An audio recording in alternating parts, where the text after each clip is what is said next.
Seriously? You're doing the artificial storm experiment? Here? You're not about to go swimming with my most treasured record, are you? You must understand. This record is a vital element of the experiment. And you need to understand that it's a one-of-a-kind relic of rock and roll! Oh, don't fret. I've taken that concern into account.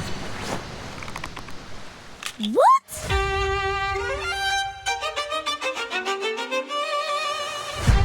The closest potential location for the experiment appears to be directly on the route of this cruise ship, the Freebreeze. Wow. My calculations show that we're veering off course. We're accelerating on a southward trajectory.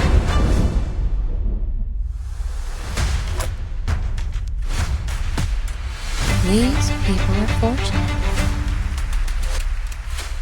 Born at the top of wealth and privilege. Miss Grace, please, show us a new way.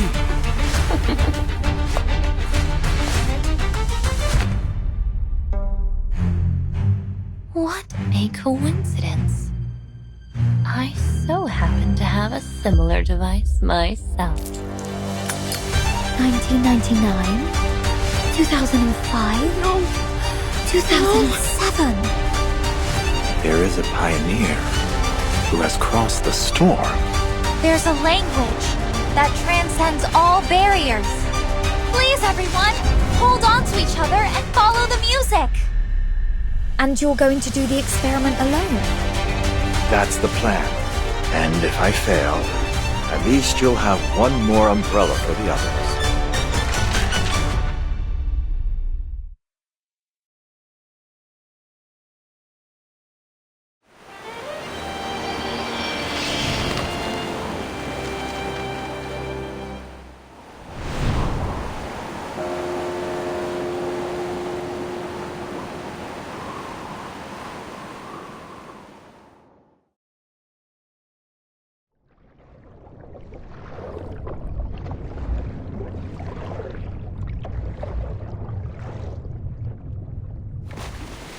When the first proverb appears on the shell, we reach the shores of elsewhere. The island, the upturned palm of Mother Sea. The once drifting boat now beds itself in the golden sand. When the second proverb appears on the shell, we kindle the fire, the crackling warmth, the spark of hope. The joyful people are long blessed as one. When the third proverb appears on the shell, we accept the sea's gift. The rolling waves, the plentiful fish. The cool sea breeze cradles us. When the fourth proverb appears on the shell, we face the test, the salty tears, the longing gaze. Beyond the sea, I find no home. Beyond the sea, I find no home.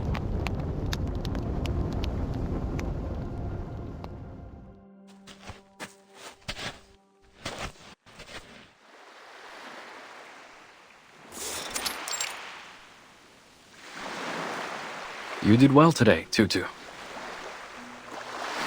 Thank you, Kamitsa. I was just playing my part in celebrating the success of the trade season. Nothing special, really. But what are we doing here? What could be more important than the celebration? I've never seen you sneak off on a bonfire night before.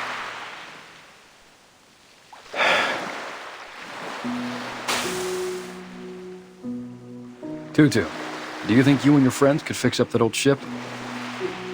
I know you're close with Toa, Solani, and the rest. They always make sure their first vows go to you. I'm sure they'd be happy to lend you a hand. And the elders like you too. I've heard many of them say they'll leave their spirit shells to you. So you can win their support too, right? Whoa, slow down, Big Chief. Are you saying you want to fix up the quick spear? Yeah.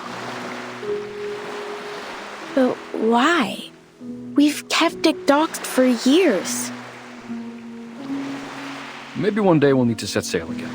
To fish or spend some time on another island. But the merchants already come by every few months to bring us hollow fruits and red snappers. Why would we need to sail?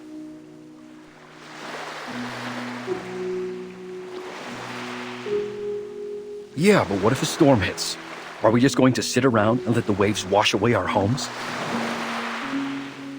We've been through much worse than a few storms.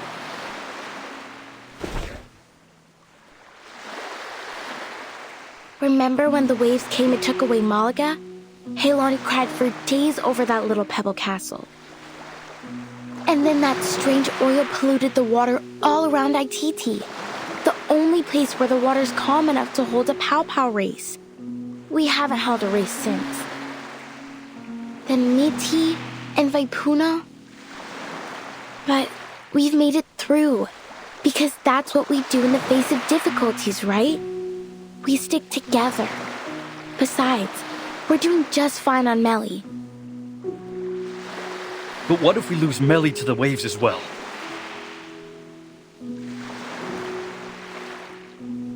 If it comes to that, Tutu, I need you to take everyone and leave. Find somewhere to stay for a while. Can I ask that of you?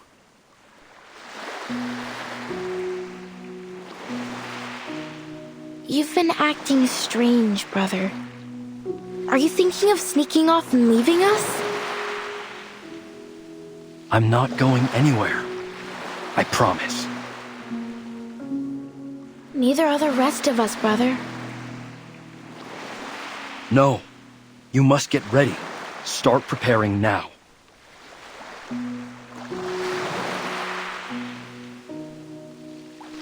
Something's been bothering you since last trade season. You've been spending a lot of time at the beach, looking out to the sea. Did a witch put a spell on you?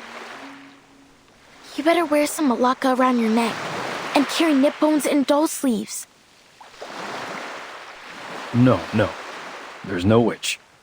It's just something Miss Grace told me. It's been bugging me.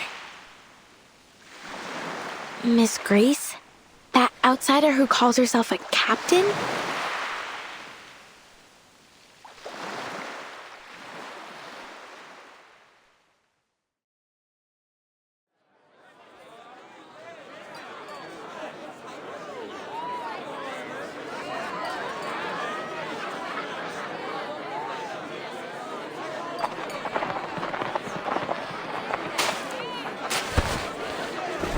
I don't mean to alarm you, Mr. Kamuda.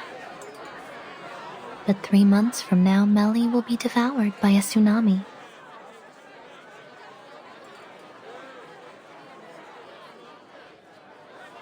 Miss Grace, don't say such nonsense. You're welcome as a guest, but that doesn't give you the right to spread fear among my people. What if I told you that the sinking of Malaga and Vaipuna wasn't entirely caused by the tsunami, but there were other factors at play?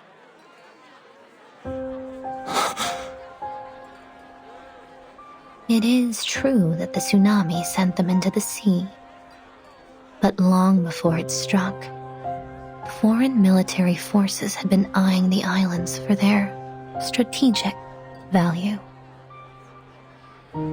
Those rumbling sounds, they weren't thunder?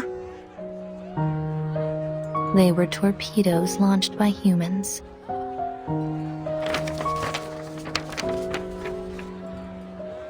And I have some unfortunate news regarding them.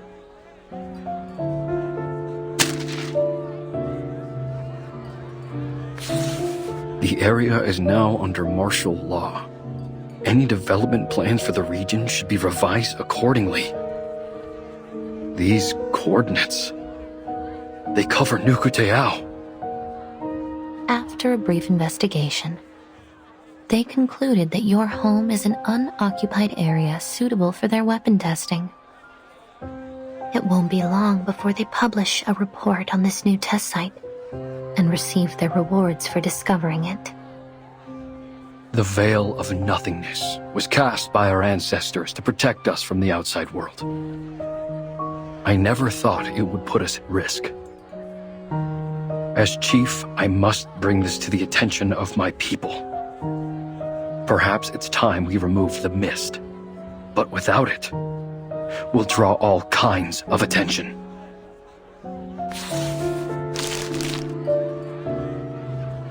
Miss Grace, may I borrow this document? My people need to see this. Be my guest. But you'd better persuade them quickly. Why's that? As far as I know, they're looking to expand the test site. It's on their agenda now. Right. We'll have to set up a meeting with them to negotiate. Certainly. I wish you the best of luck persuading those warmongers. And for your safety in the coming tsunami.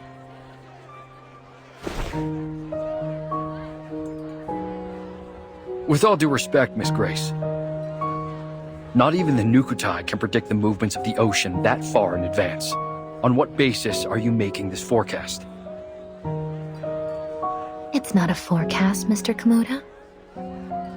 Call it the wisdom of hindsight. Or perhaps I should put it more clearly. Have you heard of the storm?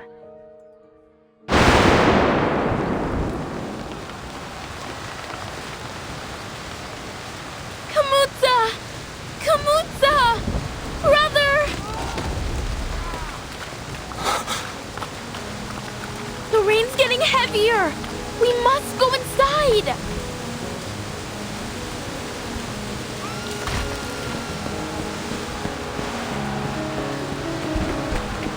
It's the tsunami. It's happening.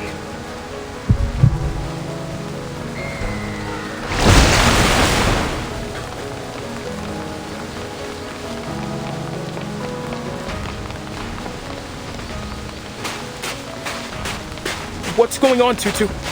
Kamuta?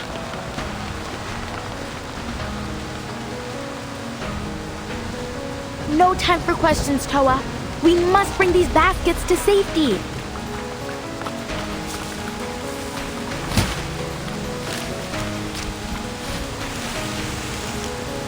There's food and clothes in there. Here, I'll give you a hand.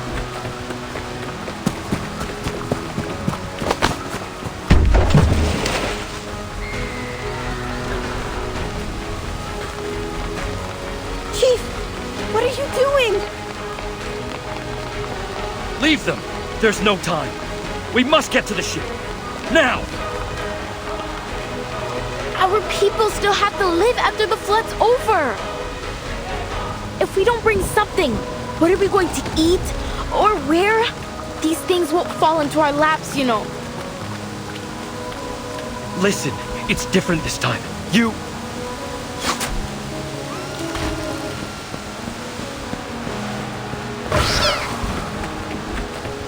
Tutu!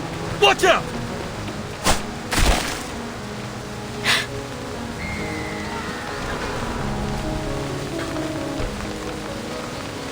What are all these splinter cats doing here?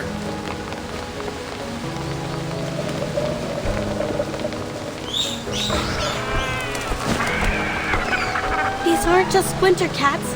Are those Sarmatian sea snails? And crabs with ghost faces? I've never seen them all come out together before. What kind of storm is this?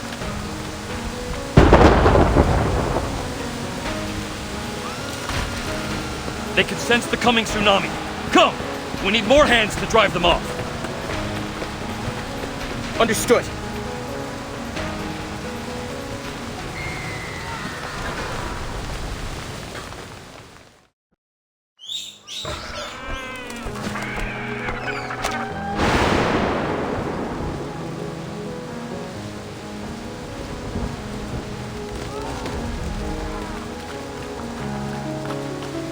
Go!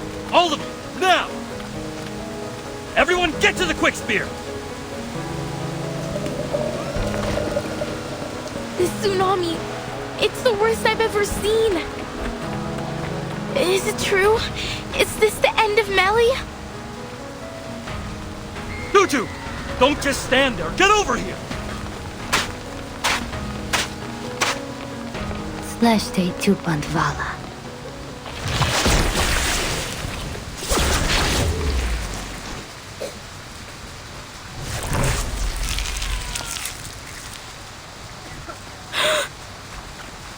Miss Grace!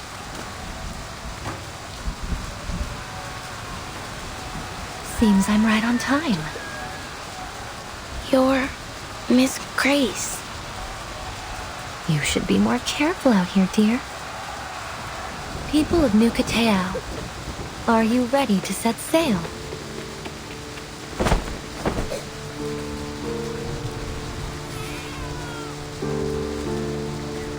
Set sail? No, you've got this all wrong, outsider. We're not going anywhere. We New Katao will not abandon our home.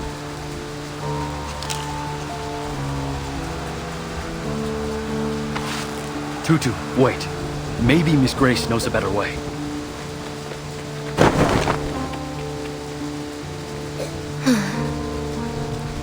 Refuse all you like, miss, but your homeland will be completely submerged before long.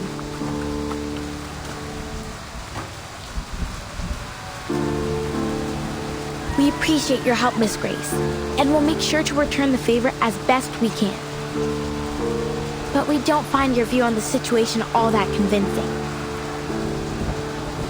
You don't, do you?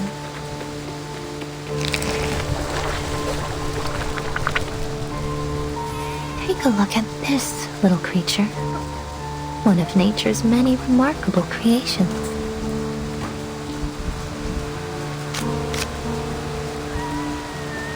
It has a fitting name, too. The Moon-Eyed Fiddler.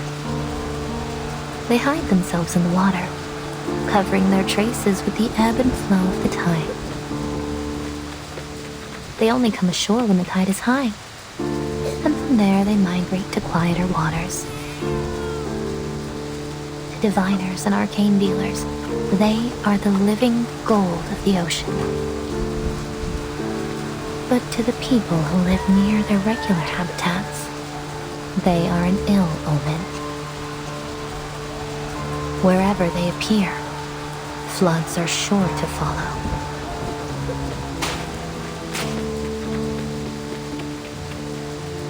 This tsunami is only the beginning.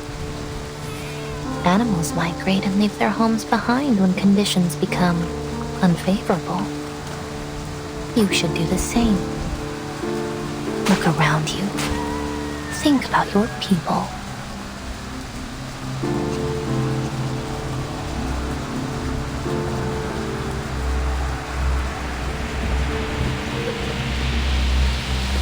Tutu, it's okay.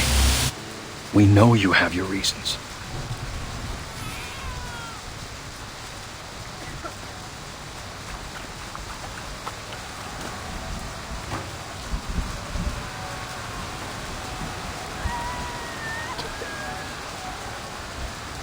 Do we really have to leave?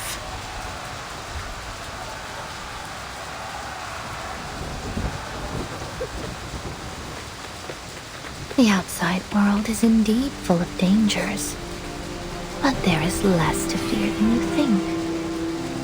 I'll help you through it.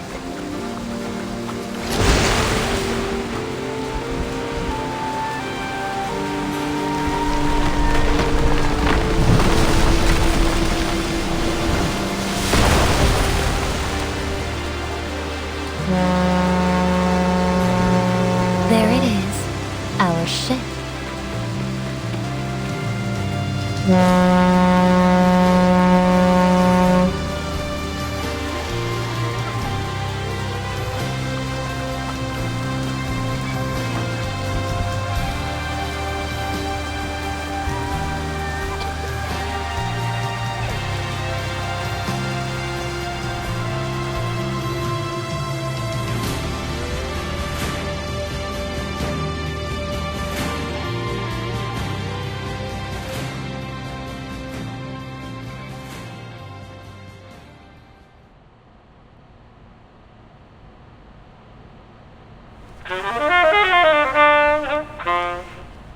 Today's headlines. A new naval testing site has been established in an unoccupied area of the Eastern Pacific Ocean to facilitate future armament research and development.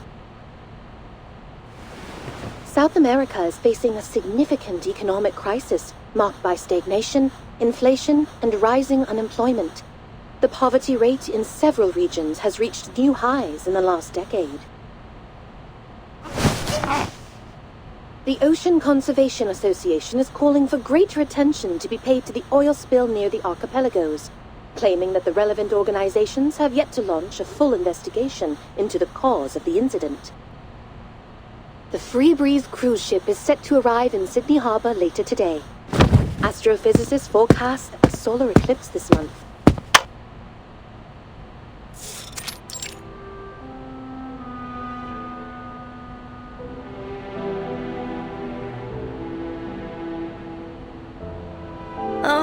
Miss Radio! How could you do this to me? Today of all days? Your bloody alarm ruined my precious holiday lying! My apologies, Miss Regulus. But it wasn't an alarm. It was the daily news broadcast. If the morning news isn't quite to your taste, I can offer a variety of alternatives, including programs on literature and music critique, Australian food, and so on. Ugh, no!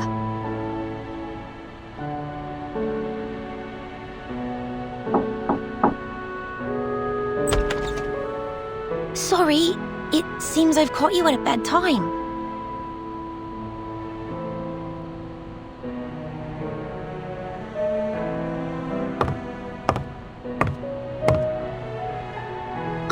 But please be careful, Miss Regulus. I know the LSCC encourages us to examine machines like Ms. Radio, but I don't think a violent disassembly would go down so well.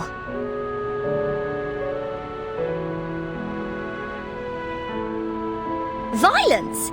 If there's any sort of violence in this room, I'm the one receiving it. Where's my justice? Well, I'm afraid justice might be slow to come.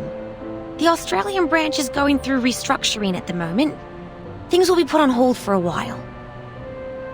In the meantime, you've been assigned to a new team, the Storm Research Group. What? Me? Yes, Mr. Ulrich's leading it. He made a special request for you to be on the team. He's looking forward to meeting you in person. What? Just like that? Didn't anyone care to ask me what I wanted to do?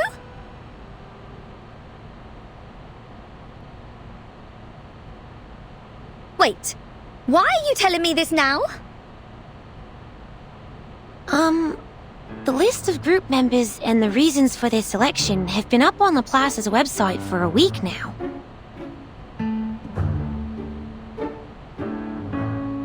And today is its official founding day. You should be there, as a Laplace staff member and an important part of the new team. Huh? Hold on a minute. As far as I'm concerned, I'm still on Team Timekeeper.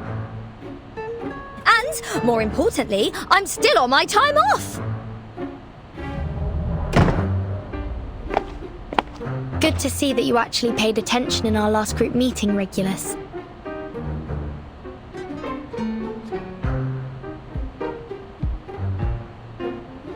Him! Oh, thank God you're here. Go on, tell them I'm still on holiday. Sorry to break it to you like this, Regulus, but today's our last day off. You can't be serious! Of course I am. Also, Mr. Ulrich has invited us to attend the ceremony in Laplace. Shall I give you a moment to get ready? No!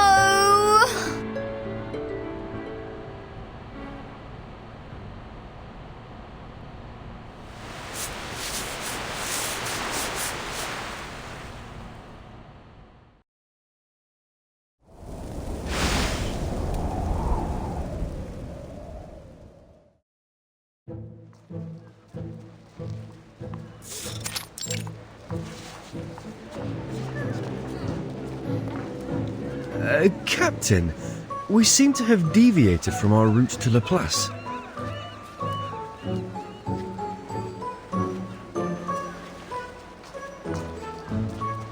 A great pirate, Mr. Apple, doesn't simply rely on her compass. She must listen to her heart too. Ah, this apple thought you were trying to slip away to make the most of your final day off. Well, that too.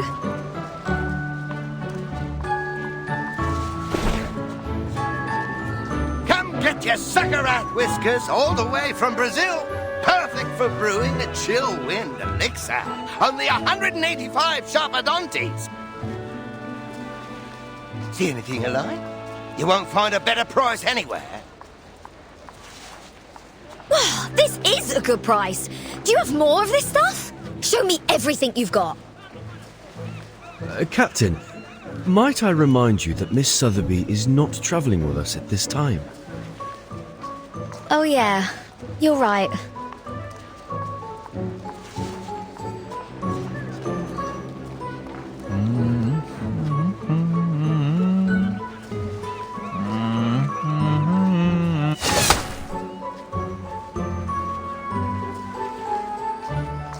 Mate?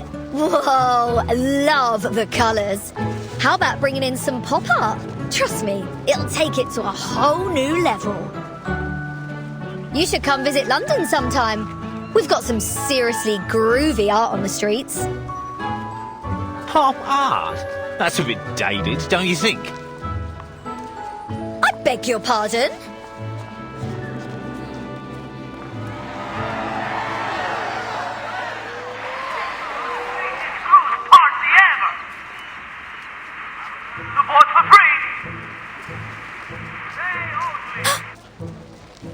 Did you hear that? We better go over there and check it out, Mr. Apple. What is it? Could it be Manus Vindictae? Miss Verton did caution us against the Manus followers we might encounter in Australia. No, it's something much more important than that.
Ladies and gentlemen, welcome to the greatest sail-away party in all Australia.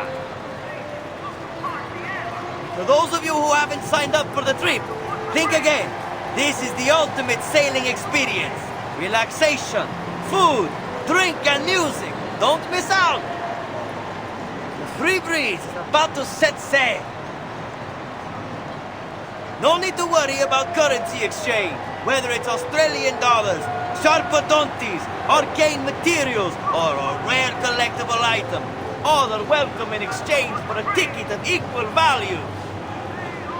A small price to pay for an unforgettable journey with the talented multi-instrumentalist Barcarola and her fantastic crackling box.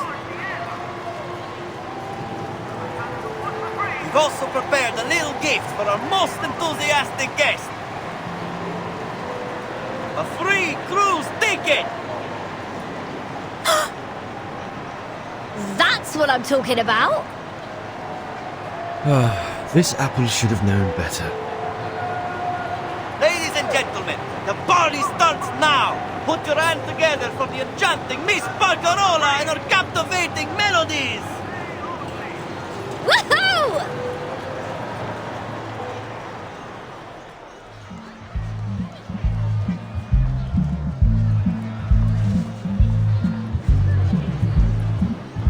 much too kind, Mr. Hamish, saying all these wonderful things about me.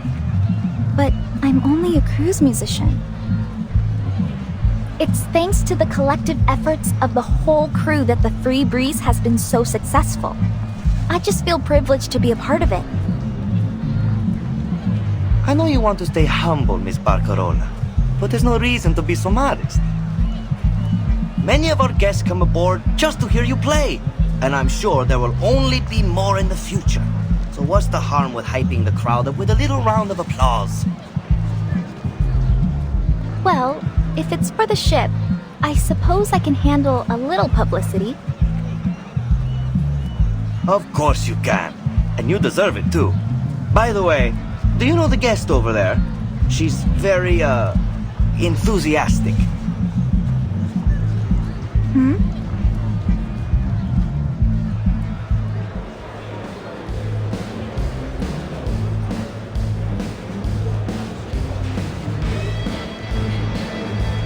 She's been drumming up the crowd. Sold us a load more tickets. We've never sold out so quickly. All right, everyone, listen up. I've got some exciting news to share. This piece of paper in my hand could be your ticket to an incredible seafaring adventure. Just think about the cool breeze, the spruced up cruise ship, and the awesome music. What more could you ask for? This is a once-in-a-lifetime chance for a trip you'll never forget. So, let's get buzzing! Throw your hands in the air and your coins out of your pockets and let your dreams come to life. Let's hear those coins jingle and fill your spirit soar!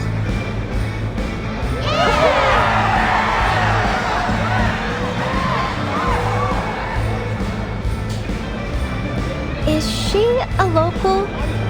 Australians are known for their sunny disposition. No one knows her, miss. But to be honest, I'd love to invite her to join the crew. If only the captain weren't so picky with the new recruits.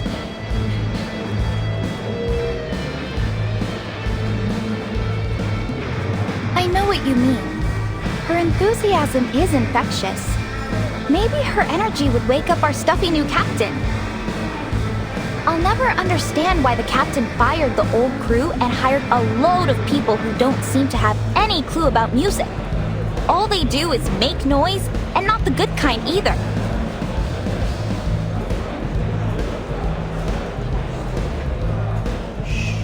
We better keep it down, miss. They'll hear us.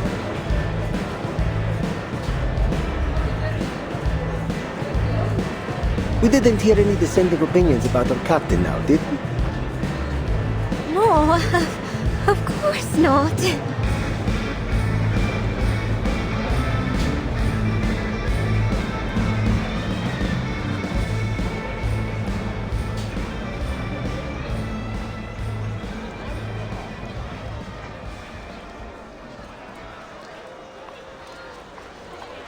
Captain, if I may, perhaps it's time we made our way to La Place. Come on, Mr. Apple. The crowd's going crazy for us. Can't you see how close we are to winning that free ticket? I suppose you're right, Captain. But the crew seems to be packing up for the day. They what?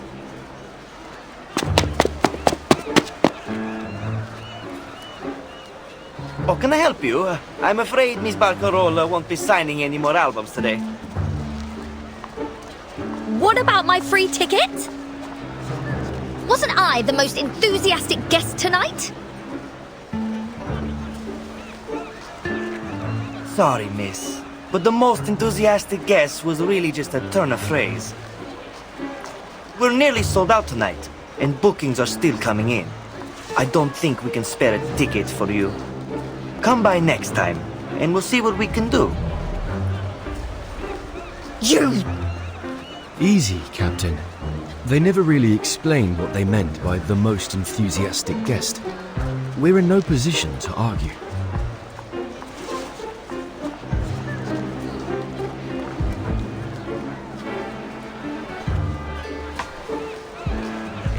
What A bloody scam. I'm filing a complaint. Just you wait and see.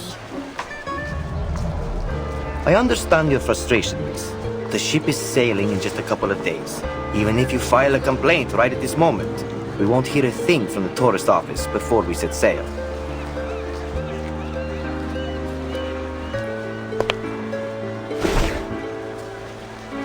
I feel bad for her, Mr. Hamish. And just think how this will affect our reputation. With your consent, I'd like to offer this young lady a ticket and a stay in my cabin. I'll be more than happy to pay for her. You've done this so many times, Miss Barcarola. I'm afraid I have to turn you down. You know the new captain won't exactly be thrilled to have a freeloader on the ship. But...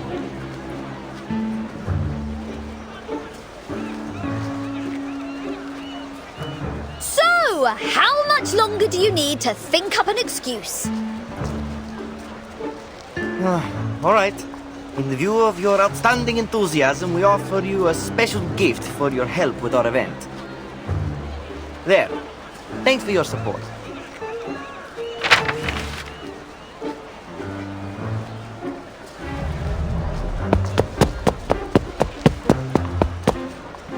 Wait!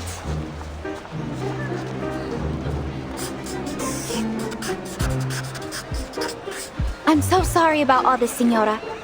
I hope this will compensate for it. Huh? I hope we can see each other again. Preferably soon. What?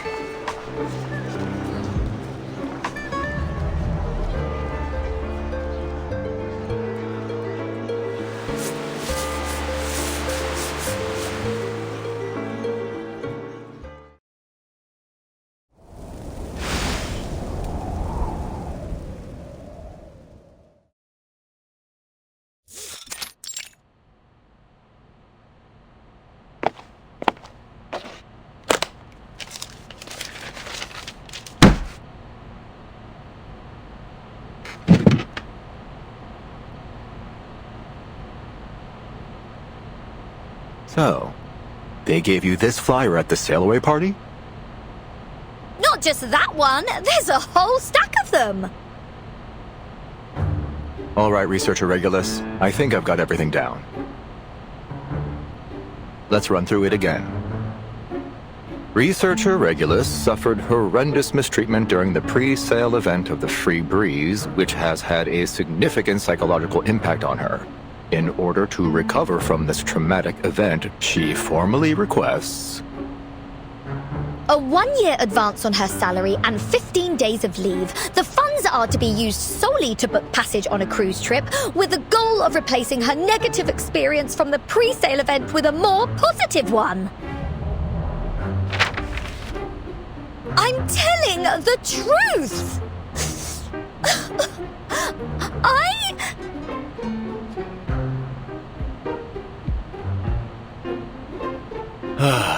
I can see that bottle of artificial tears in your hand, Regulus. Please put it away. There's no need for dramatics.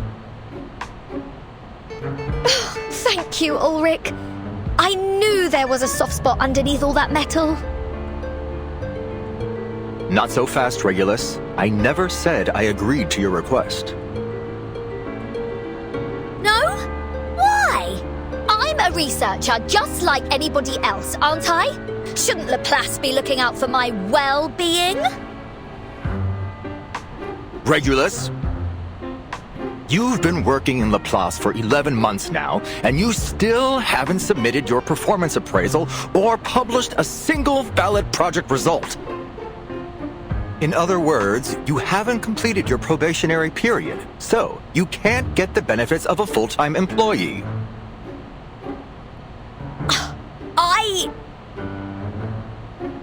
And to top it all off, you didn't even show up to register at the first Storm Research Group meeting.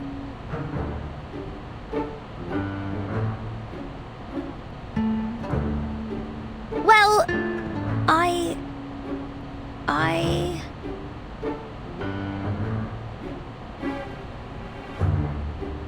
Please save me the excuses. There's still a chance for you to turn things around. You can take another assessment. We'll use the results to make up for the assessments you've missed. It'll be crucial for your performance review and, consequently, your employee benefits.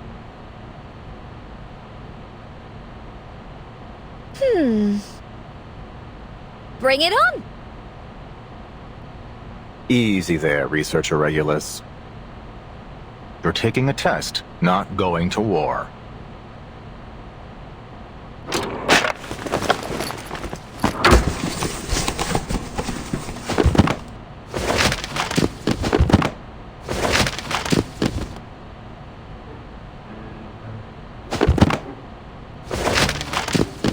I thought you said it was just a test! I did, and I meant it. This is just some light reading, for you to reference during the test. And this is the test. The numbers on this paper may appear random, but they're actually an encrypted code. Your task is to figure out what the message is. You can use the computer to help you, and you might find some useful books and papers in the second drawer on your left. The instructions for the computer and a guide on how it works are all in there. Given its difficulty, there is no time limit for this test. Best of luck, Researcher Regulus.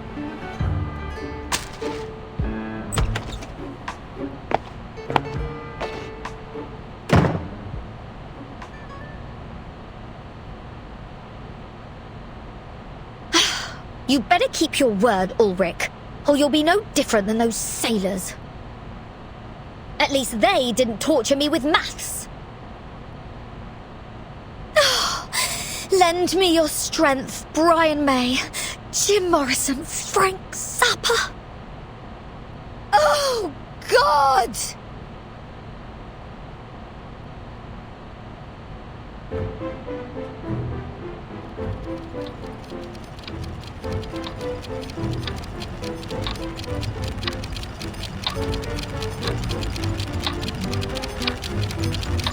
You're taking a test, not going to war. Captain, this apple has an impression on this. Maybe you were their target because you are an irrational number. Is it really a puzzle unsolvable? Are you scared? Captain! Follow me, Regulus. Best of luck, Researcher Regulus. Where am I? Who am I? Why is this happening to me? Is this some kind of cruel joke from that Aperon lot?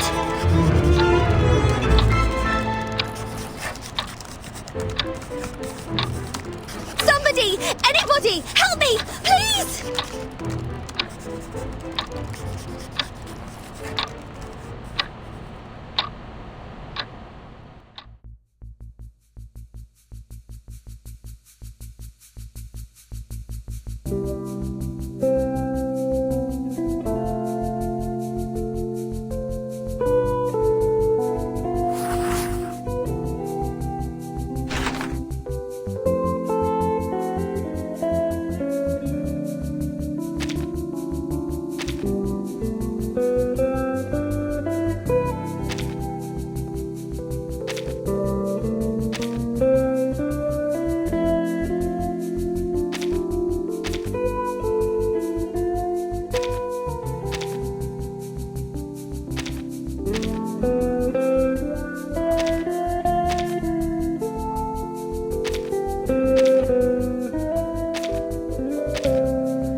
Glad to see you're still in high spirits, Researcher Regulus. But this doesn't add up. I gave you an encrypted code, not a Sudoku puzzle. What do you mean?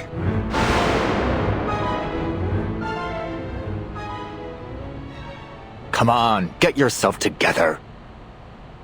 The 9th storm has passed, Researcher Regulus. You've had plenty of time to brush up on your math.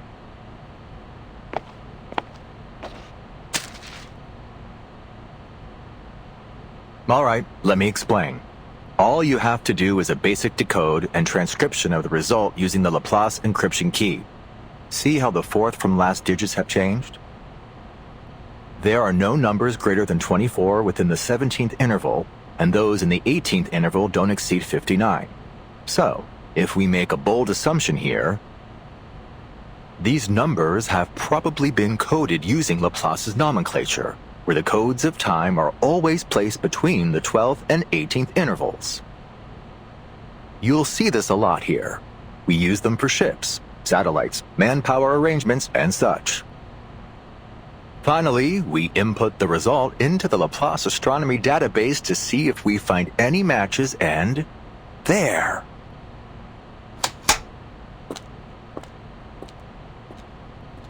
A set of photos taken from space.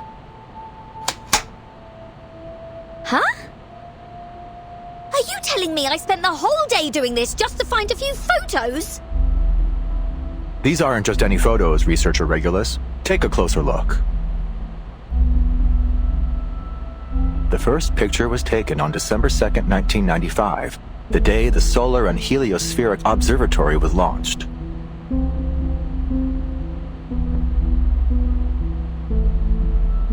The second picture was taken on June 25th, 1997, during a period of sunspot activity. The third one is from November 21st, 1998. It's an image of the first satellite ever deployed from a space station. And the fourth is from December the 28th, 1999. Is that a rugby game? Yes. Looks like it was the last one held in that stadium in Melbourne. The place is just a commercial district now.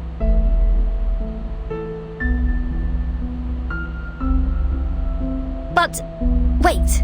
This isn't right. If you're suggesting what I think you are, then these next photos are... That's right. From the 5th photo onward, we can't pinpoint their exact time or location, but it seems they involve Halley's Comet, 136199 Eris in the Kuiper Belt, the Uluru Games, and a rock festival. And there are more. Take a look at these timestamps.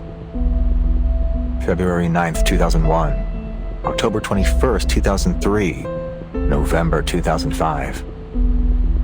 And the last one's from April the 16th, 2007.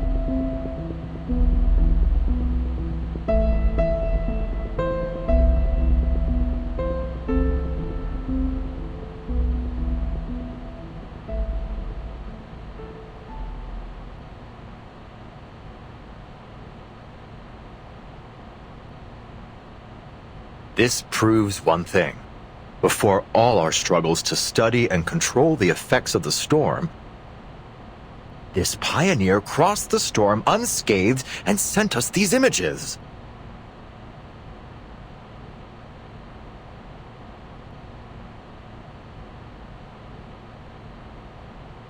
But...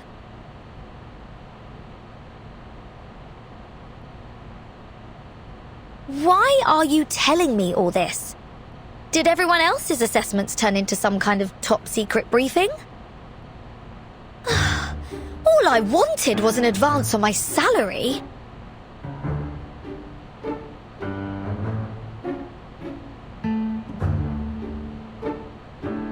Just for once, could you see the bigger picture here? We've been presented with an amazing opportunity. And all you can think about is your salary?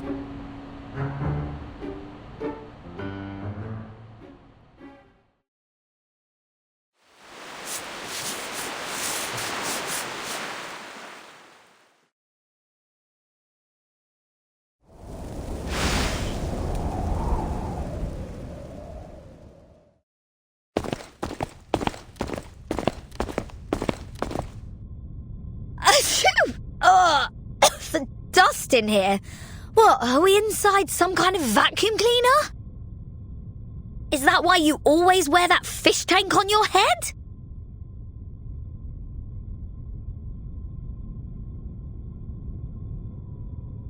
What's got you so quiet?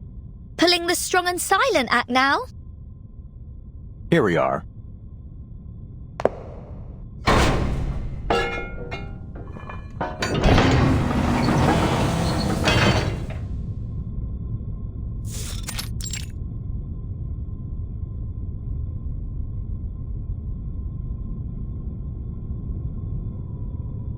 Here, as in... The Laplace launch site in Sydney. We've collaborated with the Foundation and the Space Agency for various projects here. Thanks for the heads up. I almost thought we just barged into some rock star's house.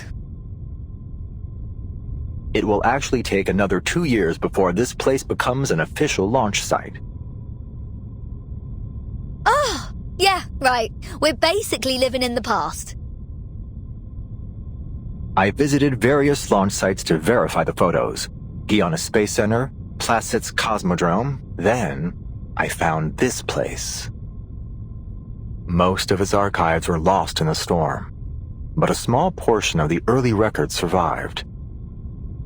I left them here with the rest of the files I compiled.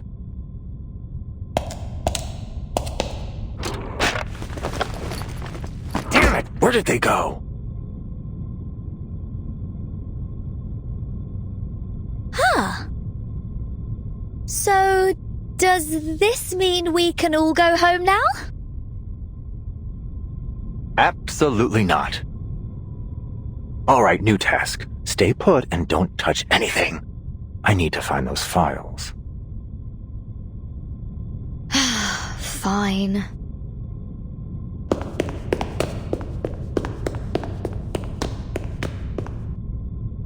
Oh, amazing! An old military base.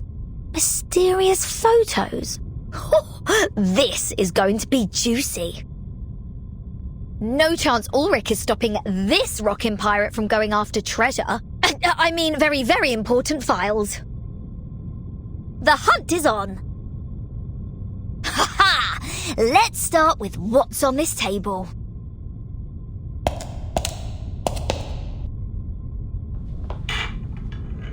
La la la la la la la da da da da da da do do do do. I almost forgot. Can't go treasure hunting without some music to rock out to. Woohoo!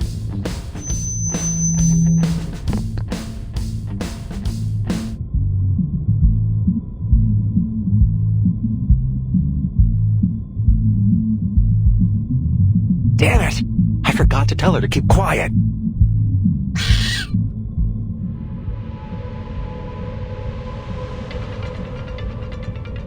What's happening? Is this an earthquake?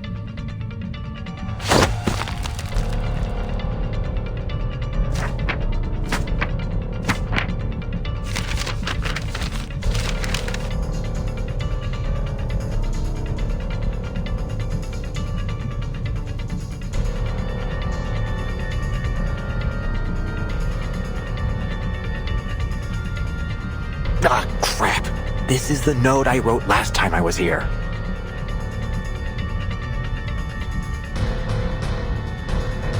Regulus, turn off that speaker, now!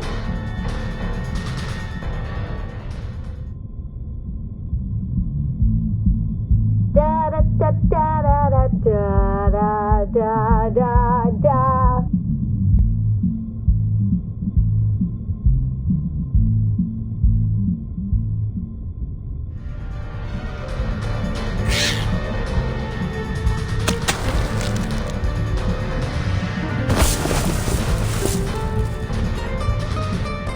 For fuck's sake! I knew I should have upgraded my memo module!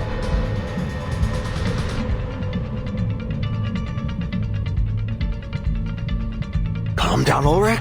You're a leader. It's part of your job to clean up after your team.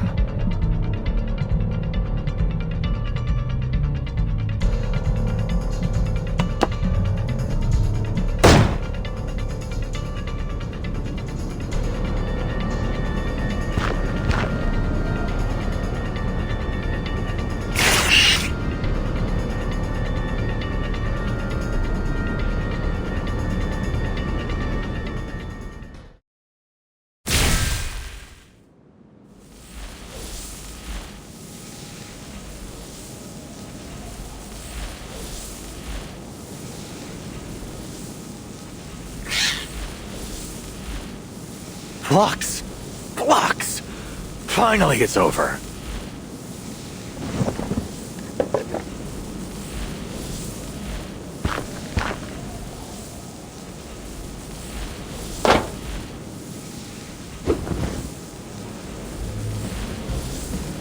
Relax, don't overheat. You'll have to get used to this if you want to be a good leader.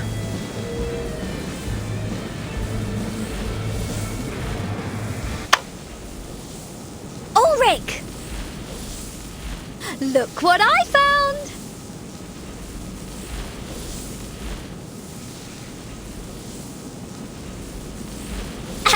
Where's my round of applause?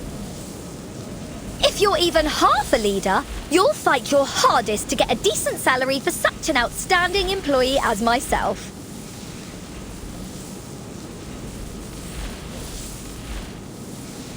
Sure. Just one more thing. Scientist to scientist.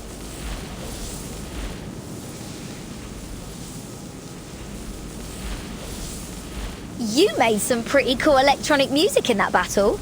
Didn't know you had it in you.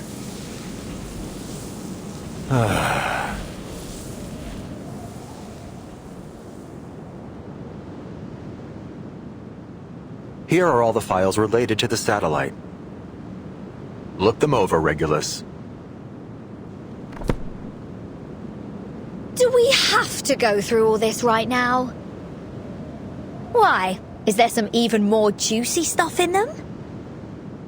For you, it might be. The satellite carries a variety of arcane items: space seeds, dragon tree resin compasses, obsidian crystals, WFPCs, astronomical spectrometers. Even its power source is an arcane record player. We've made a list of everything that was on it so we can test them against the artificial storm. The satellite is an archive of the wisdom of the entire human race. It somehow survived multiple storms. What are you gonna do with it? Sadly, a lack of maintenance caused it to plummet to the Earth.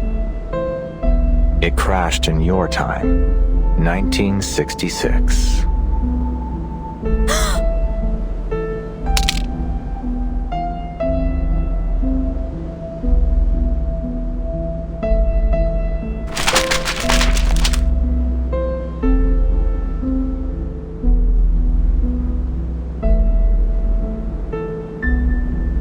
The telescope project was named after a record that was on the satellite, which also happens to share your name. Regulus.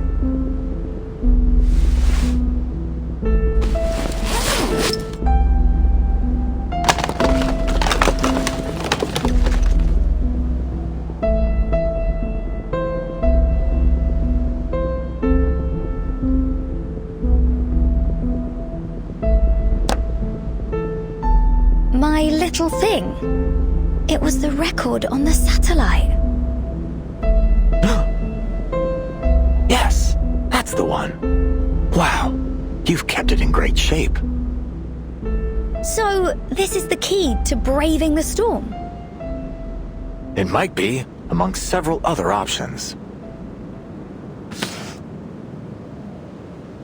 I get it. That's why you wanted me on the storm research team. Not just that. I've read the Appear on Island reports. You demonstrated some serious talent with the series puzzle in that cave. And you've faced more storms than the majority of the Laplace staff. We're not working together for a couple of research papers. This is about the survival of everything on Earth. We need all the help we can get, including yours.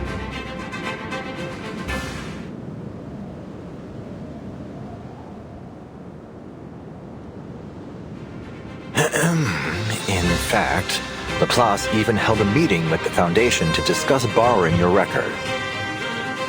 The Foundation suggested we apply for an item transfer order under the Artificial Storm Project and let the timekeeper take over the matter. Some of my colleagues told me that, according to LSCC regulations, lending assets to the center is mandatory for all staff.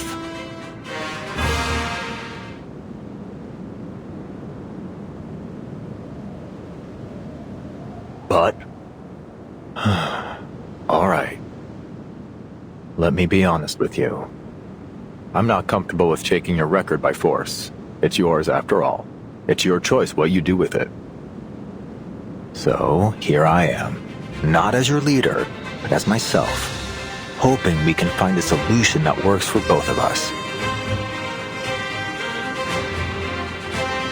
Has anyone ever told you that you're terrible at negotiations? Ah, damn it. I knew it wouldn't be easy.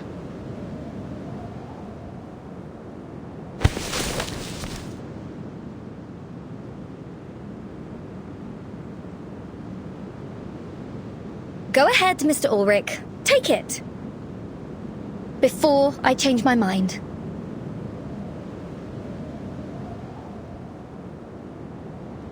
You're willingly giving it over to the Artificial Storm Project?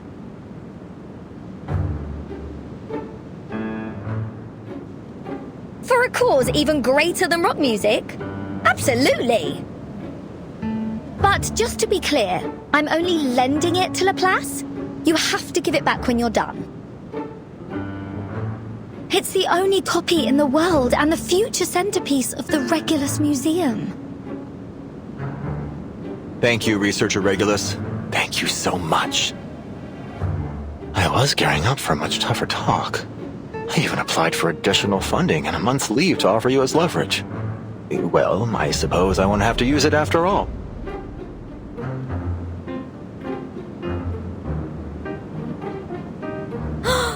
What?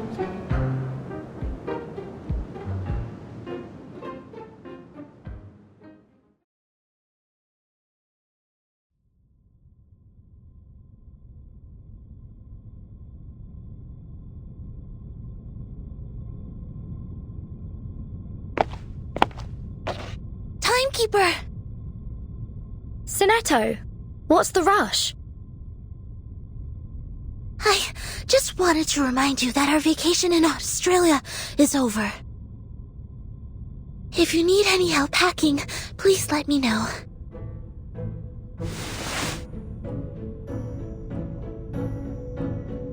Oh, and I have something for you.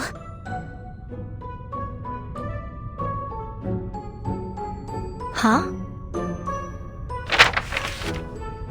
Regulus asked me to pass these out. She won them at a sail-away party.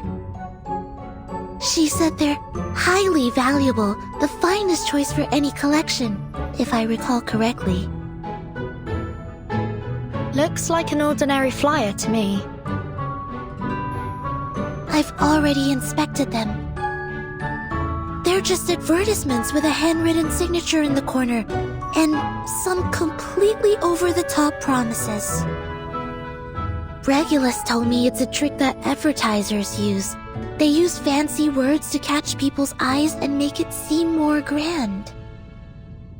Phrases like, an opulent odyssey upon the boundless sea, tour the illustrious Pacific coast, a veritable feast of harmonic reverie, rare and fortuitous seasonal discount, and facilities unimaginable in their splendor. What's this on the back? Nor happiness, nor harmony, nor fame. Nor pride, nor strength, nor skill in arms or arts.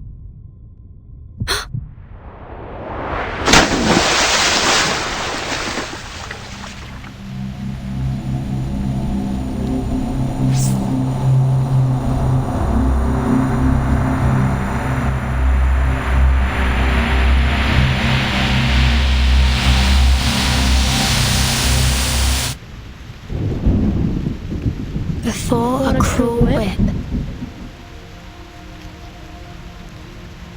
man who man would be must rule the empire of himself. In it must be supreme, establishing his throne. On vanquished will, quelling the challenges of hopes and fears,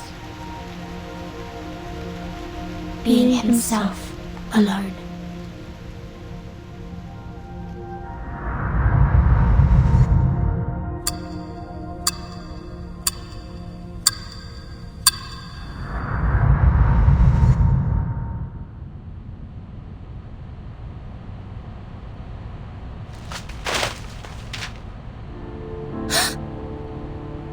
Is everything alright, timekeeper?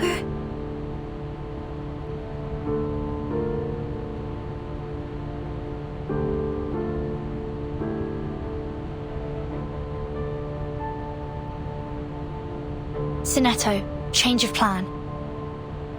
We need to contact the Foundation, now.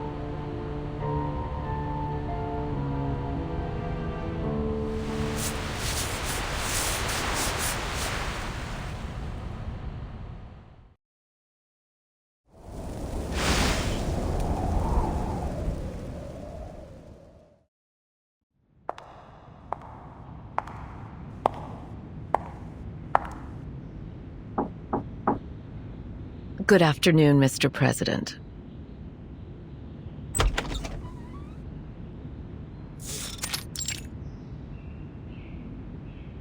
May the peace be with us.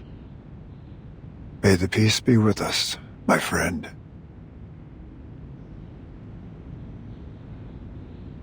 Xeno has been restored to its usual state. Aside from Igor's ardent supporters, the rest of the Xeno soldiers and officers were unaware of his betrayal. Just as we expected. Admiral Igor's funeral has been held as planned, one that befits his rank and status.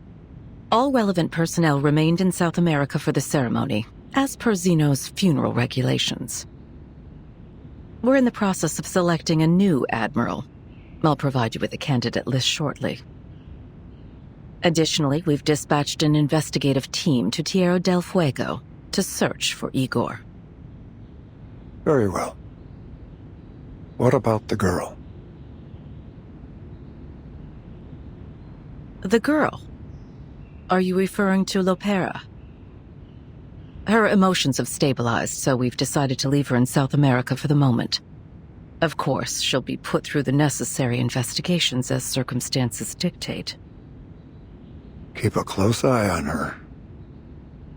Oh, and that little singing bird?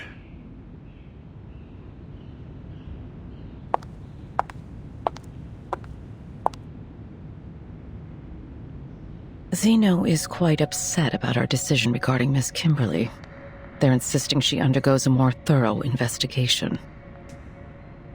I feared that if we gave too much pushback, they would take a more extreme stance in response. So I agreed. Those soldiers never budge. Of course, Xeno agreed that the investigation would be done under the supervision of the Foundation. If nothing else comes up, she will be put into the Timekeeper's team and granted the same rights as the other members. Good. Don't keep Verton waiting too long.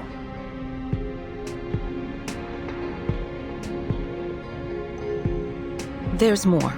Madam Z has received word from the Timekeeper. The Timekeeper suspects Manus Vindicte is active again in Sydney Harbor.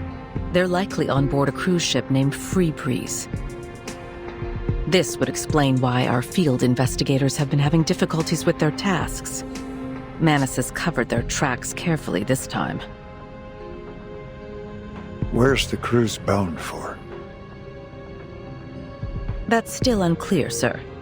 However, Moth just reported in confirming that the ship has passed the Oceania Islands. An interesting development. Indeed.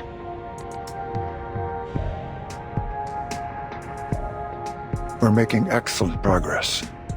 That's good. Assign a new mission to Verton. You mean to send them on that cruise? We can't keep her under our wing forever. Understood.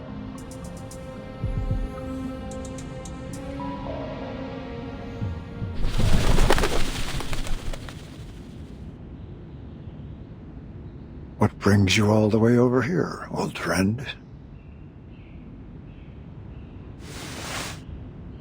Oh.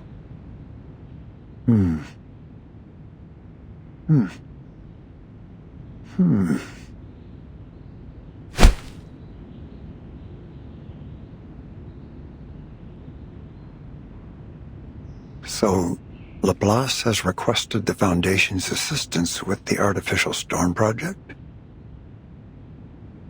Yes. Ulrich is overseeing the project and has requested as much asymmetrical nuclide R as we can spare. He's also requested our help in determining the most suitable location for the experiment. I have several in mind that should meet his needs.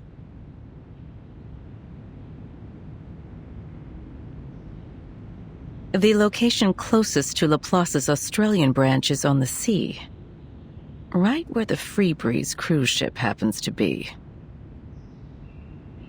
I see where you're going. However, I do have concerns about how this might disrupt our current plans against Manus Vindictae. Regardless, Laplace will have our full support for the artificial storm project. But Moth's status still remains unclear. If we proceed too hastily, we might jeopardize the situation.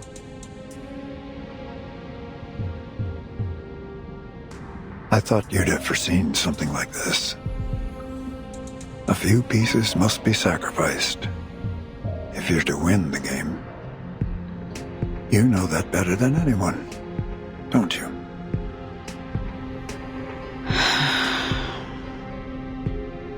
Is this also the Pax House's decision? You have my word on it. I see. I'll inform the Timekeeper and Ulrich of their missions. Thank you. I look forward to their meeting.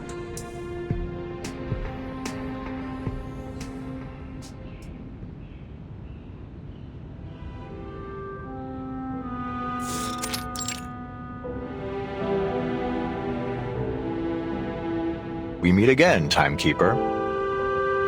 Pleasure's mine, Mr. Ulrich. I've heard good things about your work with Regulus. Frankly, I was surprised by how selfless, passionate, and forward-looking she is. I'm truly grateful to have someone like her on my team.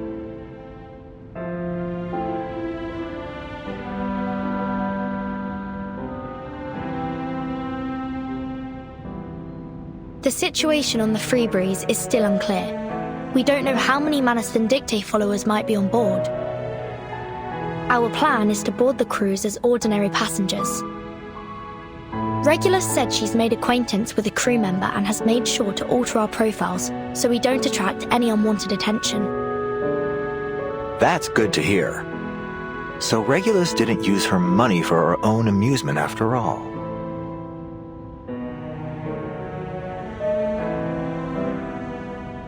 We should stagger our boarding times. I'll reach out if I spot any signs of Manus Vindictae. Let's stay in touch. See you on board.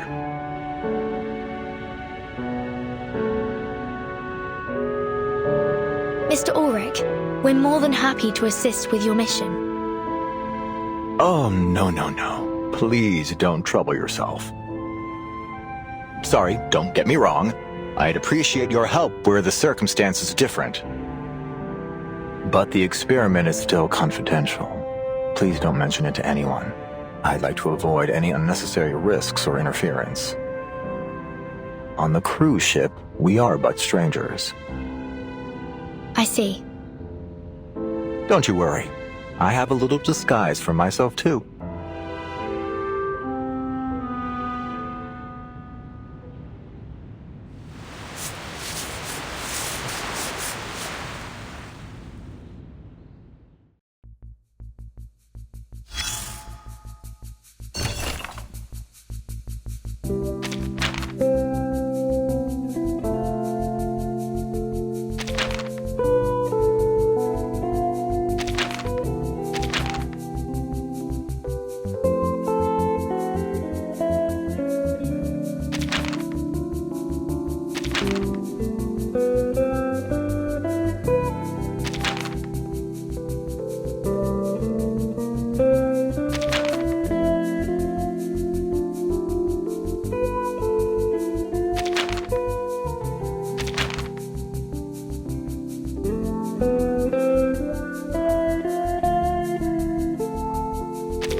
Barcarola, at last you've graced us with your presence.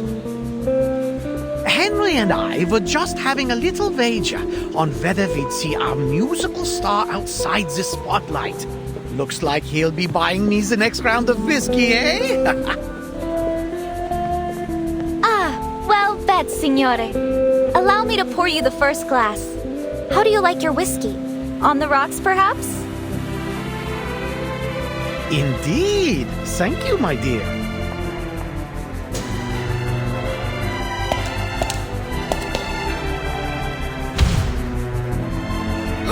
Over here, Mum! It's Miss Barcarola! Last time I saw her, she performed an entire symphony all by herself. She was the whole orchestra. I've never seen anything like it. It's good to see you again, my little friend.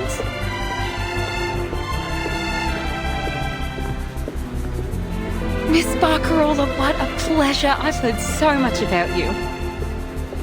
My child hasn't stopped talking about you since you spoke to him about the didgeridoo at Sydney Harbour. He was so excited by it that he begged us to bring one on board. How lovely! The didgeridoo truly is an enchanting instrument. It's so resonant, don't you think? It almost feels like it's echoing from the depths of the earth itself. I've actually been experimenting with playing it alongside my crackling box. It's a wonderful match with the tin whistle and kalimba, and I'm sure a number of other instruments too.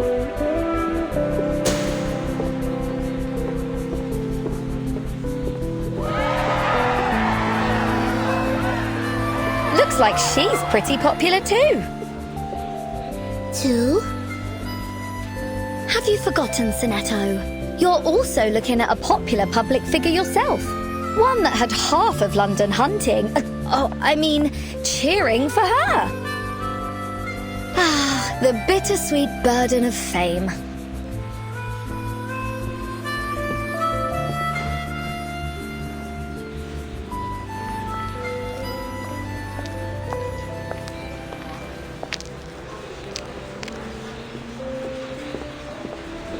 That group over there seems unusually uptight.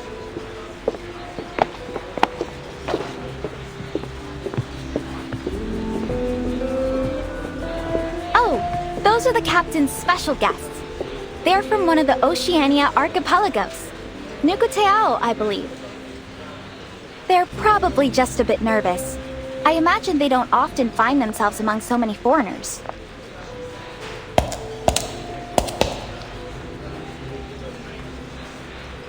Nukuteao.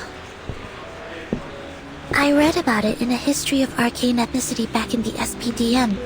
It's a remote place, and its people hold a special kind of shell at the center of their beliefs. They've rarely made contact with the outside world. It's often been described as a peaceful paradise. I also read that the Nukutai almost never leave their homeland. Why are they here?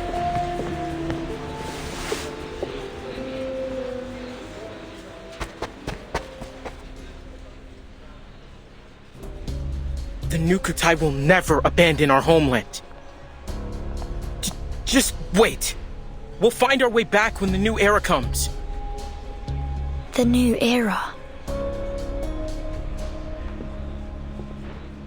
Toa, that's enough. Tutu told us not to talk with outsiders. But someone had to tell them the truth. I apologize. I didn't mean to accuse you of anything. I was just curious. Well, next time, keep your mouth shut. What could you possibly know about the Nukutai?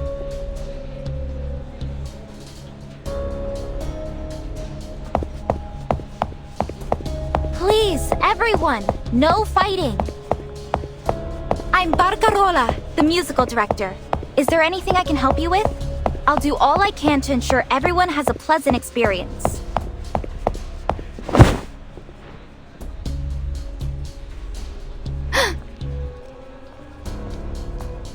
What's going on? What do you want?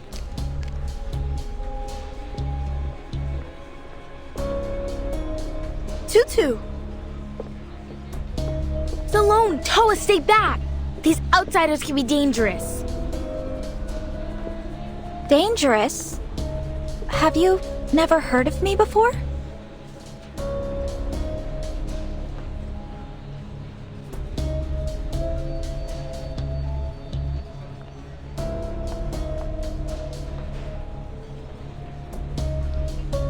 Whoever you are, I ask that you leave us in peace.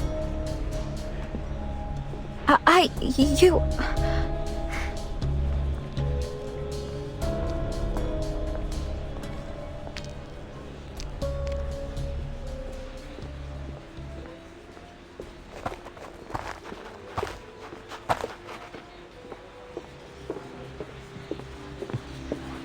Tutu, think the tides you came. I wasn't sure what to do. So are we going to take Miss Grace's offer or not? She promised it would bring our island back.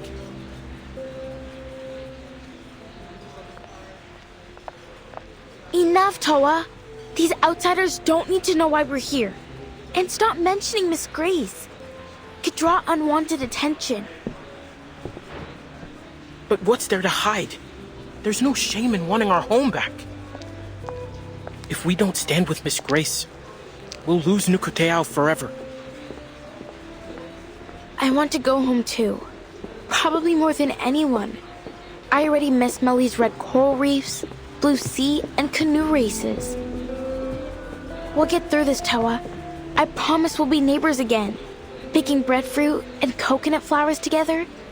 But before we accept Miss Grace's offer, there's a few things that need to be made clear. And remember, none of these passengers are to blame for what happened to our home. Okay? But Miss Grace has offered us a way home. We'll have our islands back, just as they were. Our promised land. We will go home, Salome. Trust me. I just need to figure out a few things first. Starting with this wonderful new era she keeps talking about.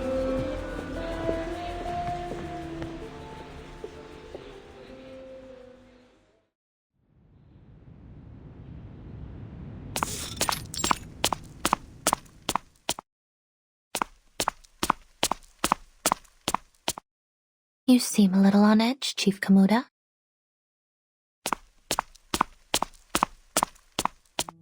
Miss Grace, how much longer do we have to wait for this new era to come? Many of our people have never left Nukuteao before. We're struggling to adjust. Some have even fallen sick. We can't stay adrift on the sea like this much longer. Our spirits are low. The shells of some of my people have begun to crack.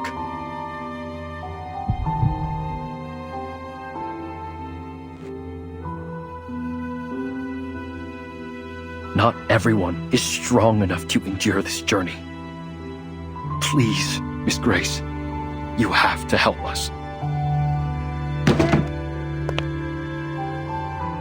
While it pains me to hear this, the journey must go on.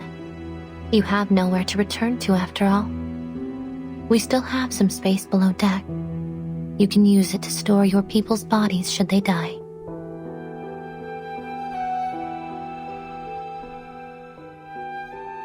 That's not exactly what we're asking for.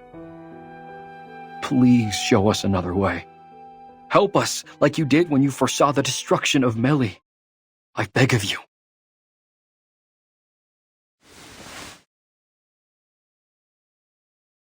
I've already shown you a way, haven't I?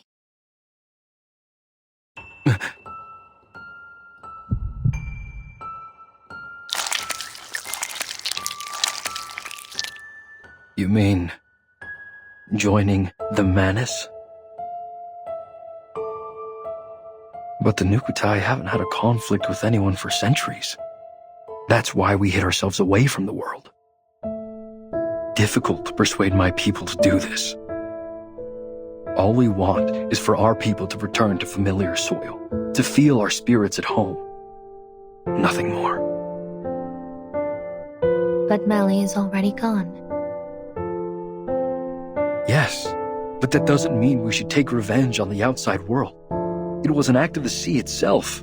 It would be unjust to blame anyone for it. What about the torpedo test sites designated over Malaga and Vaipuna? Aren't there people who should answer for that? It was probably just a mistake. The area they chose was far from the main islands of Nukuteao, and hardly anyone fishes there. They may not have realized that my people lived there. And the oil spill? The wastewater discharge? Were all those fish killed by pollution also just an act of the sea? Please, we're not looking for conflict. Of course you're not. After all, they've only stolen everything you've ever held dear.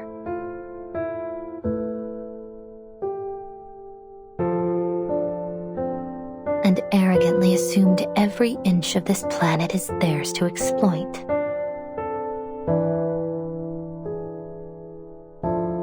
War is inevitable, whether you want it or not, Nukutai.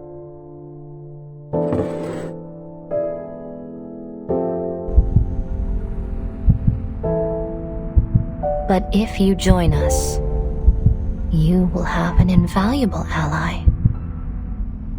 Time. The window is closing. The sifting is about to begin.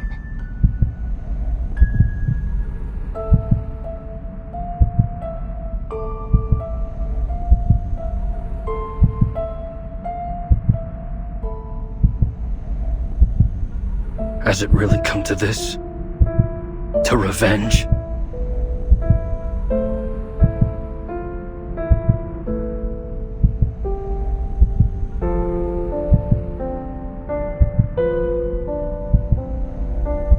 Oh no. It's quite the opposite. It's salvation.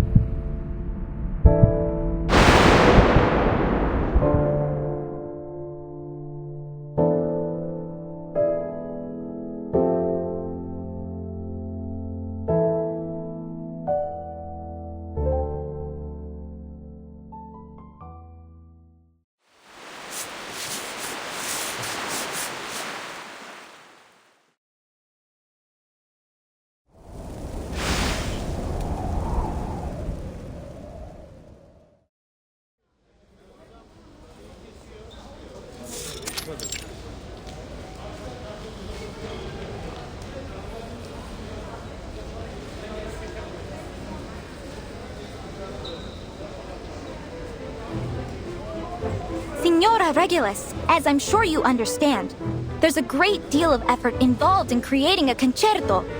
From the initial spark of inspiration to the careful arrangement of the music to the skill required to play it. The fact that any concerto has ever been performed at all is nothing short of a miracle.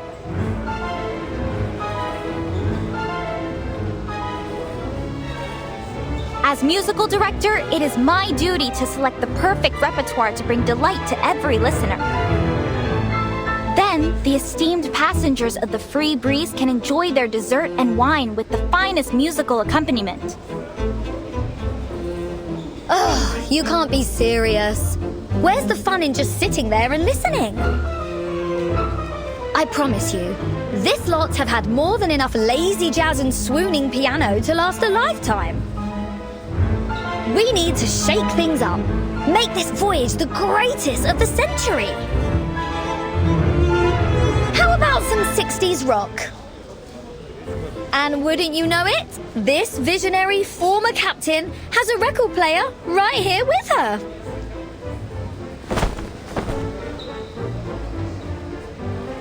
All right, people, let me hear you cheer. Music is freedom. It should stir the soul anytime, anywhere. Stop, Regulus! I'm the musicista here, not you!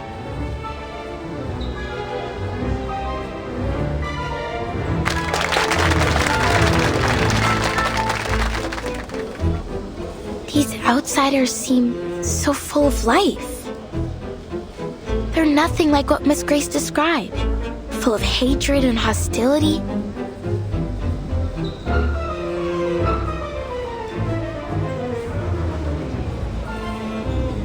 This is my performance. If you really must share your music with us, then perhaps you should go to the captain and apply to be a cruise musician like me. With all due respect, Miss Barcarola, the point I'm trying to make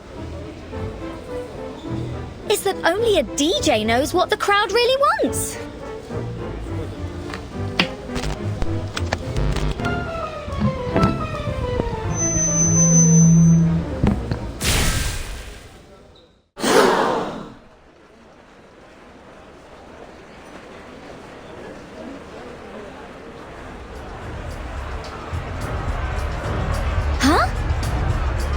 Did I just shoot lightning bolts from my fingertips?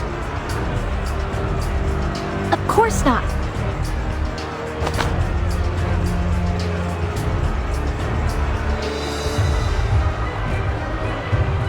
Verdammt! Who's stepping on my brand new leather shoes? Will you please watch yourself? I was just about to say the same thing. Just let go of my jacket, moron! Could you all keep it down? I'm going deaf here. Oh no, my wine! And the cheese platter!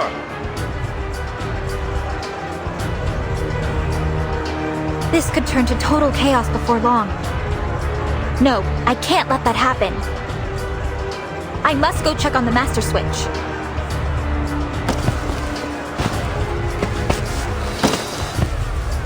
Hey! Miss Barcarola! Please let me through, Signora Elizabeth. Barcarola, where are you going? Let me give you a hand.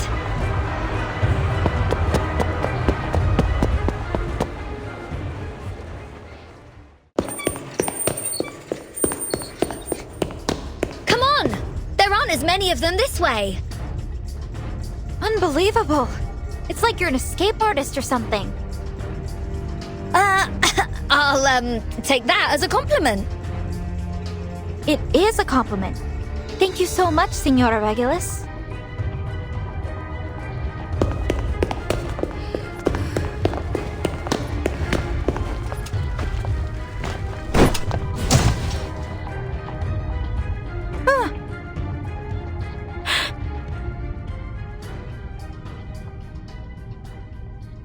What was that?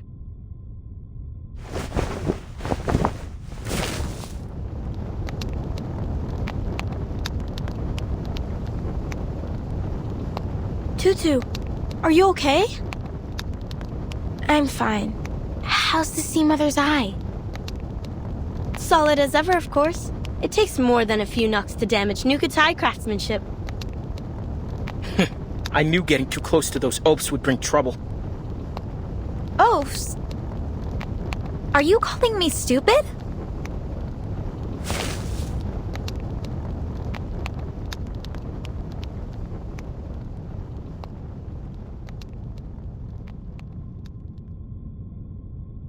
What's this?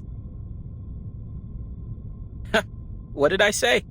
Of course you have no idea what this is. We form palm bark into lampshades about the size of a coconut, then tie fat-soaked compass grass inside. We call it Sea Mother's eye. Every Nukatai knows how to make one. They're way better than those noisy, buzzing light bulbs. Wait, why are we even telling her this?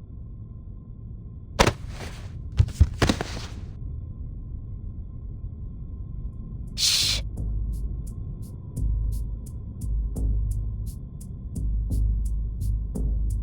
We need to lower their guard.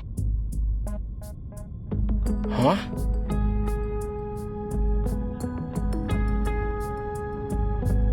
So that we can earn their trust. If we don't understand our enemies, how can we help Miss Grace with her mission and rebuild our home? Oh. Besides, we can't just leave them to shout and run around. It'll disturb our people's rest.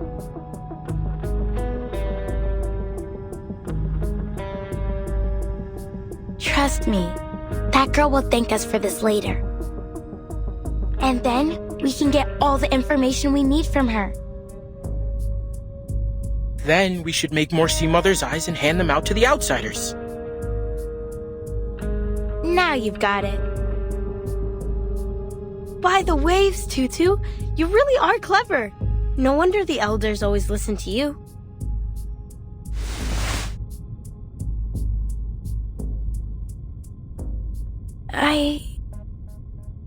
Is this really the right thing to do?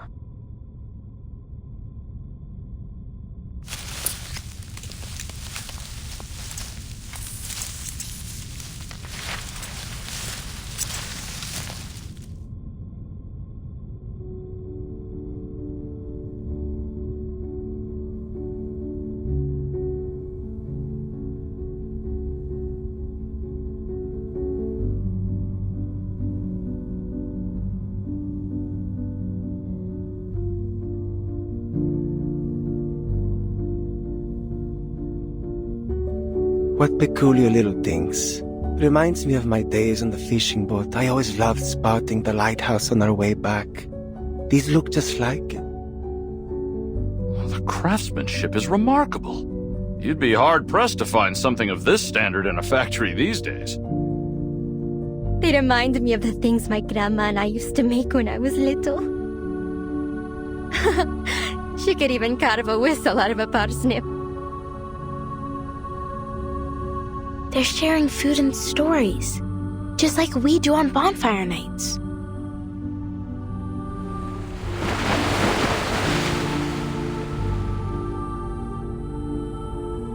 I'm getting more and more confused by Miss Grace's words.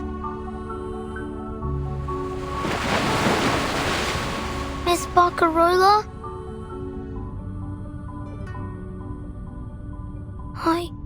I want to go home.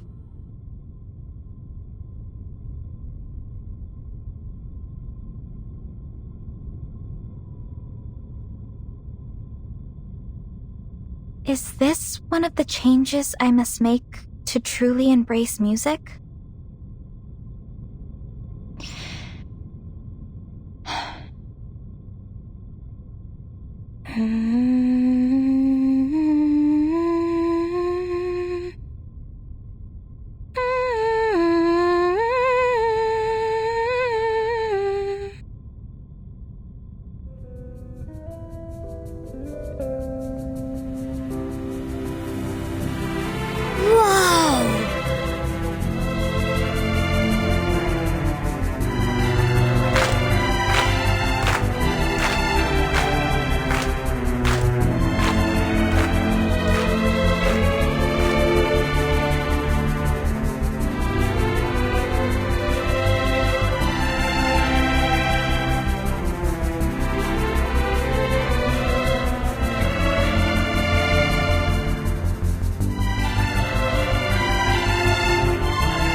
Attention passengers. The Free Breeze is currently experiencing a power outage due to a fuse blown by a cargo leak in the lower deck. We ask that everyone remain calm. We sincerely apologize for the inconvenience. To make your wait more comfortable, we'll be offering unlimited ice cream shortly. Additionally, since we're approaching the habitat of the series, we're expecting an increase in turbulence and noise as we work to ward them off. We appreciate your understanding.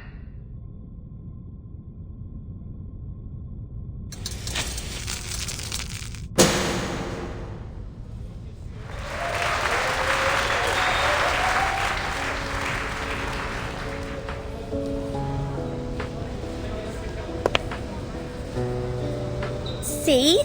What did I tell you? Music works wonders. Anytime, anywhere. You were right, Signora Regulus. You owe me one now. So, how about a little reciprocity?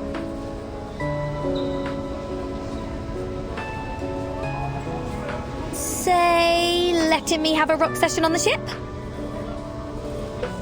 Do you promise you won't cause any trouble? Cross my heart. All right, you can do it. But... Woohoo! Don't forget to thank the girl who made the lamp. As if I need you to remind me. I'll have you know I was just about to head over to her.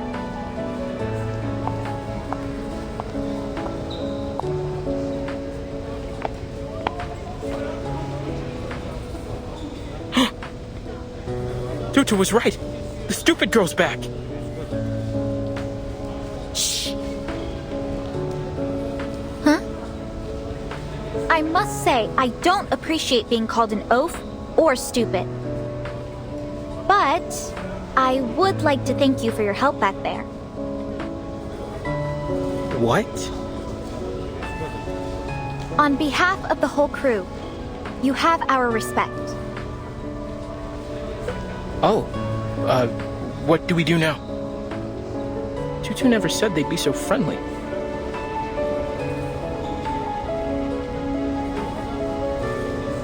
Tutu? Where did she go?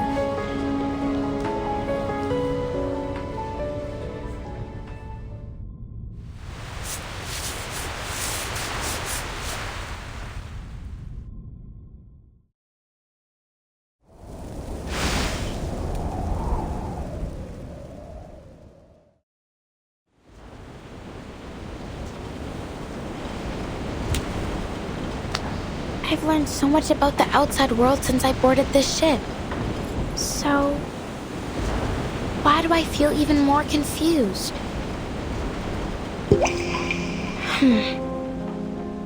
I trust my people. They're good and kind, and they've never lied to me. You just have to look at their spirit shells to see it. The songs and dances of Melly nourish the shells, and the purity of my people's souls color their surface in the most beautiful patterns. And Miss Grace, she's been good to us too. She warned us about the destruction of Melly, saving us from the flood, and she showed us the world as it really is. She even wants us to be part of her plan. Our ancestral shells have also told us how terrible the world outside is. That it's a place with Sanguma witches, Nakarua serpents, and all kinds of other beasts. But...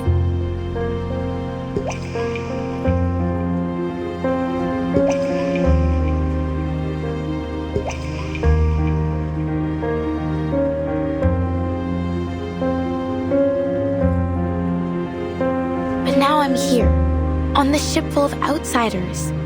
And I feel that they're just like us.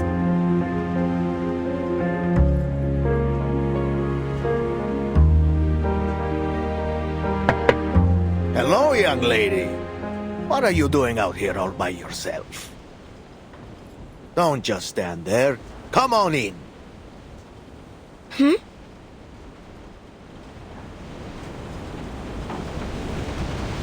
Sorry. I didn't even realize where I was going. No need to apologize, my dear. You are more than welcome. You saved us old folks from sitting here in silence till we reach shore. Charlie's just happy to have someone new to tell his stories to. I bet Essam will jump at the chance to show up how he drives off those series too. Series?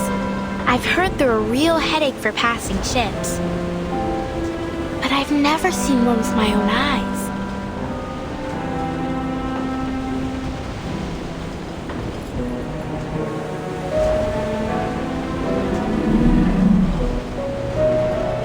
Well, well, it's This young lady knows a thing or two about the sea. How about you give us a hand, eh?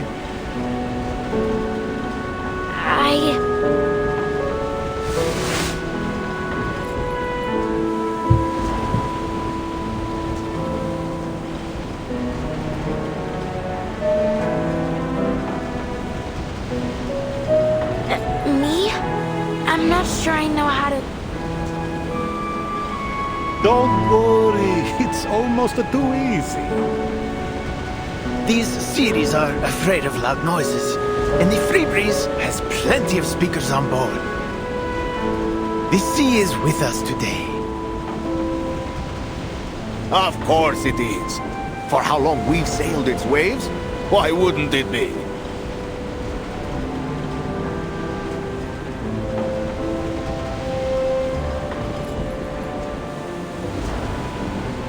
Get ready, folks! Port the helm!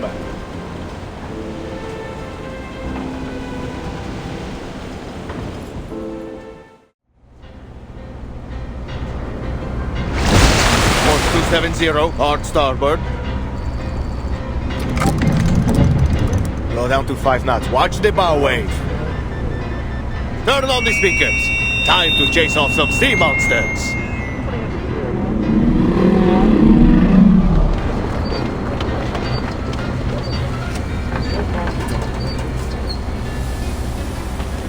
Signorina?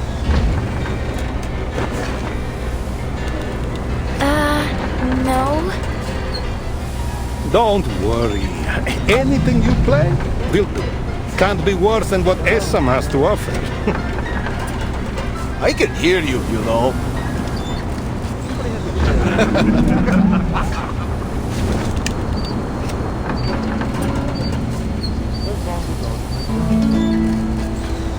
I grieve to leave my native home. I grieve to leave my comrades all. Come on, join in.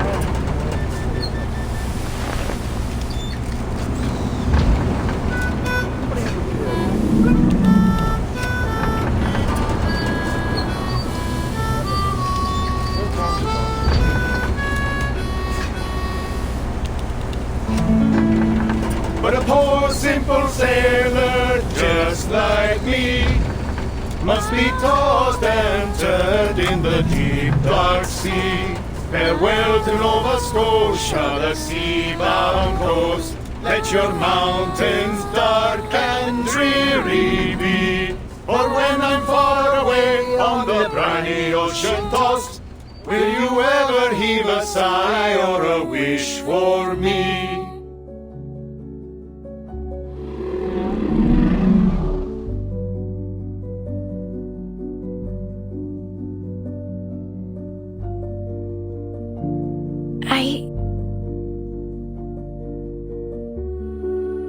Miss Grace. The outside world is indeed full of dangers, but there is less to fear than you think. I'll help you through it.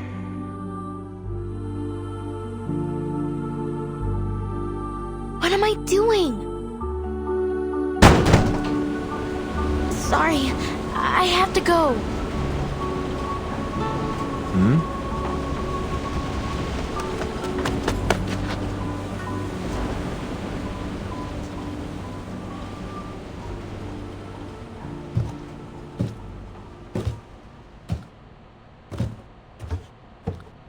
I don't understand. Why are they so nice? This is nothing like the stories.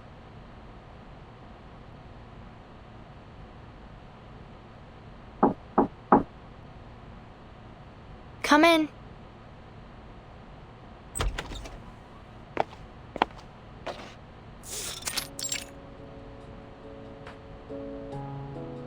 Timekeeper, I hope you didn't have too much difficulty during the power outage. Not at all, Senator. It actually gave me the opportunity to try out X's latest invention, the bouncing bulb. It's very interesting. A little draining, though. Would you like to try out one of these then?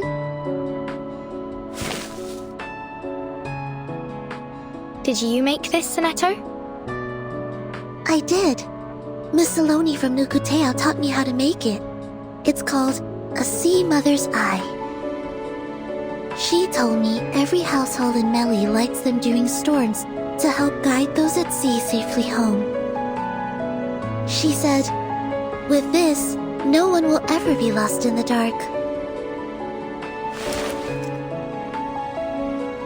Thank you, Sonetto. And what a lovely saying.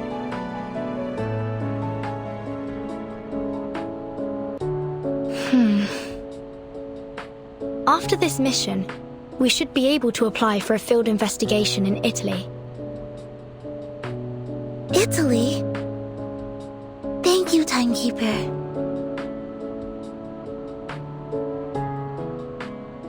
But let's focus on this mission first. May I borrow your communicator? There's something I need to verify. Of course.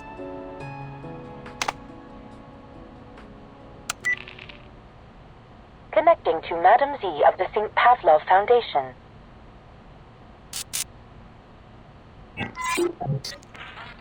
The person you're trying to reach is currently unavailable due to communication interference. Please leave a message after the beep. Huh?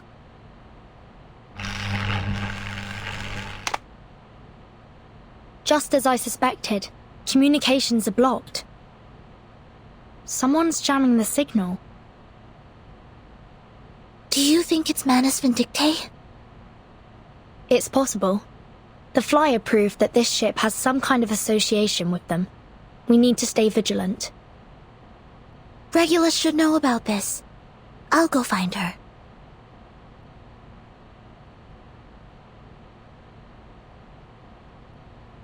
No! Regulus!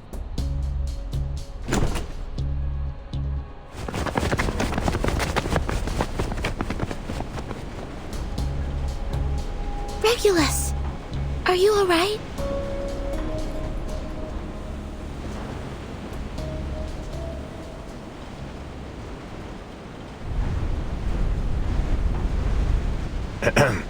Beautiful day, isn't it?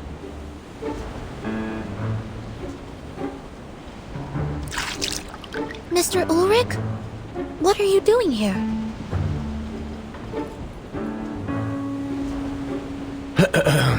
Good day, Timekeeper, Researcher Regulus, Miss Sonetto. This really the disguise you went with? Wait a minute. Vertin, did you know he'd be here? Listen, there's no way I'm paying for even half an extra ticket. In fact, he should be paying for me. Well, this might take a while to explain.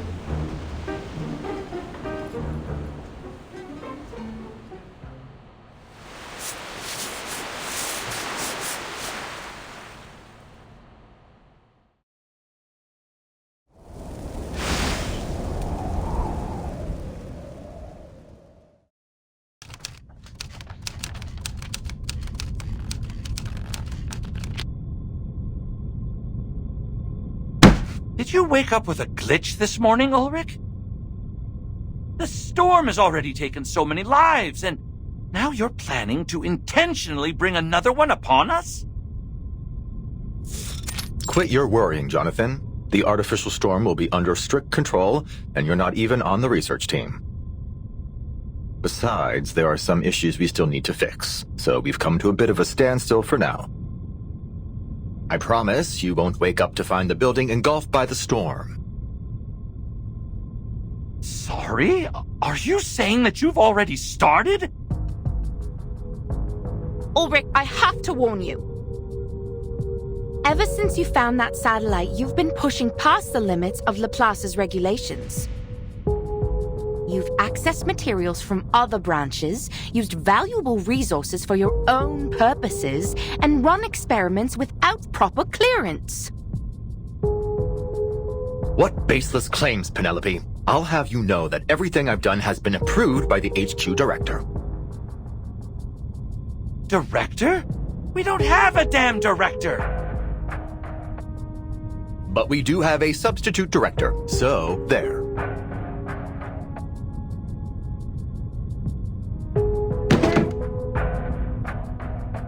For the last time, I'm not the substitute director. No one can substitute for Madame Lucy.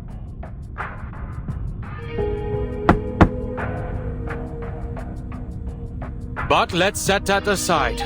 We're here to figure out what to do with the satellite, not to stage an intervention for Ulrich. The solution's as clear as day, my friends. We'll do exactly what they did in Plisetsk during the third storm. Find someone brave and send them into space. He's right. Why don't we just build another satellite and see how it handles the storm?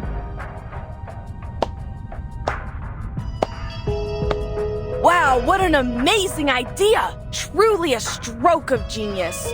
So, we're talking about a controlled experiment, right? That means we'll send not just one, but dozens of satellites, all carrying different items. What's the problem with that? Oh, nothing. The budget team will be thrilled at the idea. Here's a better one. We sit tight and wait till the storm sends us back to 1995. And bingo! Surprise! There's our satellite, orbiting around the Earth once again. Medicine Pocket, please mind your tone in the meeting room. Oh, sure. Just as soon as they stop trying to waste all our research funds. I'm with researcher Medicine Pocket here. There's no need to launch more satellites. We should be focusing on the artificial storm project.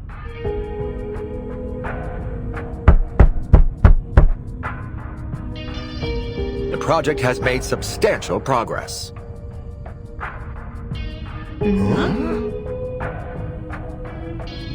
I have collected every item that was once on the Regulus satellite, including the space seeds from Plesetsk. You have no idea how difficult that was, let me tell you. It was easier to get Regulus's record. Still, you probably didn't need to steal it, Ulrich. You say that, but I've heard that it isn't going all that smoothly. Accelerating the reaction of asymmetrical nuclide R with fixed frequency sound waves so as to stimulate the storm. It sounds impressive, but what's the payoff? Have you found the key material that provides immunity from the storm? Good point, Lucas. I never claimed the experiment was perfect. In fact, I'll be the first to admit that it has some serious procedural flaws. Huh? Through 26 microscale artificial storms, I tested 7 different space seeds, an astronomical spectrometer, a high-speed photometer, some obsidian crystals, and a Lycopus lucidus talisman. None of them endured the trials. Then what do we do now? Just give up? No!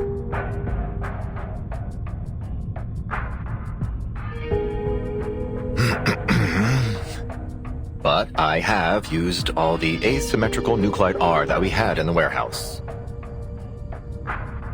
What?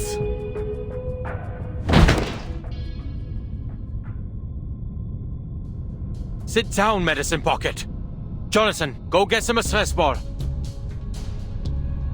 No! I can shout all I want, okay, substitute director?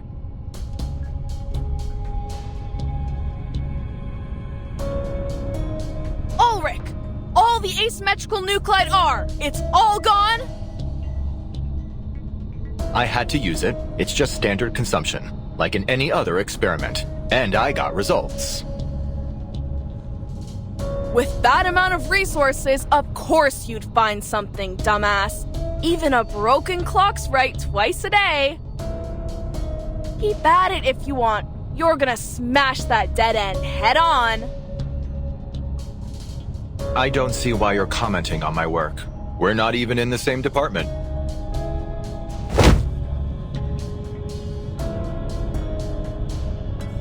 Because you used my materials! That was most of the nuclide art from both Laplace and the Foundation!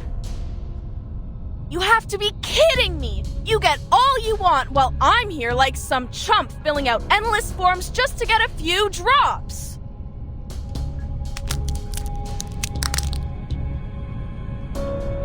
Next time, just give me the funds and nuclide, and I'll be more than happy to run a few laps in the storm with that crap from the satellite and see what happens. We would never endanger the life of a researcher like that. That's why we should launch another satellite. No need to risk anyone's life, especially since we got plenty of colleagues with aeronautics experience. Can't do that. Our best space expert is still in the Laplace care unit.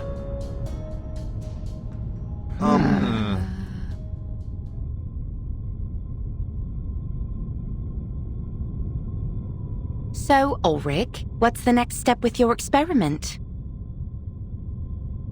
I'm taking it outside, of course. The richest deposits of asymmetrical nuclide R aren't in the lab or the Foundation's warehouse. They're out there in the real world.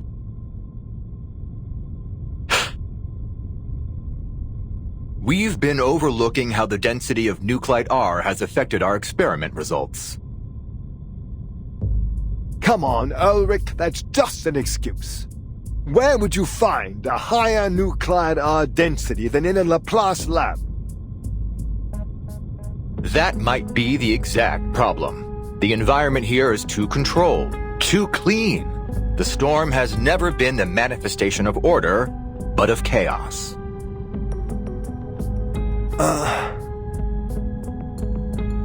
And how exactly do you plan on finding chaos?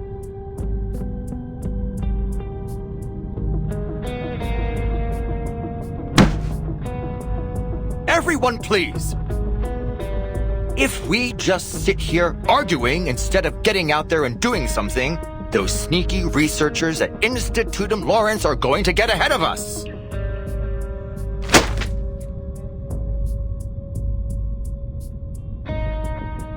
Lawrence? That strange secret society? Let's see what kind of bull they're spouting this time. No medicine pocket, just toss the letter into the shredder.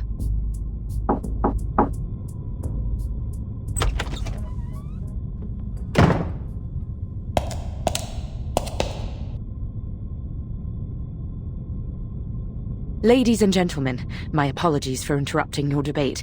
The St. Pavlov Foundation has passed a new resolution.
Miss Simone, did you just say something about the Foundation?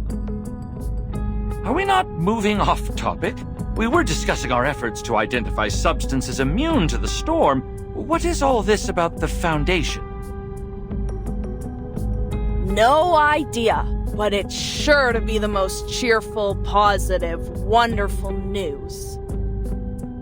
That'll teach you to run Madam Buckethead out of town. Now it's going to be those Foundation dimwits calling the shots. Ha! I won't stand for the Foundation ordering Laplace around. I'll set things straight with them later. You have my word.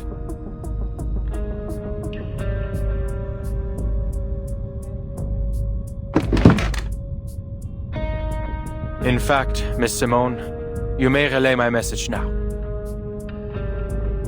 I understand your concerns, Mr. Enigma, but given our present circumstances, the Foundation's involvement may have a bright side.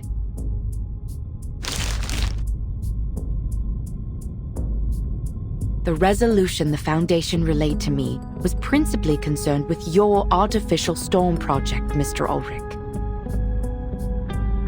Huh? What? Did you switch gears on us, Ulrich? For Flux's sake! All I did was ask for a little support. Speaking of, the Foundation also sent through their approval for your other requests. Mostly anyway. They agreed to supply the majority of your requested materials, including replenishing a portion of our asymmetrical nuclide R, and they've dispatched field investigators to assist us. Additionally, they've done preliminary screenings on the locations you mentioned and confirmed they meet the specifications of our experiments. The Foundation has never been this generous with us before. Huh.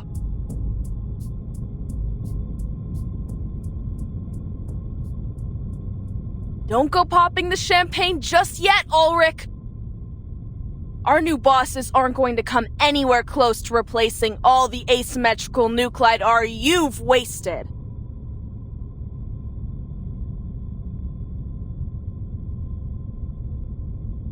Still, it's all too easy. What's the catch? They want to witness our results, firsthand.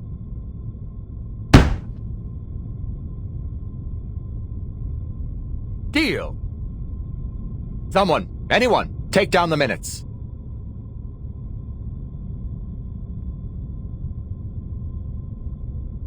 They also sent over another possible location that they haven't been able to confirm. A ship.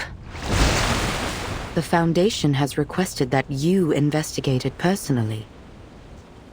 The Timekeeper will brief you on the details.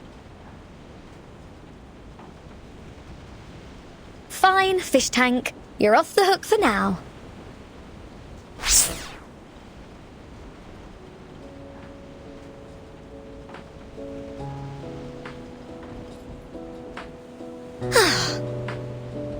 Just so we're clear, you're not planning to smuggle out my treasure, right? I wouldn't think of it. Fab. And you're not angling that I foot the bill for this excursion, right?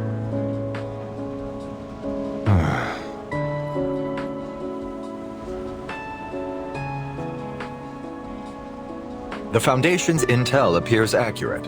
After some preliminary checks, I am certain this will be an ideal locale to conduct our experiments.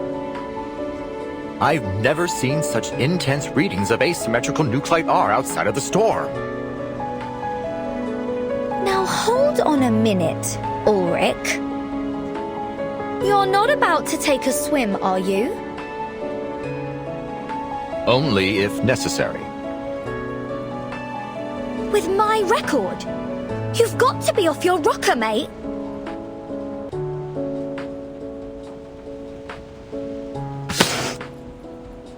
Not at all. It's time it was returned to its rightful owner.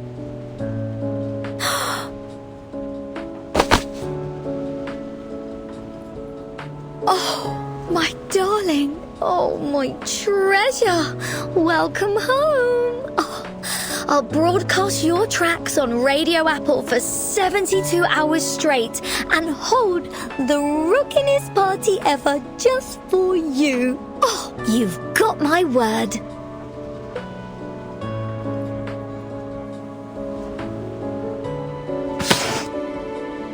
Hold on. You're not about to withhold my funds, are you? Fret not, Regulus. Given its special significance to you, we made its composition analysis our first priority. Now that the first step is done, I'm more than happy to return it to you.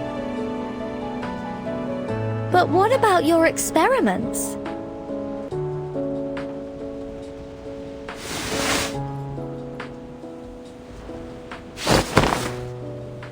Not to worry. I've already made arrangements.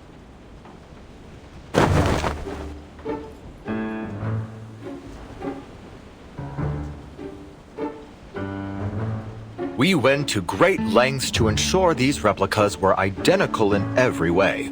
We even reproduced the ink used in the signature. Identical down to their heart and soul, courtesy of Laplace craftsmanship. We've achieved complete consistency in both composition and appearance. What? Well, I've got to hand it to you. They're dead ringers for the real thing. But this is piracy. And not the fun kind. Musical piracy. Drastic times call for drastic measures. I hope you'll find it in your heart to forgive us, Regulus.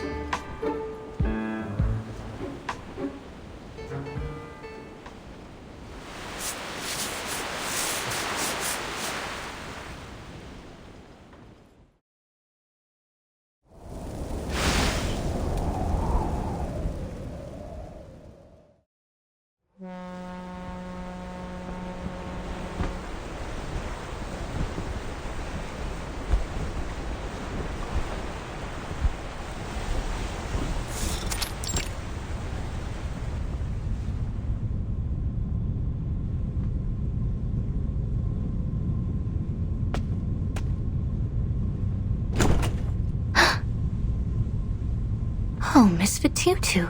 I hadn't expected you to visit.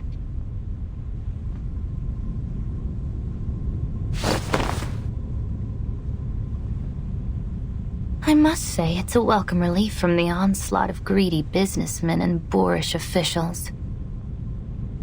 All puff and no substance. Bloated, lifeless. They remind me of a few specimens of decay from my collection. Decaying specimens? Miss Grace, you mean body? Hush. Let's just leave things at that.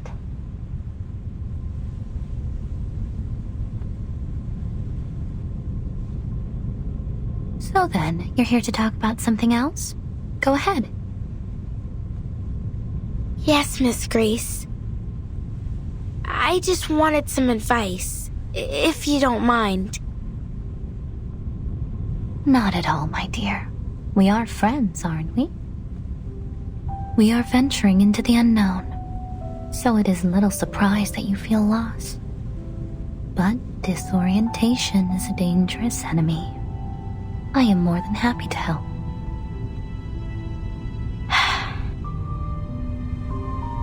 Relax and keep an open mind, dear. We have a long night ahead.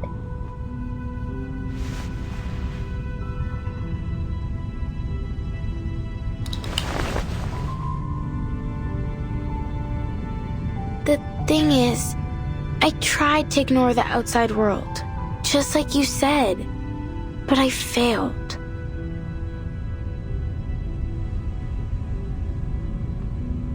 The idea of raising a spear against people I know so little about, even if it was to avenge my home.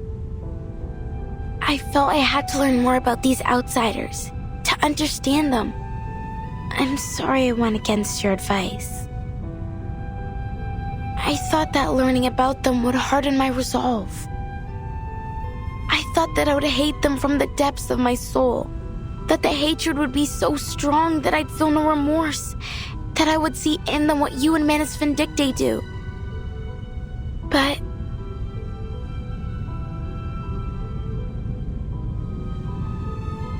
instead, after interacting with the people here,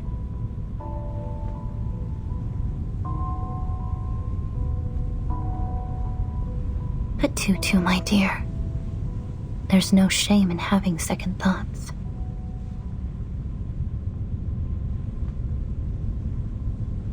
How could you not?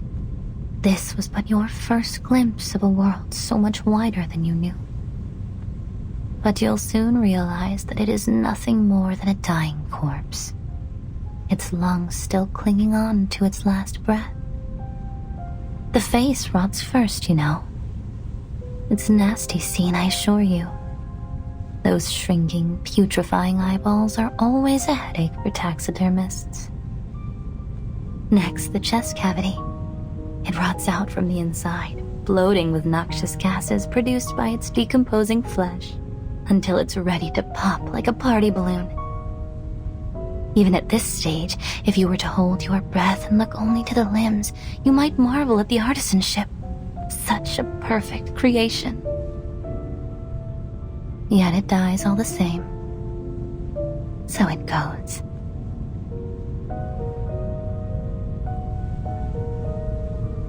Do you see the world any clearer now?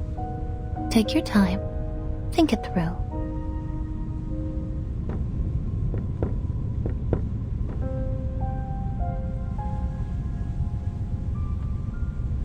The outsiders are different from what I expected. Miss Grace, are you sure they're truly evil?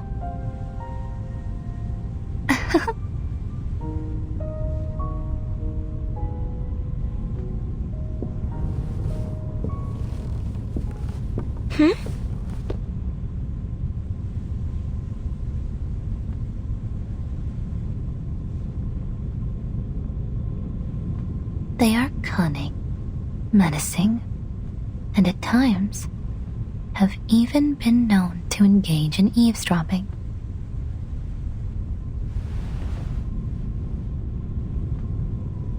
Miss Grace, watch out! It's some kind of monster!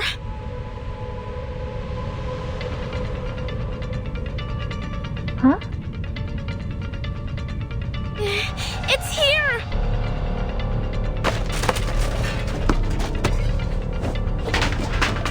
I'll protect you, Miss Grace!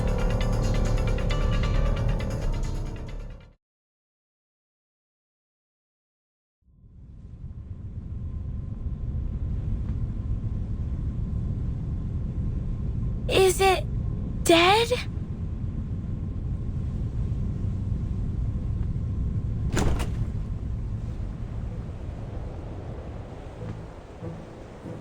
Oh, it's you, Barcarola.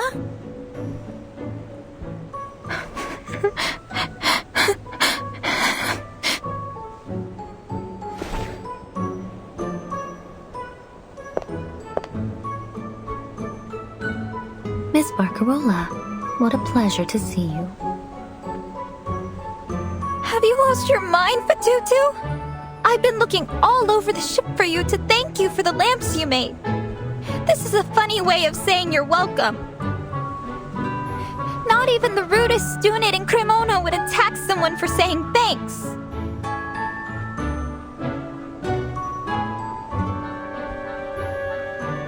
Cremona? Where's that? That's really not what matters here. Settle down, please, ladies. This was only a small misunderstanding, wasn't it?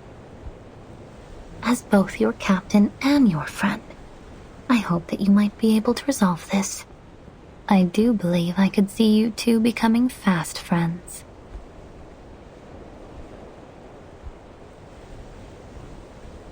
The Tutu here is eager to learn about the outside world, and I'm sure you must have many stories to share, don't you?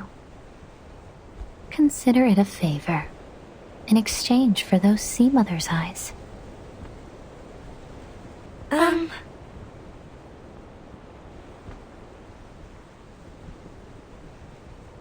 Why don't you take a seat, Miss Barcarola?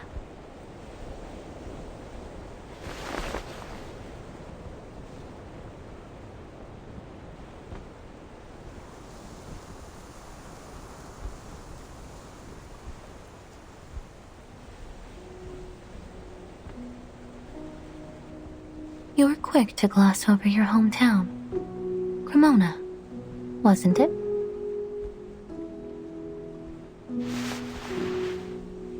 Cremona, the city of violins, as they say. See, I was born in that awful, dreary old place. But I don't like to talk about it, Miss Grace.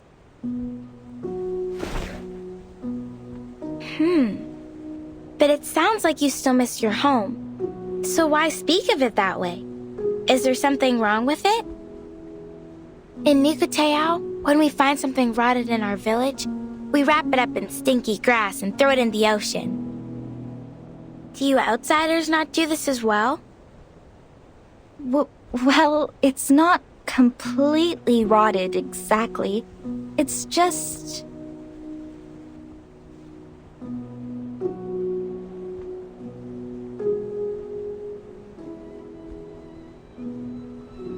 In Cremona, everything is bound up with the violin. How it's made, how it's played, even the science of it.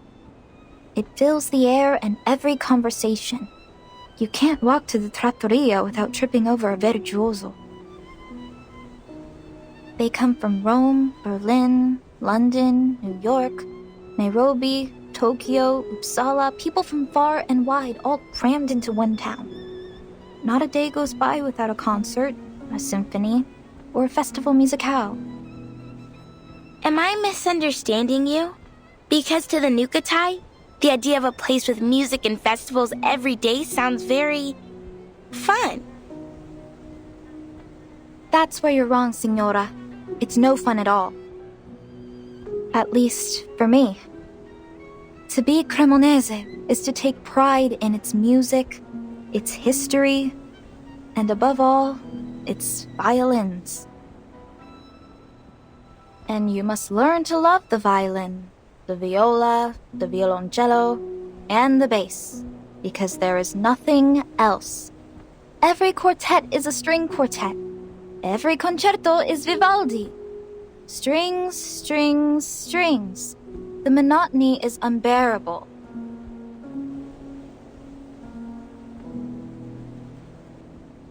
The world has so very many instruments as diverse and as varied as the people that fill it. Even the shell around your neck could sing if you knew just where to tap it. But not in Cremona.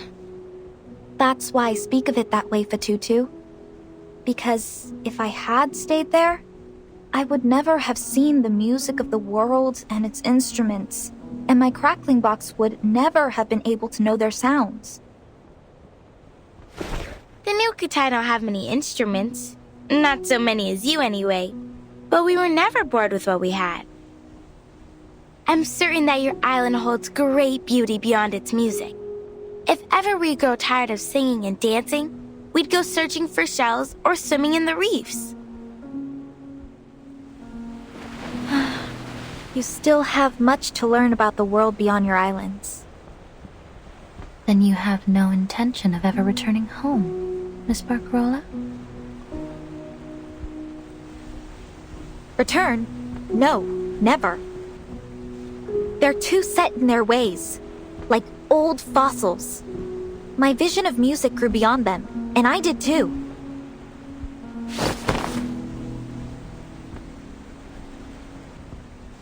I won't force myself back into their little world! Your determination is admirable indeed. Glad to hear it. Then my position is safe for another day. How could it not be? You are the very star of the free breeze. Uh-huh.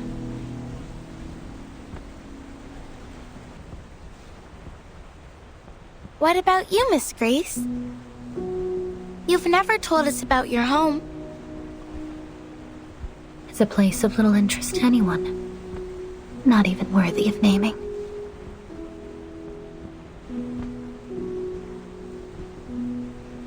They say a musician must be free of attachments to be truly creative. Perhaps this is true of captains as well. No, that can't be right. The Nukutai believe that to stray from our home is the death of the spirit. If we travel too far and too long, our spirit shells develop cracks that no amount of Nuku glue can mend. And from these cracks come an intense sadness. The elders call it homesick. Homesickness. See, we have this word as well. The sailors aboard often ask me to play the songs of their youth when they're missing their homes. So many different melodies. Thankfully, my crackling box has all kinds of instruments to suit their needs. I imagine it must be difficult for your people now. If you'd like, I could learn to play some of your songs and perform them. I'd be more than happy to help after all you've done. That's kind of you. I'm sure it'll be of great help to us. I'm more than happy to help, Patutu. It is my job after all.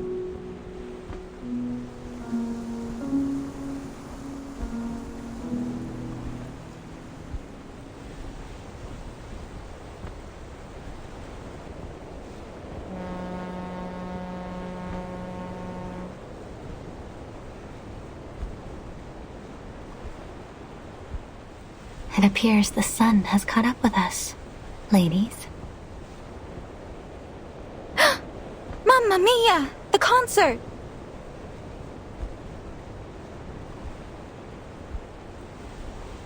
I promised Signora Regulus a rock and roll concert, but I haven't even asked her what instruments she needs. Ciao, ragazze!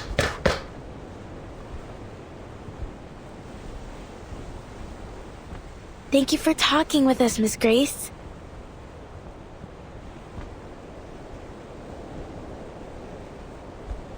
Don't mention it. I only hope that it was helpful for you.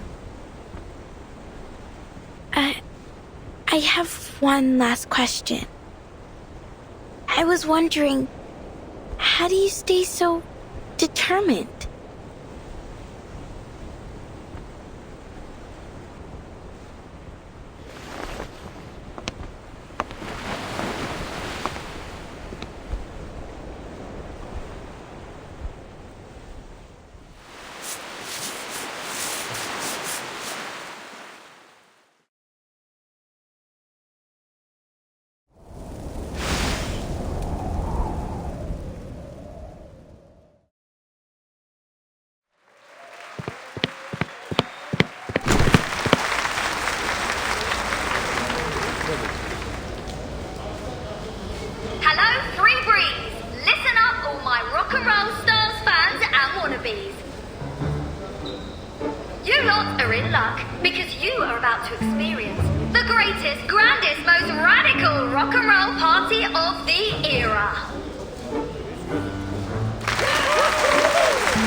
Star Musicista. This isn't what we agreed on. I thought we'd make our preparations together. What preparations?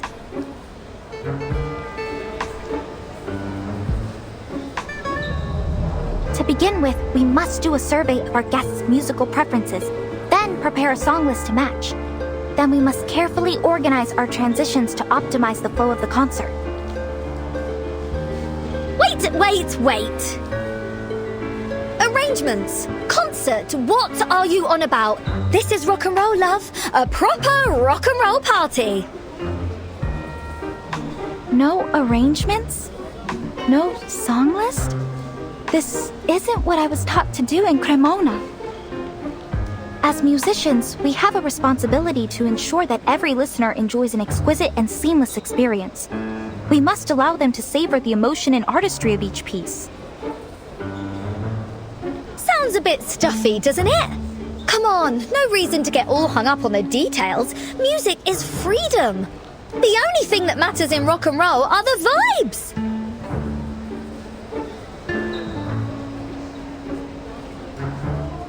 You don't use your brain, you feel it in your heart, babe. Guess your miserable old music teachers never taught you that, eh?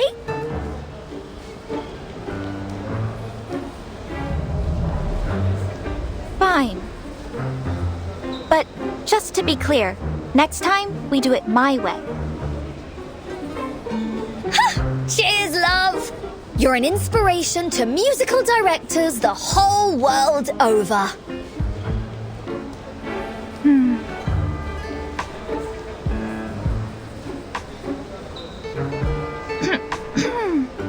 You can find the record player in the locker backstage.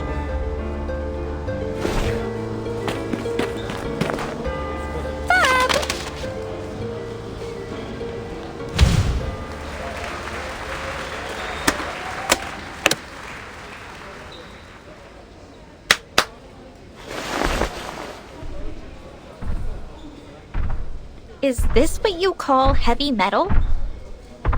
What's that? No! First up is an iconic taste of psychedelic rock. But I haven't even found the power socket yet.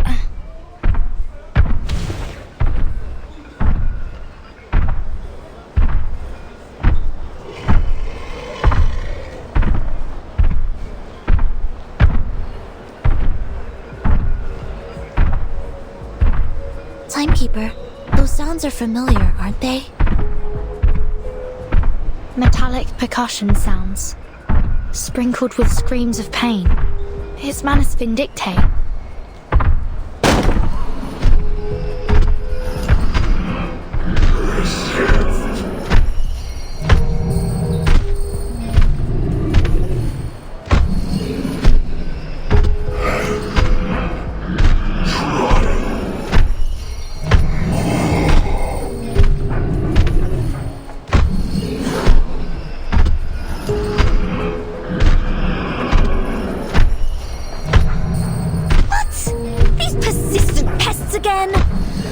Which hellhole did they crawl out of this time? Don't worry, Signora Regulus. I won't let them disturb your rock party.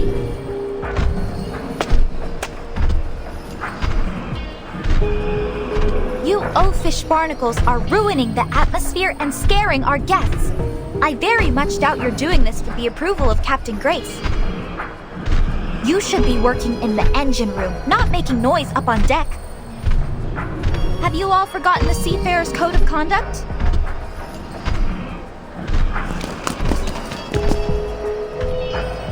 Sinetto, Regulus, get the crowd out of here. Get ready to engage with these Manus thugs. Understood. Miss Barcarola, I'll ask you kindly to step back from these brutes.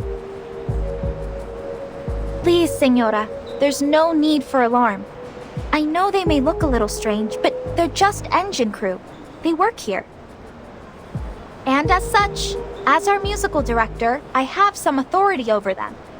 Moreover, it is my duty to ensure all our guests have a safe and enjoyable stay. Now I see how the Manus kept themselves hidden.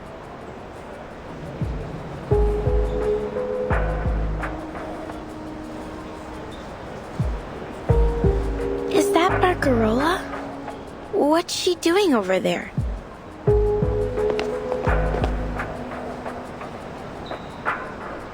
If you've come to be entertained or perhaps for some music lessons, I would be more than happy to assist you in the crew quarters later.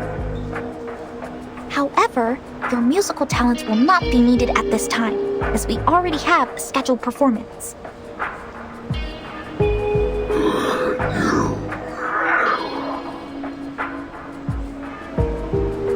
Stop them!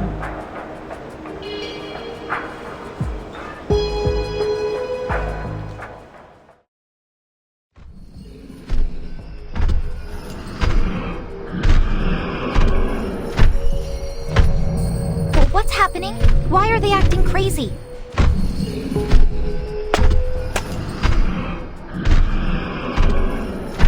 As the musical director of the Free Breeze, I can't allow you to harm our guests. Enough of your nonsense, foolish outsider. No! Hobo protect!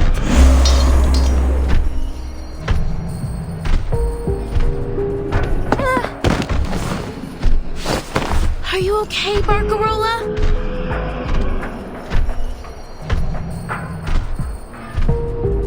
What are you doing, Fatutu?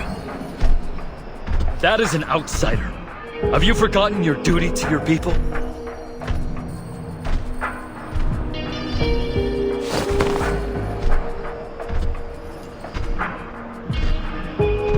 No! Never! But... Kamutsa, this is not defending our home. And it doesn't feel like avenging it either. What we suffered was not these people's fault. There has to be a better solution to all this. This isn't our way. It isn't right.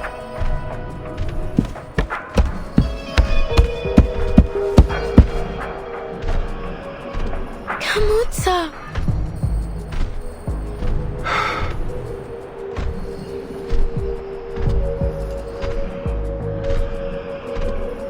Fatutu, we have no choice.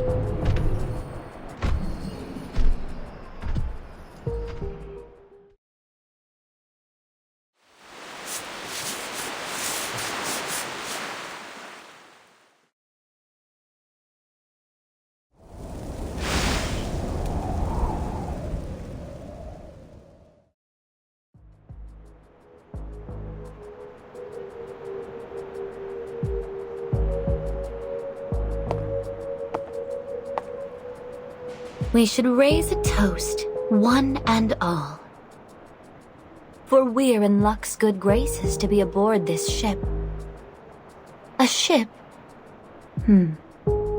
Perhaps one ought to think of it more as an art.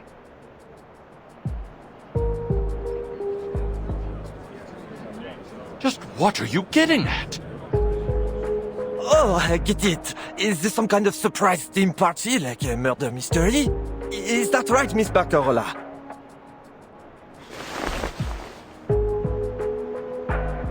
No, I didn't plan for any of this. You aren't entirely wrong, though, Mr. Matthews. For this is certainly a surprise, if not so much a party as a ceremony. Allow me to congratulate you, our honored guests. Each of you with your unique talents, resources, and powerful connections have earned a chance to join Manus Vindictae. If this is some kind of joke, Captain, I don't find it funny. So how about you knock it off?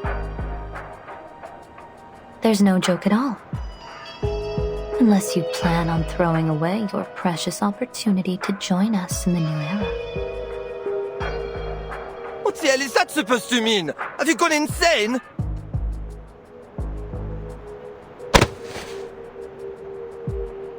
How dare you blaspheme our savior? Toa, ever since you put on that mask, you've been acting strangely, like a different person.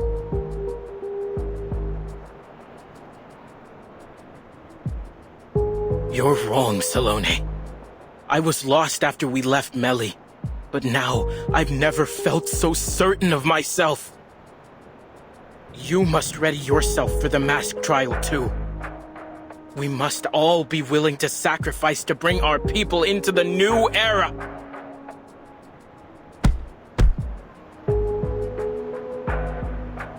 As for these ignorant outsiders, they will never understand the depths of the crimes they've committed, or the punishment they deserve. Calm down, Toa. Don't bother with these outsiders. They only care about themselves. Only the storm can bring the change we need.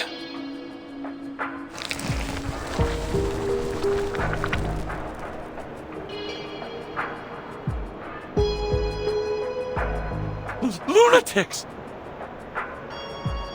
Timekeeper, it seems as though the islanders aboard are working with Manus Vindictae. There's no telling what else the Manus have up their sleeve. We need to call for support as soon as possible. But our communications are jammed.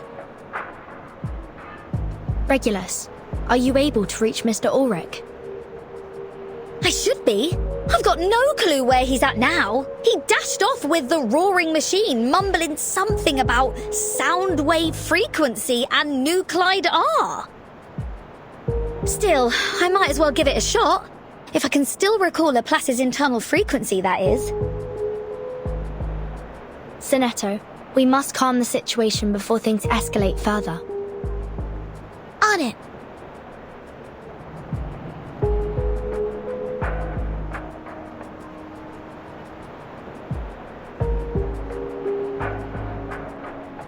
Ladies and gentlemen, perhaps you have yet to understand what the storm really is.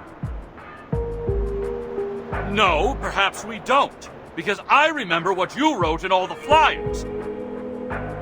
The Free Breeze is equipped with a double hull and the most advanced communication systems available, capable of contacting rescue and support under any circumstances. Yeah, and something about its stabilizing system. Why should we be worried about some heavy weather? Or were you lying to us? Oh, the specifications of the ship are all very much true. No natural weather phenomenon could endanger us here. However, the storm I speak of is not a mere matter of churning wind and thunder, and no double hull nor stabilizing system could stand against it. So, what the hell is this storm? It is a cleansing. A deluge that will come to eradicate all the sickness of this world.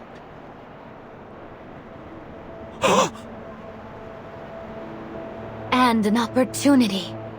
A chance to reverse our course. All that is asked of you is an insignificant price. Reverse? Price? What are you talking about? In the 90s, veins turned into wires. In the 80s, skulls turned into geometric shapes. Oh, in the 60s, what fun we had then! The entire world became a pop art spectacle. And Manus Vindictae have seen us through each one for all these many years.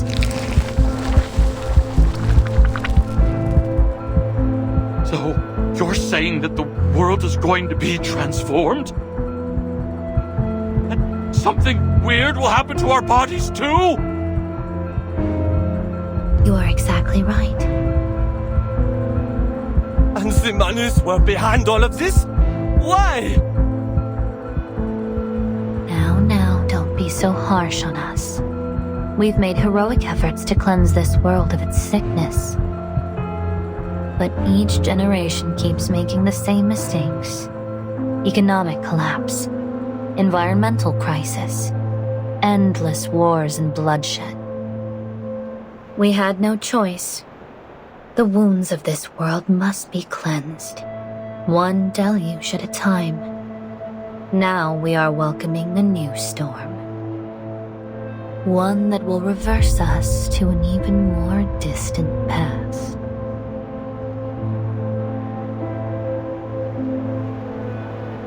You're a lunatic, Captain. You need your head examined. Lady, you need a psychiatrist. But these things you're showing us, they really happened?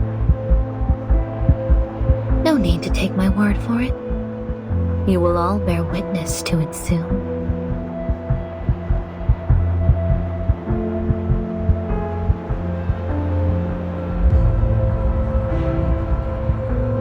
The storm is not coming!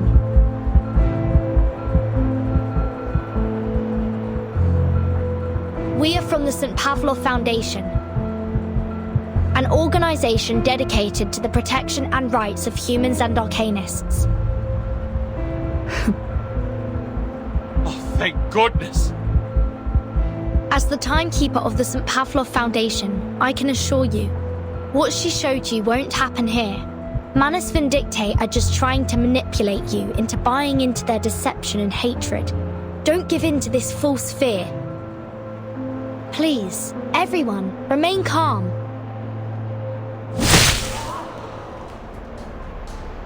Protect us? You? Don't make me laugh!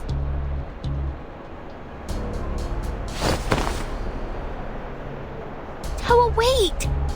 She seems trustworthy. Maybe we should listen to what they have to say. Really? You think these people care about rebuilding our home? Were they there when Nukutea was hit by the great waves? Where was their protection then? I'm not sure. But I just can't bear the thought that we might make a decision we'll regret later. I don't want to see any more cracks and scratches on our shelves.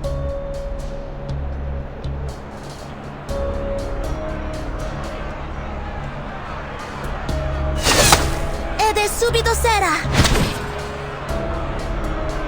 This is getting out of hand. Be careful, timekeeper. They're coming for us.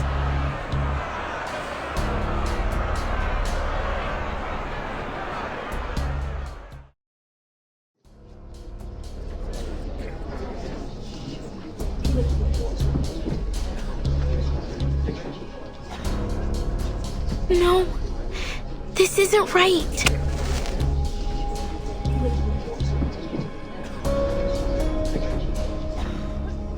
I think you need some rest, sister.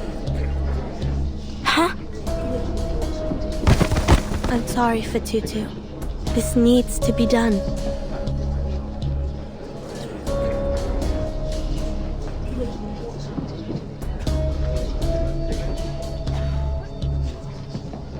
A fine speech, Miss Burton. Such delectable, righteous indignation. Surrender, Miss Grace. Your lies will not succeed here. Why, of course. To tell a lie brings the harshest of consequences. Even a kindergartner knows that.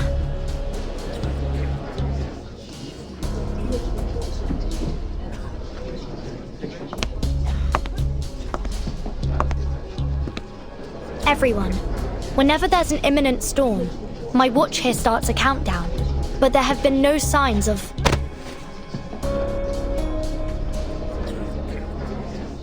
What a coincidence, Miss Burton. I so happen to have a similar device myself.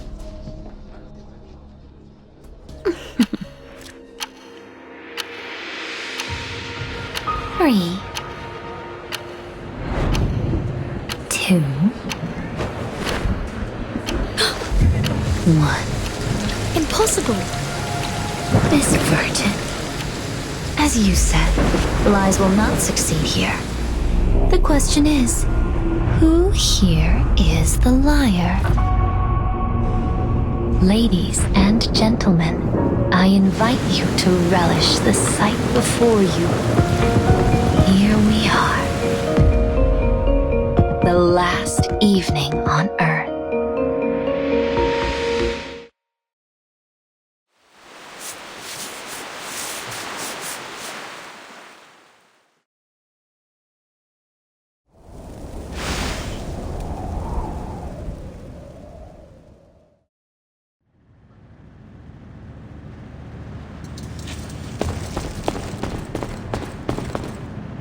Flex's sake, I can't work under these dim lights. Could this cheapskate cruise liner not spring for some decent halogens or fluorescence?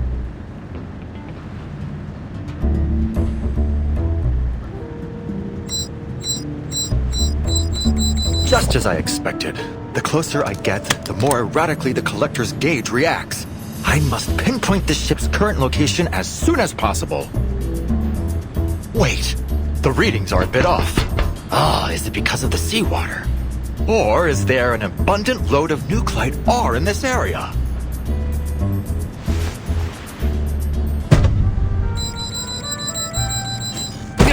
This thing must be broken. Oh, when I get my hands on the engineers responsible for maintaining this, I swear I'll... Calm yourself and think, Ulrich. Did you miss anything crucial? Yes! The oily slime in the power supply room. A rudimentary test showed that its refractive index and infrared spectrum closely matched our samples from Manus Vindictae.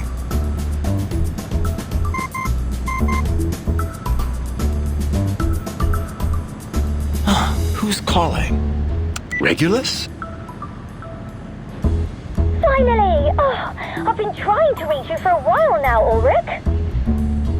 Calling to check on the artificial storm project, are you? I still have a way to go. I'll call you when I need a hand or two. No. I'm afraid I'm not offering you a hand. I'm asking for one. We need you topside, you fabulous fish tank. There's a gang of Manus thugs here.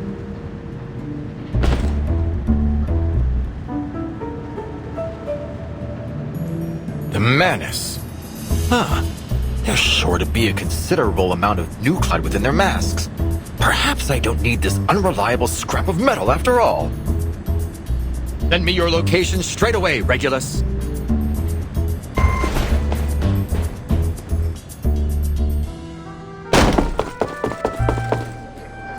Where are these Manus thugs? Lux's sake! This is a bigger crowd than I expected.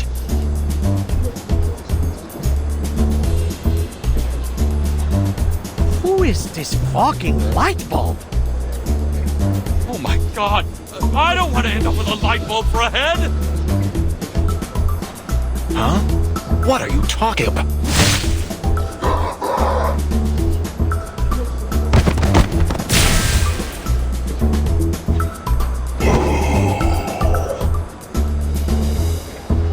There we are. Another extract of asymmetrical nuclide R.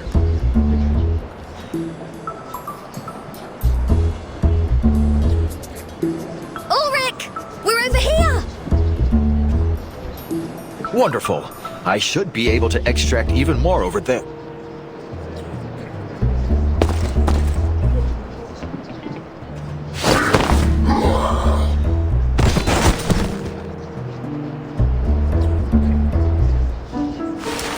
This seems to be a bit more than a gang. Closer to a horde, really. You understated your situation, Regulus. Your help is much appreciated all the same, Mr. Ulrich. Help?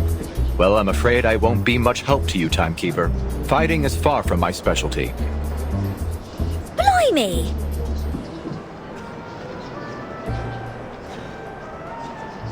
They seem to be corralling the guests. At least they aren't hurting them for now. It isn't about hurting them. She wants to recruit more followers.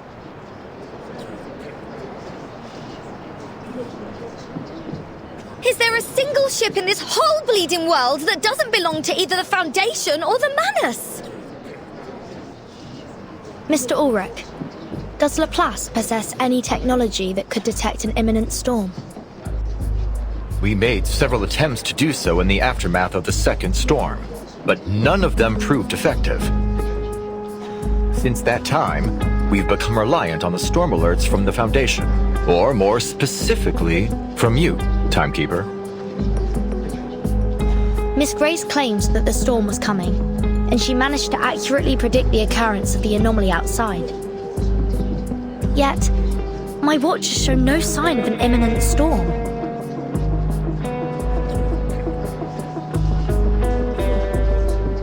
In any event, I believe in you, Timekeeper. Thank you, Sonetto. But it isn't you that I need to convince. It's them.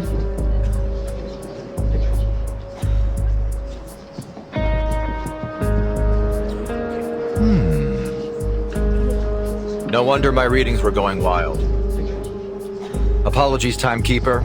Though nothing would make me happier than disproving Manus Vindictae, I can't deny the possibility that these phenomena are precursors to the storm.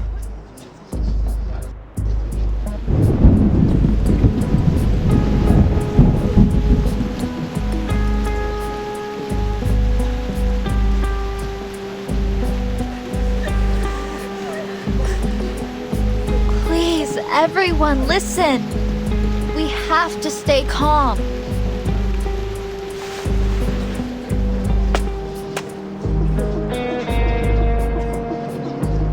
I ask you to put your faith in me and in the free breeze. I should have never come to this party. I want to go home. I'm scared. Someone help us. Please.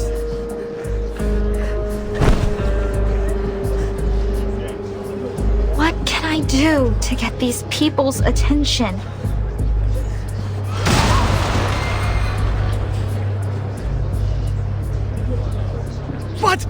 What's happening?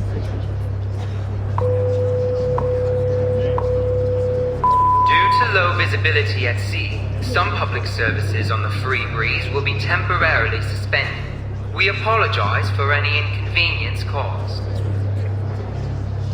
We are now entering an area of treacherous reef. During this time, there may be some sharp shifts in course.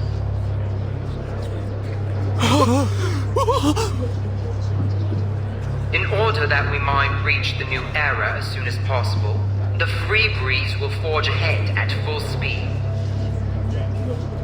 Please stay indoors and in case of emergency, hold on to the handrails. I repeat, please stay indoors and hold on to the handrails. Captain Grace, why in the world is the free breeze going full speed through these reefs? To embrace the future. But if we strike any of these reefs, the damage could be catastrophic. Not as catastrophic as missing our chance to embrace the storm.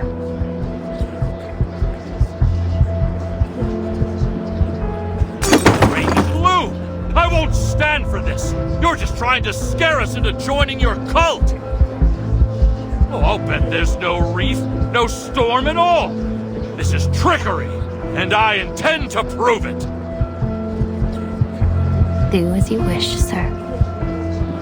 Please watch your footing. The wind is howling outside.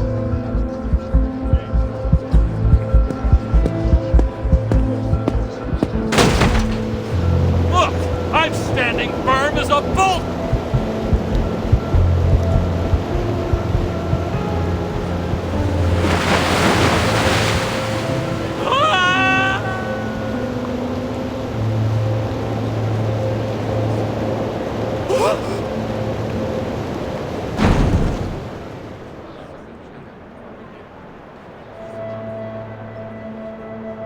The gentleman is gone!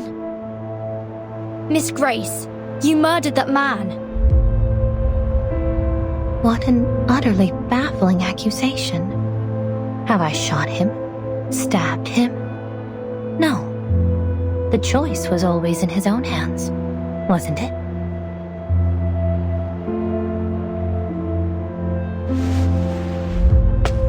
Captain, you said you'd save us if we joined Manus Vindicte, right?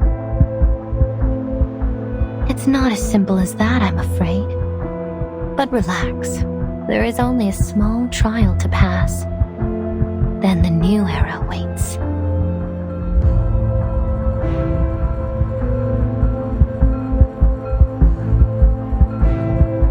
You may feel a little disoriented, but your body will be in no danger. So, if we all put on these masks, then this nightmare will be over? Things can't get any worse than they are now, can they? Give me the mask!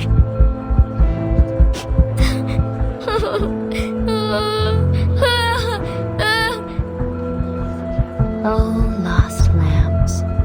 This will be the bravest leap you've ever taken over the fence.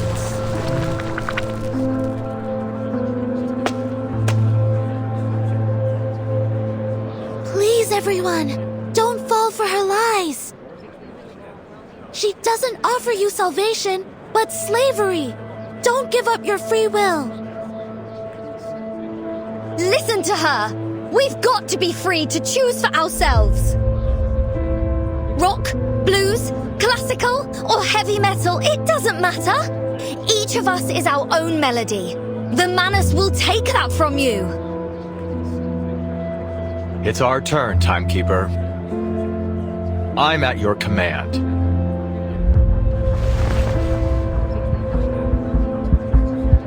All right. Our priority is to bring the guests back to their senses.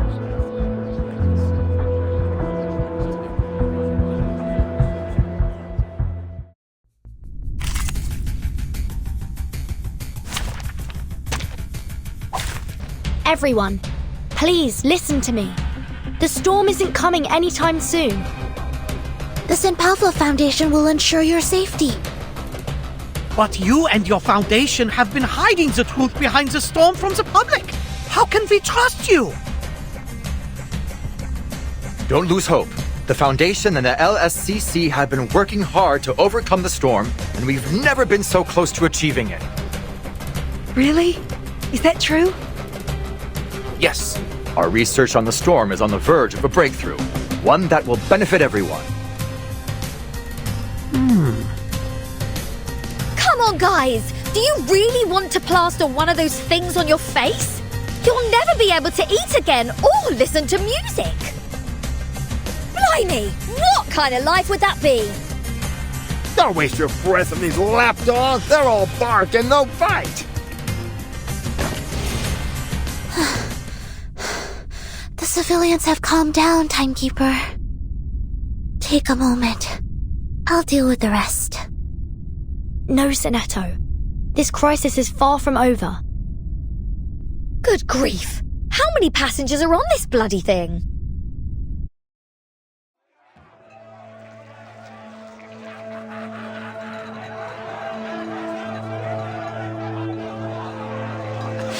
I did it! I put on the mask! I'm saved! Thank you, Miss Grace! It hurts! It hurts so much! Help!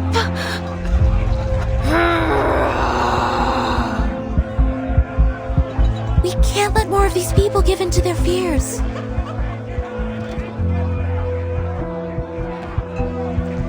These stubborn outsiders must be silenced. Take them away. Let our revenge begin with them.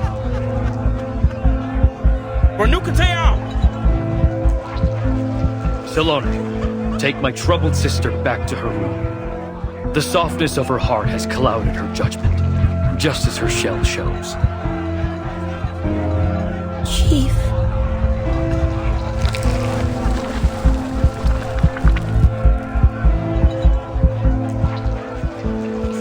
Mom, I want to go home. Just think of something happy, sweetheart. Remember that toy your dad bought you? It's waiting for you at home. We'll be there soon. Just put this on. We'll be there soon.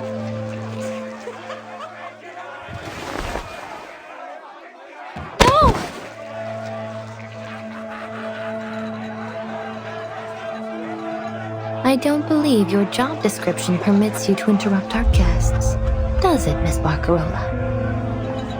I don't understand, Captain Grace. Why are you letting this happen? Why are you doing this?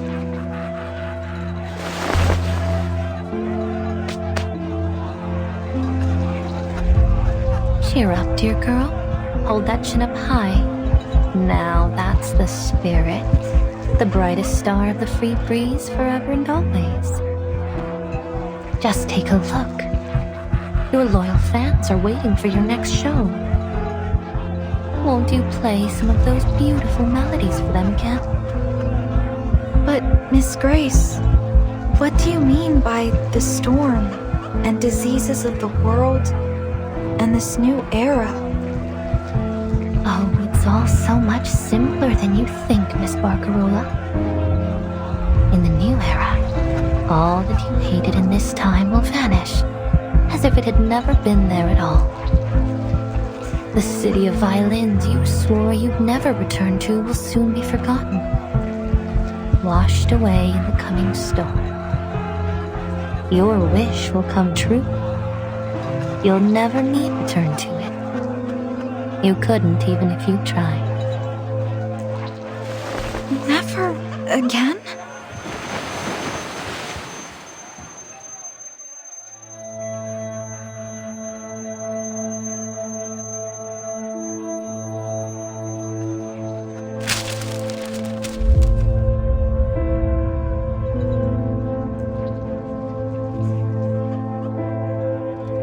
What was it you said about that rotten little town? The monotony of sound, the disappointment of those old fossils and their little worlds. Is that right? Yes. I said I never wanted to go back. Now, keep your hand steady this time, my dear. You must be certain.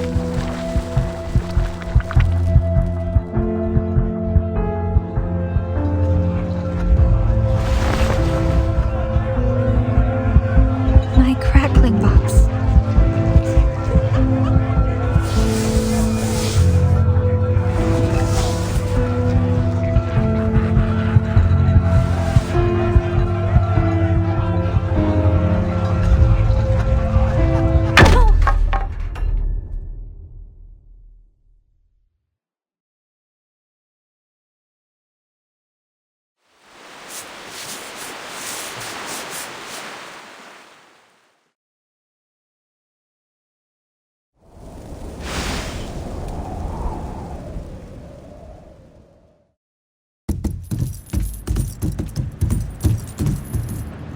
I'm confused, Toa. If these disbelievers are a danger to our vengeance, why are we only locking them up? Shouldn't we just toss them overboard? The chief wants Fatutu to decide how to deal with them. A test of her allegiance and her conviction. After she puts on the mask, of course. You're afraid, Salome. Don't be. The trial isn't difficult. I see things so clearly now. I don't know, Toa. I trust in Kamutsa's leadership, but still. Just like always, you're waiting for everyone else to test the water before you jump. I just feel that there's something wrong. You say you're not afraid, Toa, but I hear your chains clinking. You're shaking too. Shut up. That's only because we're in a freezer.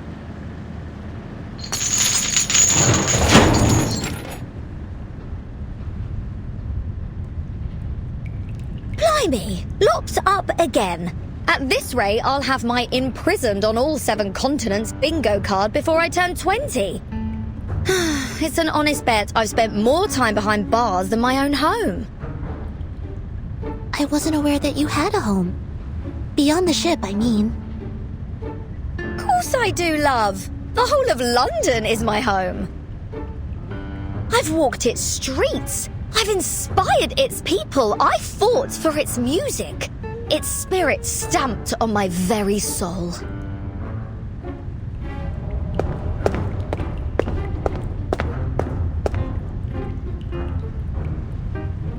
And jolly old London will always have a harbour open for this captain and her apple as a token of... Wait, Barcarola, what are you doing here?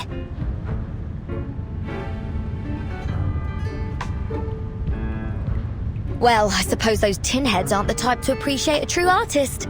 Jealous of our talents, no doubt. Miss Grace said to give you special treatment, Barcarola. But I warn you, these prisoners are ours to deal with. So don't get any ideas. What?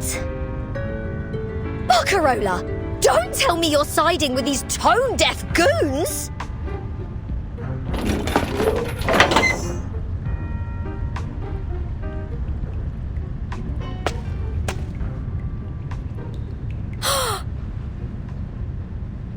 I'm just confused. It seems like there's only one way forward, but the captain said that only those who put on the mask have a chance to survive the storm. And that everyone else, the unbelievers, the forsaken, will vanish. Miss Verton, tell me the truth, please. What will happen if I put it on?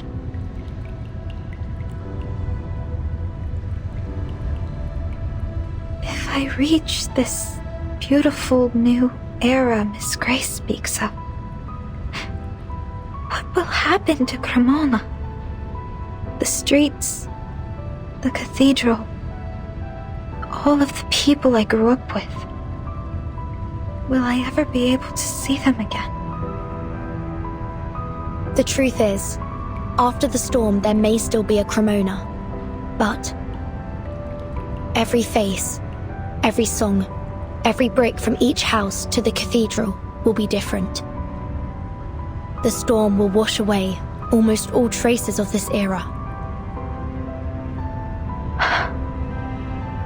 But you can still help us, Miss Barcarola. Me? How? No matter when the storm arrives, we must fight till the last second to help as many people survive as possible. I need some time to think.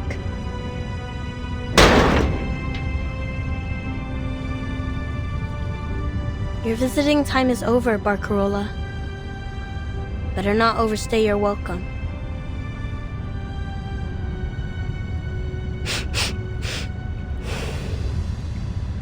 I have another request.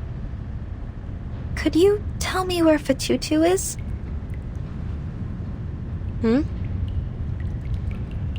I just want to see her, is all. As a friend.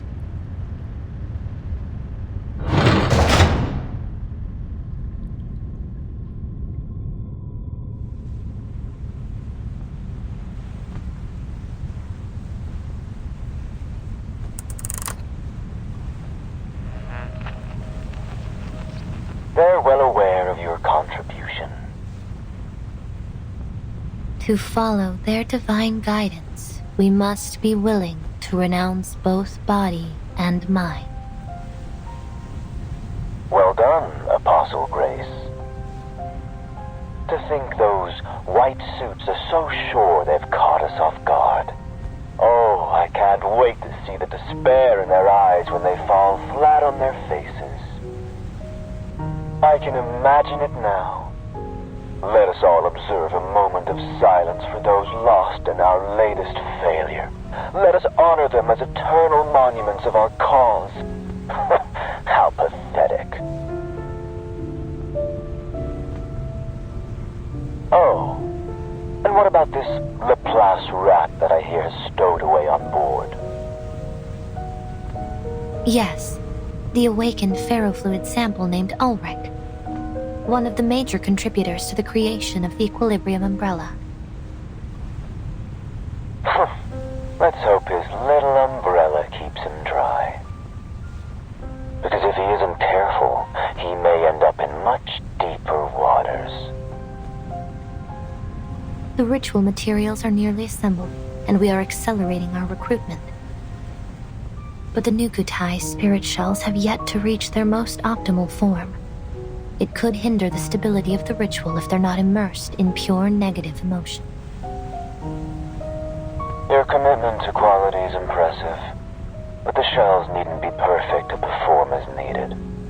Do not waste time unnecessarily. Do you understand, Apostle Grace?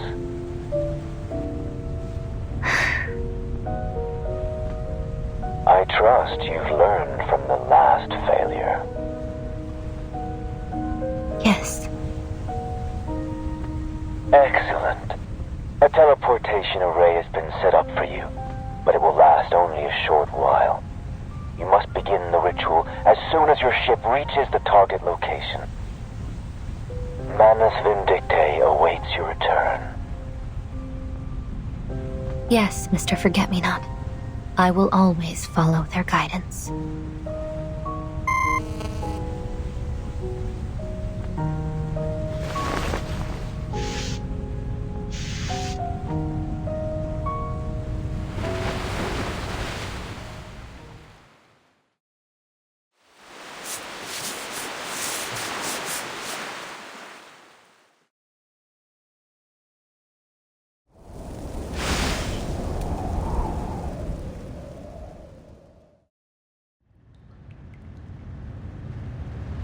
Subito sera. It's no use. The cabin's wall is heavily reinforced. My arcane skills can barely scratch it. I guess that's why they didn't even bother taking our stuff. Ulrich, you've got to have some miraculous trinkets up your sleeve to bust us out, right? You're the pride of Laplace, after all. Laplace is not a circus, and I am no magician. But I may have something that can help. I have a small amount of TNT and some papier pillar solvents. The former can blast the door open, however, it will likely blast us to smithereens along with it. The latter is much safer, of course. All we need to do is apply to the walls and then wait for a couple of days. We're abso-friggin-lutely screwed, aren't we? Don't be gloom, Miss Regulus. We aren't beat yet.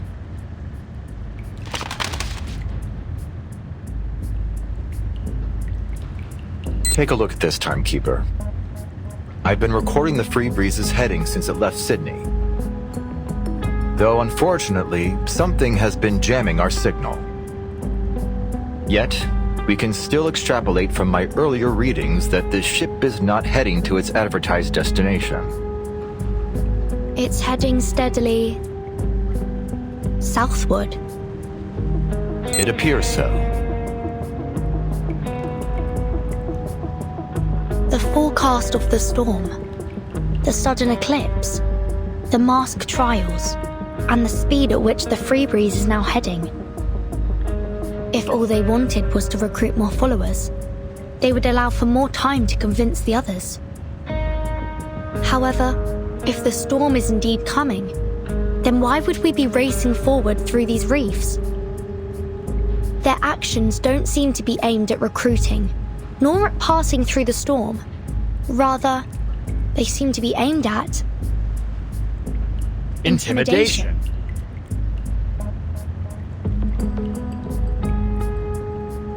This would add weight to the possibility that the storm they're promising is only a trick to inspire more fear. That said, we must consider the chance of the storm occurring, no matter how slim it may seem.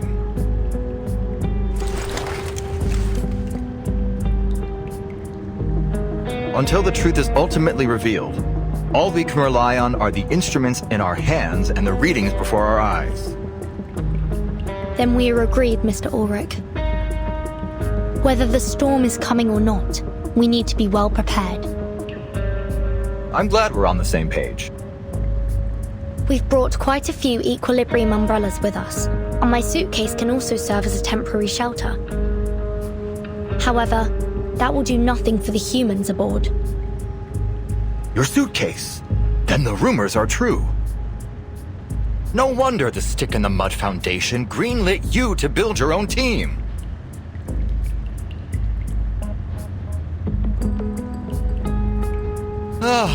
I would give anything to analyze it one day. I'm certain that day will come, eventually. Sonetto, how many equilibrium umbrellas have we brought exactly? Exactly 73.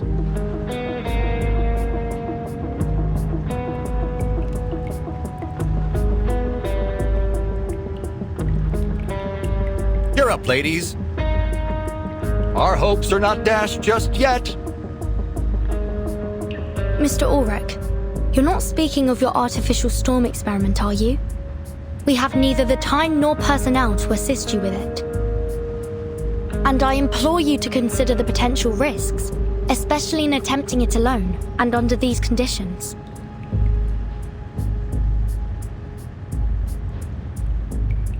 Irrespective of your concerns, thanks to those oily heads and their quirky masks, I have acquired more than enough asymmetrical nuclide R to perform the immutability experiments.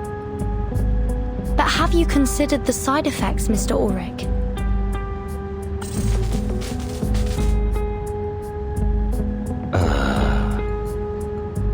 It's true. There is the risk of unavoidable side effects the experiments pose. And I admit that, if I were in the lab, we would use much more time and caution. But on this ship, I am the only one capable of withstanding the effects of the storm syndrome.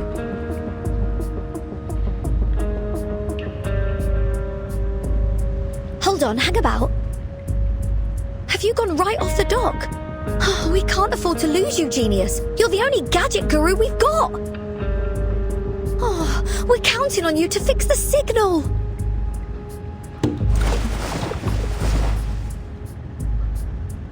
Mind the negativity, Regulus. I may be a scientist, but I'd rather not have the bad omens.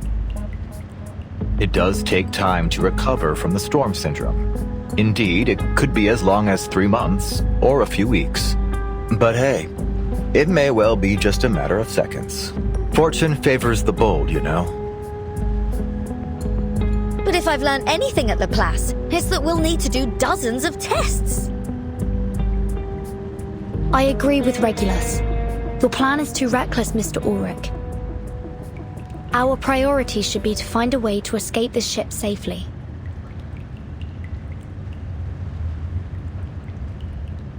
What about Miss Barcarola? Do you think she'll stand with us? She will. I have faith in her.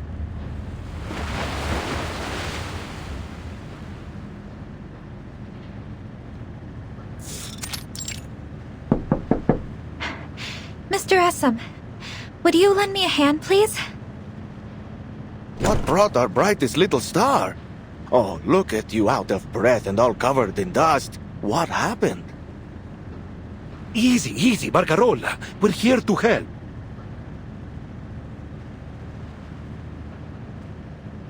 That's right, Signorina. Why don't you tell us what happened? The captain told us to stay put, but we'll do whatever we can to help you.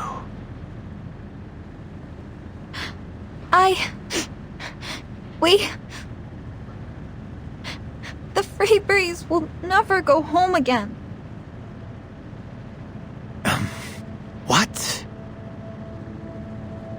Captain Grace said this era is coming to an end, and only those who put on a Manus Vindictae mask and pass its trial can reach the new era with her. Sorry, what? You just turned your old friend Charlie's brain into a knot. Where are we going then? There's no telling where or even when we'll end up. Could be someplace 10 years ago, or even 100 years. You mean we're traveling through time? I don't know. I've got to admit, Signorina, this all sounds a bit too wild to be believed. But as sure as a compass points north, I will trust you mean every word you say. Thank you, Giovanni. So, you're saying if we don't do something, then none of us will ever see home again?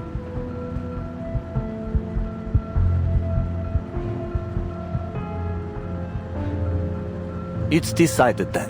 We'll fight by your side, Miss Barcarola. Because none of us wants to find ourselves in a random land back when the dinosaurs roamed. You got that right. I won't let them ruin my retirement. We'll sail ourselves home if we've got to. One thing's for certain. I don't want to be stuck here for the rest of my life. All right, gentlemen, enough with the words. It's time to take action. Miss Barcarola, is there anything we can do? Yes, of course.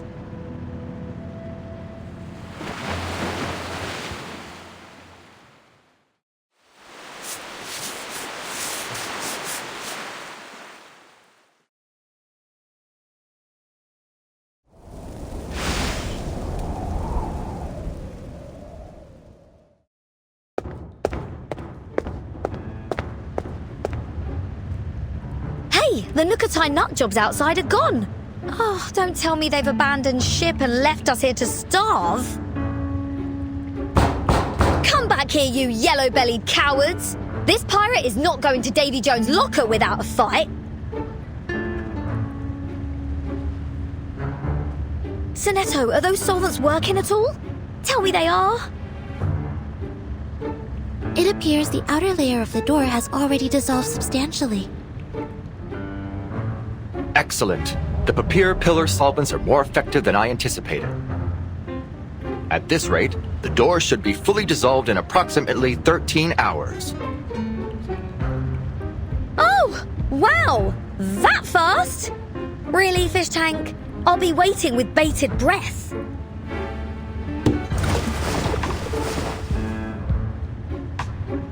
Hey, why don't you just whip us up a few helmets like yours? That way you can just blast the door open with TNT and we'll be sound as a pound. Well, our heads at least. My helmet is made of regular silica, 7.092% calcium magnesium carbonate, and 3.27% aluminum oxide. I'm afraid it's no more explosion-proof than your regular old skull. Ugh.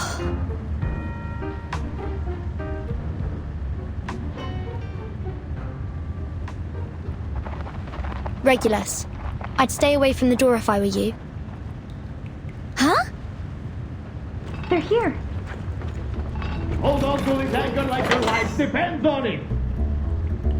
We ram the door open on the count of 3. 3! 2! 1!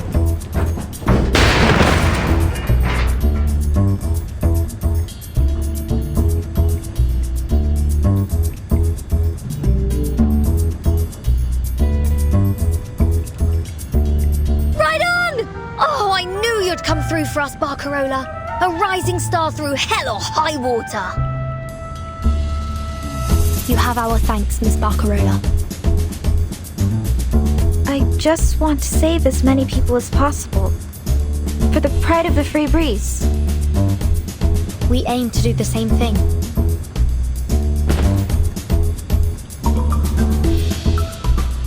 Timekeeper, I need to get to the radio room. It's likely to be the only place on the ship that will be able to get through their jamming.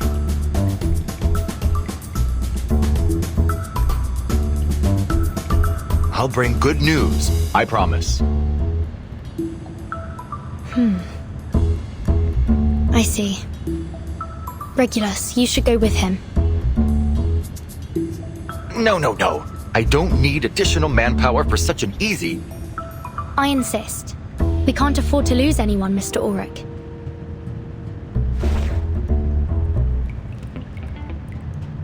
This is... The Pioneer's Mark I positioning system, the latest in technology from Laplace. But if I recall correctly, it's never been mass-produced. Only a few prototypes were made available. And this is one of them. If anything happens, someone can use it to track you down if you're in serious trouble. Like if you've fallen into the sea.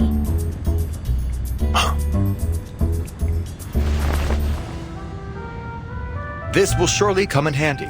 Thanks, Timekeeper. Good luck, Mr. Ulrich. He won't need it, because no one knows radio systems better than this captain.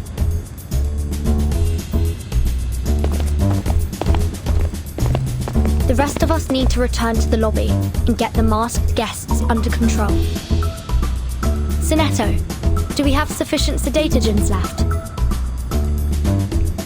Yes, Timekeeper. We still have plenty.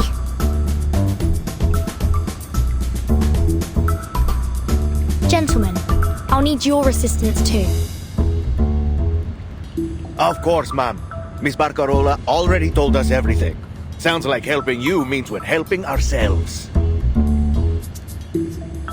Son, do you know where we can find the spare keys to the passenger cabins? We have another friend to free.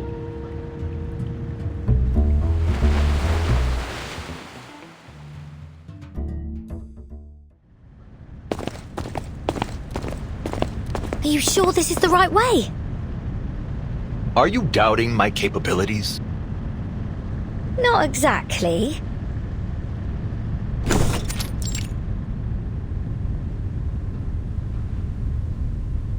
It's only that I expected they'd have this place locked down like the crown jewels. But nobody's here. We'll concern ourselves with that later. Let's get to work, Regulus.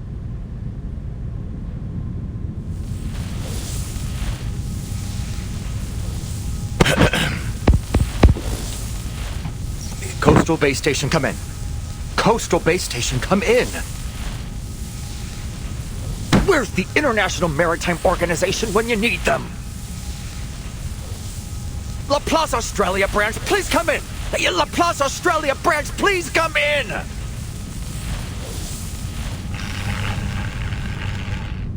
I just checked out the wiring. All the signal transmitters have been sabotaged. No wonder there's been no sight nor sound of those oily freaks.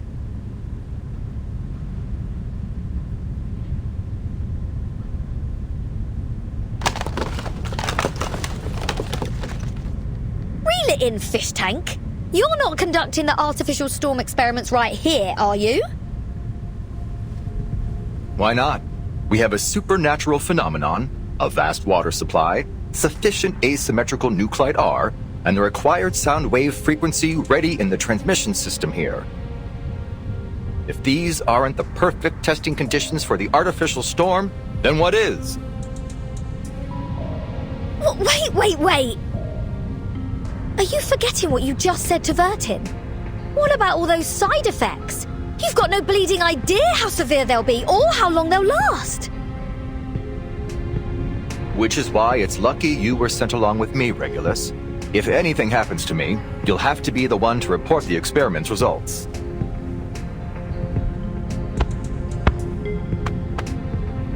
Whether the storm comes or not, we'll have made an undeniable leap of progress. More than worth a bit of storm syndrome, no matter how nasty.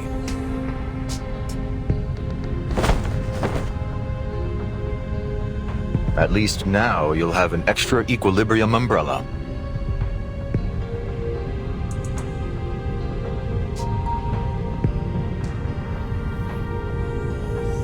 Ulrich! I refuse to be a part of this!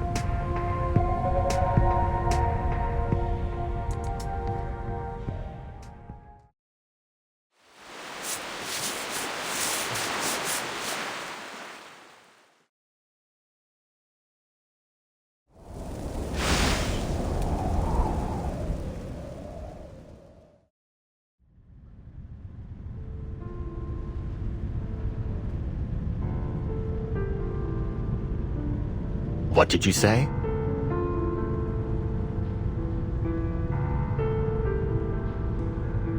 You heard me, you daft light bulb. I will not be your undertaker.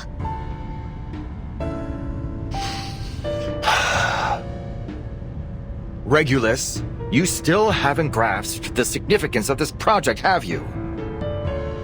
We've figured out the principles of the storm and even developed the means to create its simulacra. Yes, there's still much room for improvement, but we've already made a huge leap. And now, we finally have the opportunity to put our theories into application. Finding an immutable material is essential to our survival. The Regulus satellite proved it to all of us. Just think about it, Regulus. We are standing right on the cusp of the post-storm era.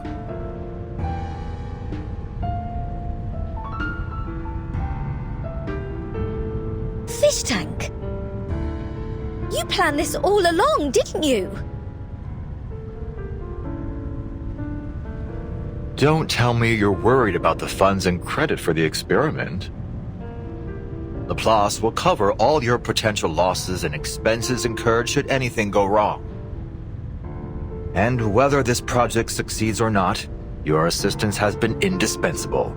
Surely enough to earn you a fat bonus and a high rating for your salary review. And I will certainly not be hogging all the credit.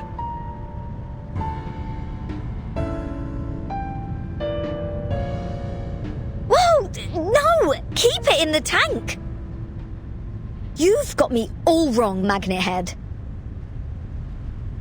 Huh?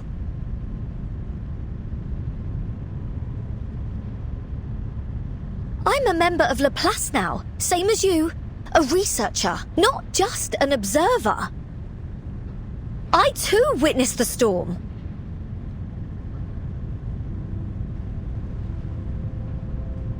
So ergo, therefore, QED, I'll participate in your artificial storm experiment. Not as your note-taker, but as your fellow experimenter. I never expected this from you, Regulus.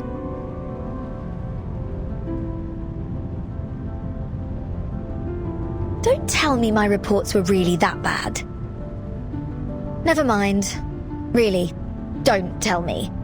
Fact of the matter is, I got an advance on my wages, so I fully intend to do my duty as a researcher. Besides, no rockin' pirate with a spine would ever leave their shipmates stranded in danger.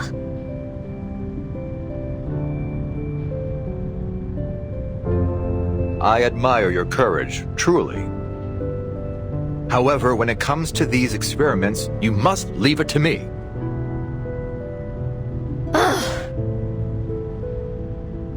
That is an order, Regulus.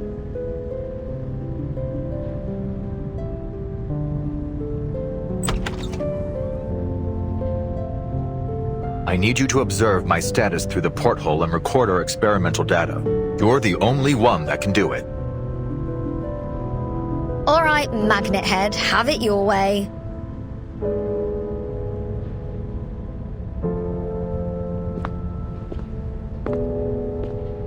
Say, Ulrich, do you like rock? Now is hardly the time to chat about music, don't you think? I hope you won't be pestering me with more of these inane questions. And to answer you, I prefer brown noise. Its frequencies produce a soothing rhythm in my ferrofluid. See? That's exactly why I can't leave it to you. What?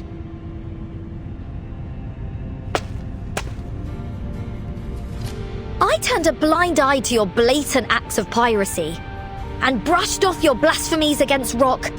But if I miss out on an adventure like this, I'll forever lose the right to join the 27 Club. The 27 Club? All the best rock stars die at 27, or in a blaze of glory. This is my record, my responsibility. We might fall or even vanish. Maybe we'll get turned into cubes or paint or whatever.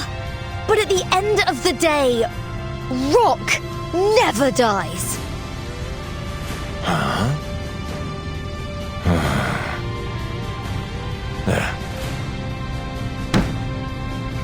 Whether you're a rock legend or not, you shine with the radiance of humanity. Regulus, I salute both your experimental spirit and your rock and roll spirit. There's only one thing left to do. Project. Experiments on material immutability via artificial storm. Locale. Radio room of the Free Breeze cruise ship. Experimenters. Ulrich and Regulus. Our experiment will now commence.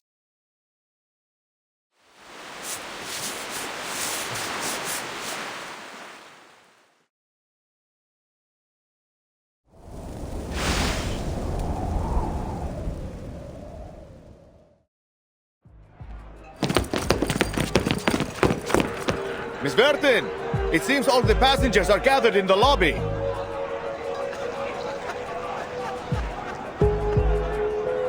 We've lost too much time. A lot of people have put on masks while we were locked up. We'll need to round up the ones that are still conscious. Sure.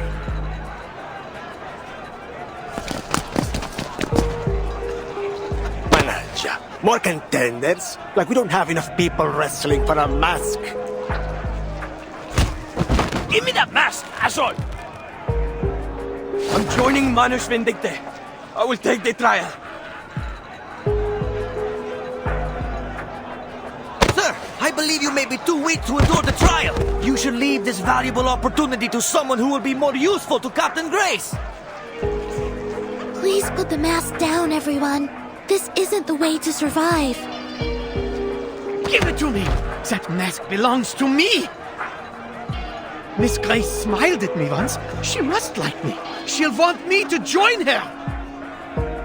I just don't want to be killed by the storm thing. I don't want to die.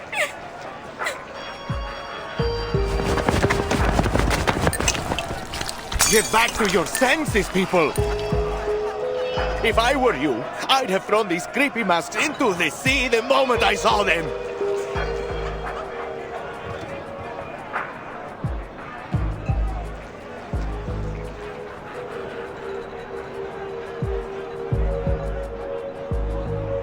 Salome, you must put on the mask, please!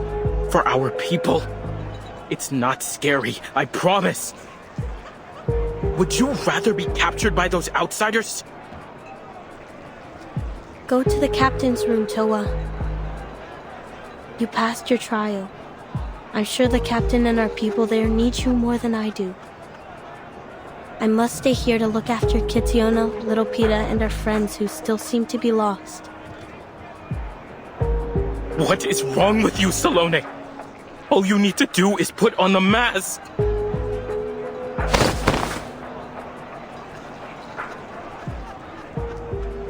I'm sorry, Toa. I think Fatutu was right to have second thoughts. Look at all the people who have put on the mask. Now tell me how many of them have survived.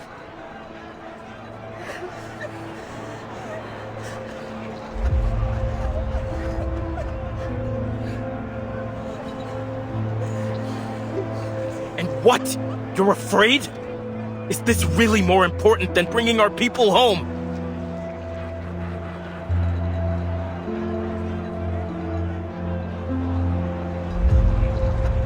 You have changed.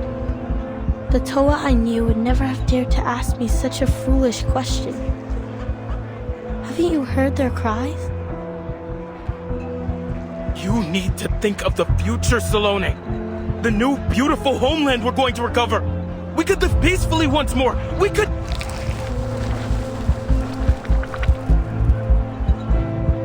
Please stop, Toa. I'm sorry.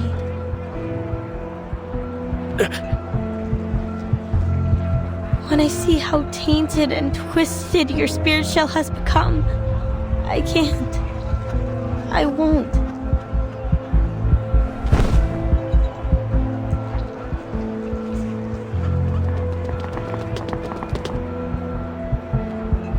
I recognize her. That's Miss Saloni. Timekeeper, I think they need assistance. Sinetto, watch out! A new world.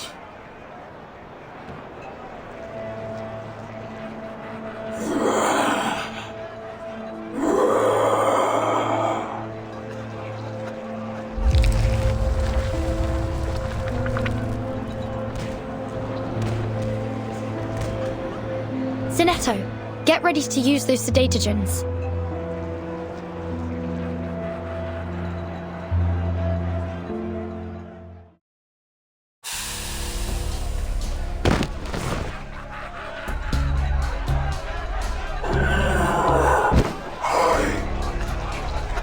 Pardon me for this, please.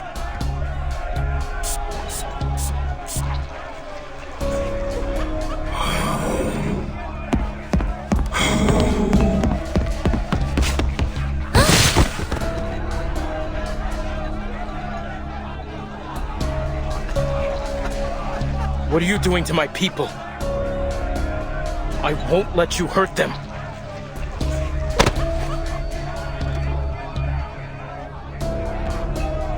Miss Burton! Miss Sinetto! We're back!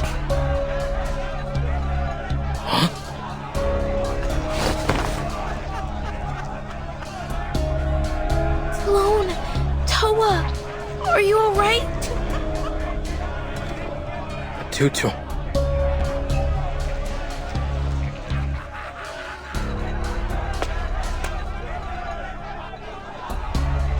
I'm so glad to see you unharmed, Fatutu. But our friends... I know what happened, Salome. Parkerola told me everything when she got me out. I've made up my mind now. We can't wear their masks alone. We never should have agreed to their so-called revenge plan.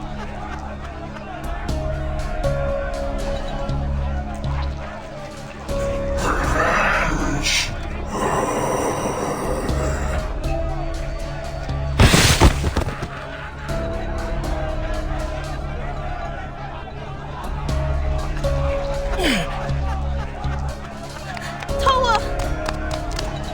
No! No! Why is this happening?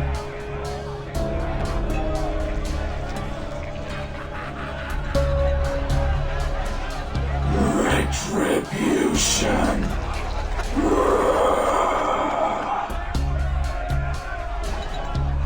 They seem to be more frantic than ever before. Timekeeper, I suggest increasing the dosage of sedatogens. The mask's influence has wormed its way deep into their brains. I'm afraid sedatogens won't be able to awaken their consciousness any longer. They need something that reaches into their soul.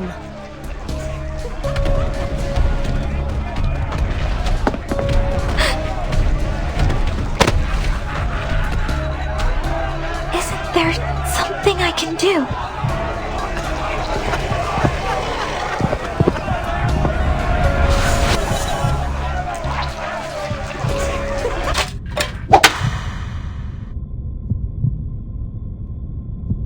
Stop playing with that atrocious toy of yours and pay attention to the class, Barcarola.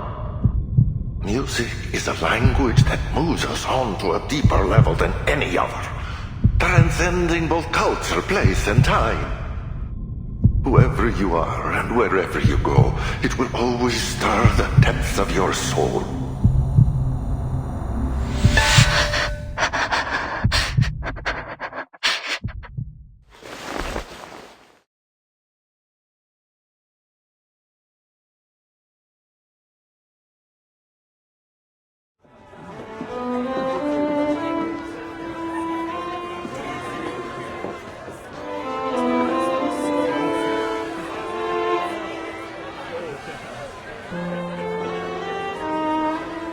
We're not so different deep down, are we?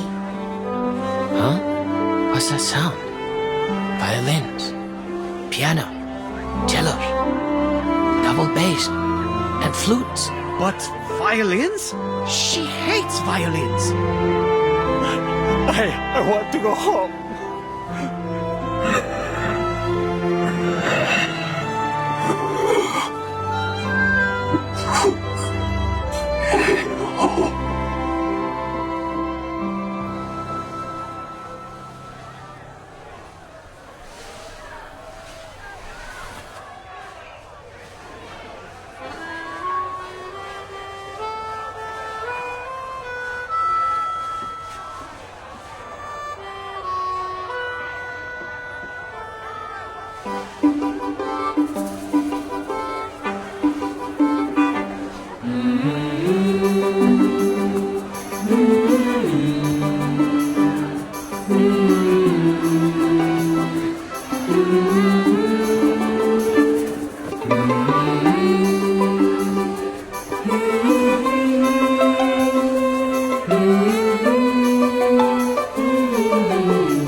It's over now, dear friends.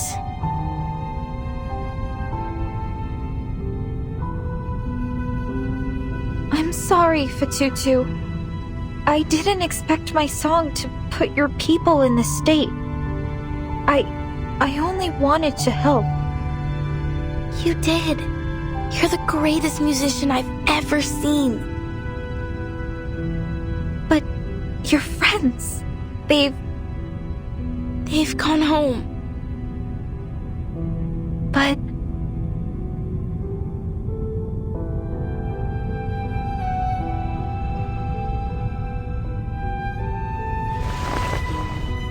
look at the shining, pristine spirit shells around their necks. That is a sign. It tells us that their souls are at peace. That our friends lived a full and honest life.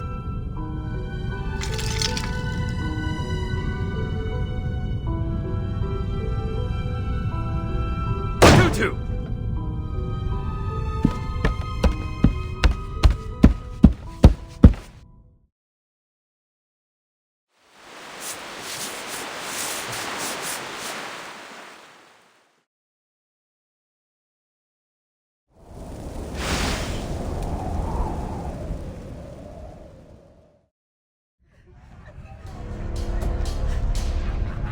What are you doing? How could you side with our enemies? Against your own people? Against the ones who would rebuild our home?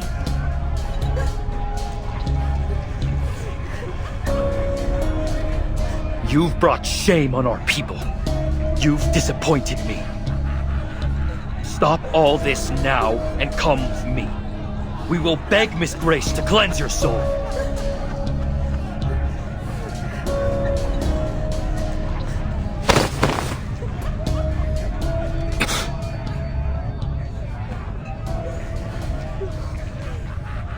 Joining Manus Vindictae was a mistake, Kamutsa.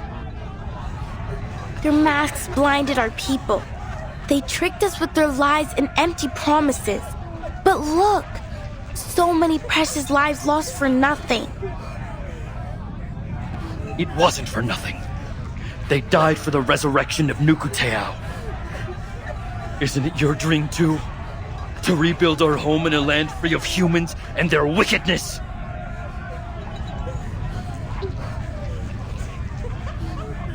No, not anymore, Kamutsa.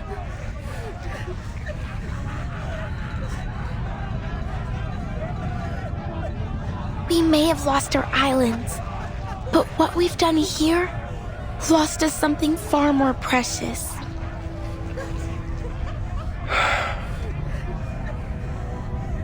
There's nothing in this so-called new era that Miss Grace promised us that is worth becoming monsters and corrupting our spirit shells. Our pride must be in ourselves and who we are. The shells around our necks, the words we speak to one another, the way we treat others with kindness, not hatred. That is what defines us. We are more than just how the outsiders can use us. More than our sea mother's eye. We are the wisdom of our elders and the traditions we keep sacred. And if our islands all sink beneath the waves, we will remember them in our craft and in our stories. We will remember the story of the brave Nukutai girl fighting off the series. We will remember them in the songs of Nukuteao. No matter whether it's an island or a ship we stand on, as long as we're together, Nukuteao, our home, lies beneath our feet.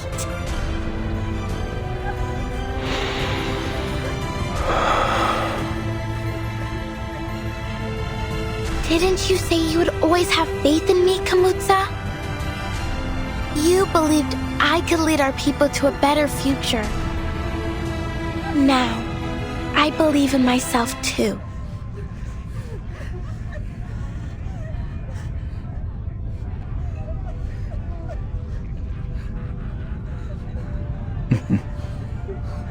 You'll be a better leader than I ever was, Fatutu.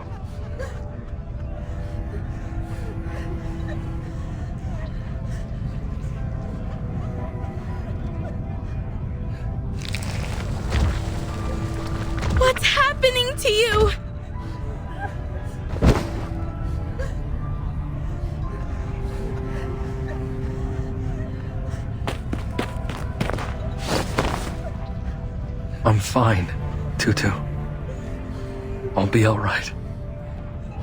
You're right, dear sister. The words you spoke have opened my eyes. Brother!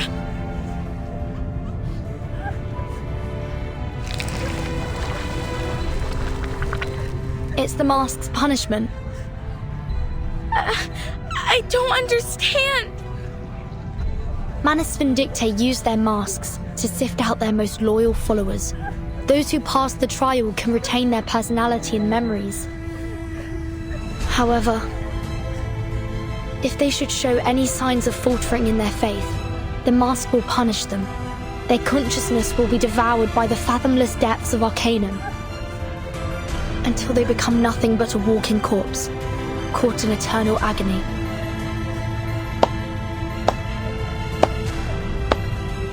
Well, well, I am stunned by the breadth of your knowledge of our operations, Miss Furton. But I must remind you, gossip like that is terribly bad manners. Is it any wonder why our guests look so terrified? Though it does pique my curiosity.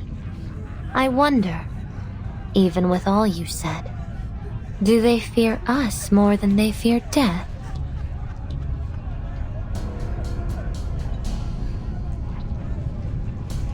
What a pity, Mr. Kamuda. I had high hopes for you. It seems our friendship has come to an untimely end.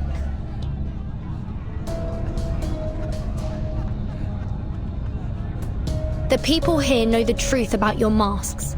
There's no sense trying to deceive them any longer. Oh, is that so?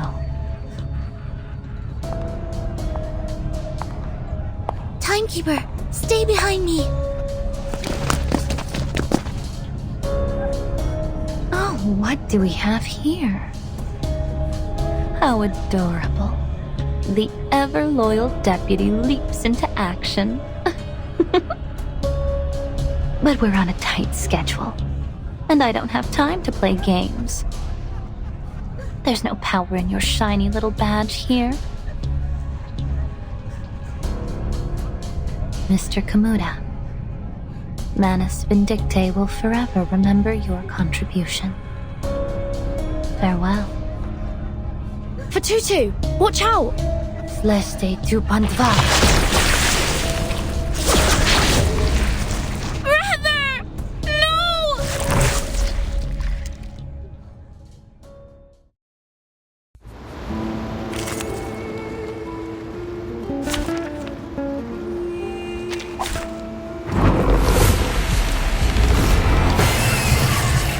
Miss Grace deliberately led us here to the deck. But why? Timekeeper, the fog is thickening by the minute. The low visibility might hinder our ability to use arcane skills. As suspected, our attacks can't reach her from this distance. Please allow me to spearhead the assault. Be careful, Sonetto. Is that a cocoon? Is Miss Grace inside? No. This power feels more complex than any person, and much more dangerous. Timekeeper, the cocoon is affecting the masked guests somehow. Look, they're writhing in pain. We have to act fast. Finish this before more civilians fall victim. Understood. Why, Miss Grace? They've already given their souls over to you. Why do you insist on taking their lives too? Betrayal bears a hefty price, Miss Fatutu. The lies of the Foundation have twisted your minds. You're confused, disoriented. I'm sorry I couldn't save you from them. No! You're the one who lied to us! I've done nothing of the sort. I will guide you to a brighter future. To a home untouched by the tsunami. Just as I promised. I don't believe you. Not anymore. What a pity.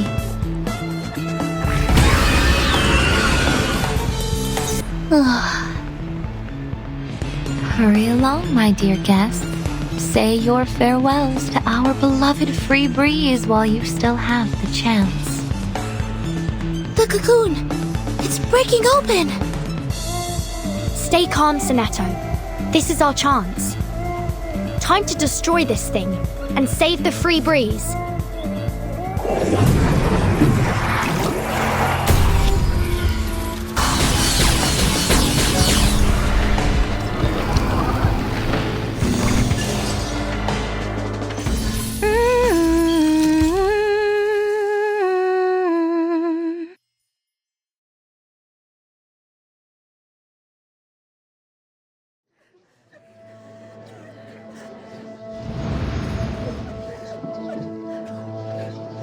Captain Grace!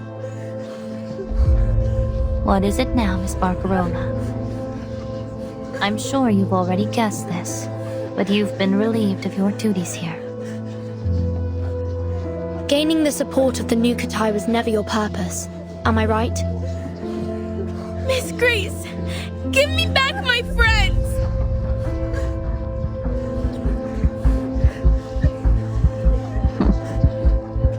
Oh, Vertin, I could almost delight in your cleverness, if it wasn't so damnably frustrating.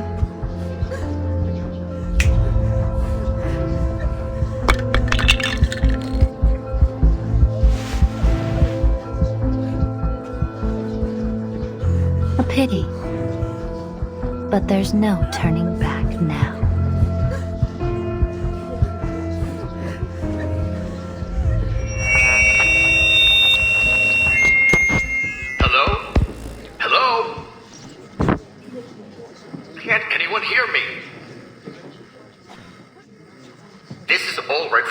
Storm Research Group. Oh dear!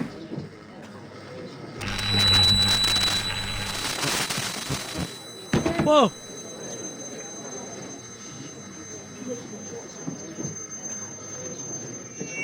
Everyone! We've found a material that... Our storm problem is...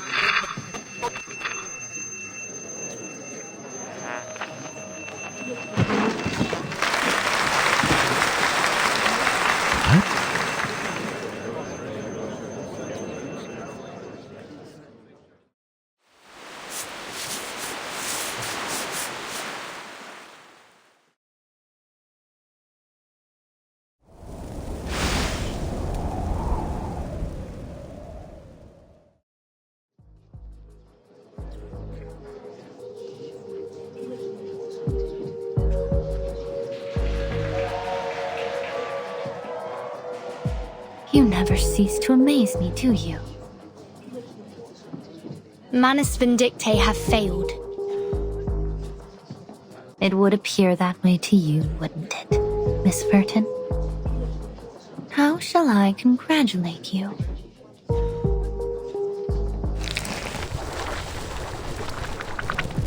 Nice done.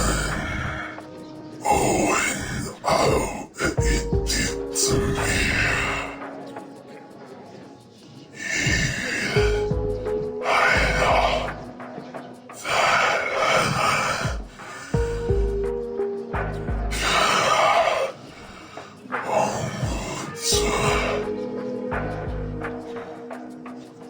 Well, well, time does fly, as they say.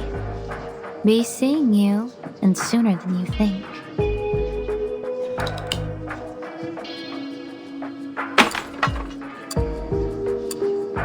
But before I go, consider this a parting gift from your captain. For all time's sake.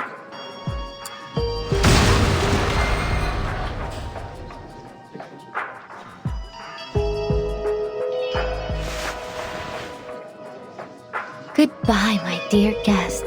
From the bottom of my heart, thank you all for this unforgettable journey.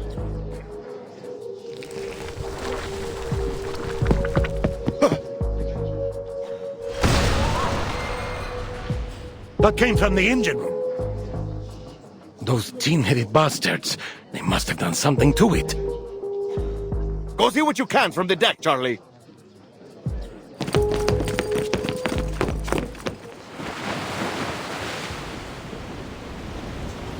Damn it all! It blew a hole straight to the starboard hull!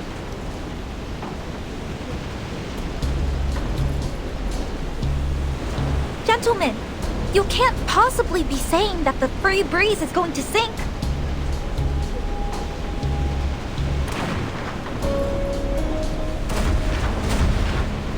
What's worse, that explosion came from over by the lifeboats. These bastards are hell-bent on making sure we all end up at the bottom of the sea.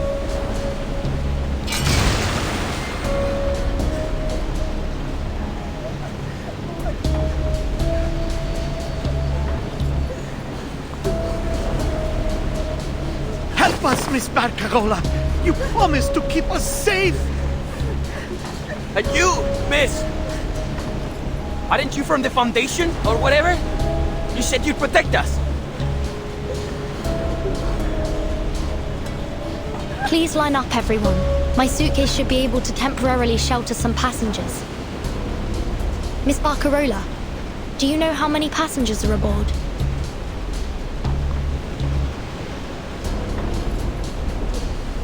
About 1,600 in total. But I think many of them will be injured. I don't know how well they can move. My suitcase alone won't be able to transfer that many people in time.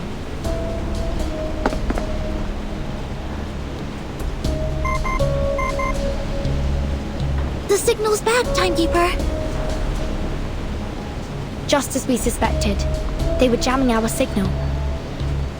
But how did they know our internal frequency?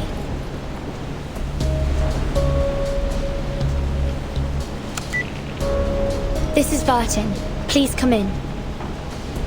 We are currently aboard the cruise ship Free Breeze at coordinates 5535 degrees south, 6501 degrees west. The engine has been destroyed by Manastin Dictate, and the ship is taking on water fast. There are more than 1,600 passengers aboard, but we won't be able to evacuate every passenger through my suitcase alone before the ship goes under. We are in need of immediate rescue.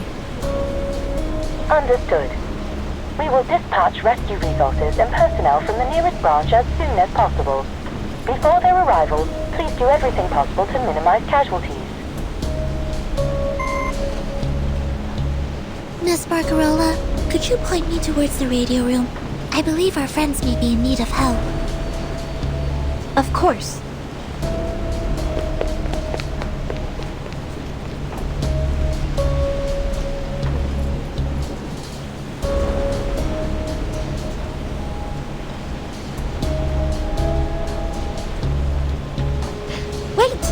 Miss Grace wasn't the captain for long. It's possible she didn't know about the ship's backup lifeboats. They might still be intact. Good thinking, Miss Barcarola.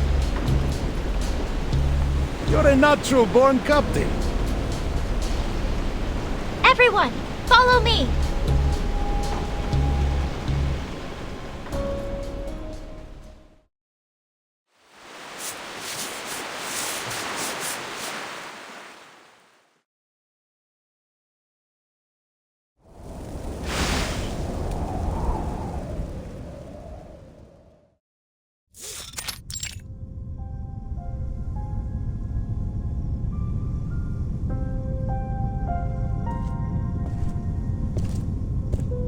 You did well, Apostle.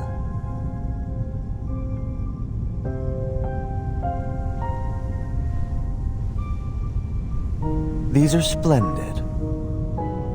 They will ensure the overflow of ritual energy will be properly contained. To be frank, I had my doubts about your capabilities. You're still wet behind the ears, and you haven't yet got enough blood on those hands of yours.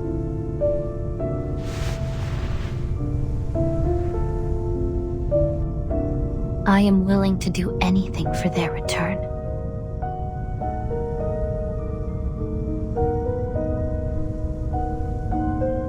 Still, you surpassed my expectations.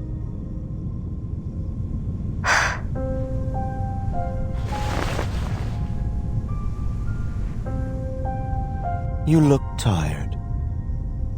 Life at sea must have taken its toll on you. Relax now. You're home.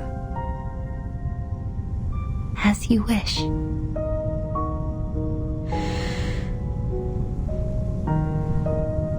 You will play an important role in our upcoming plans. Rest well, Apostle. I will.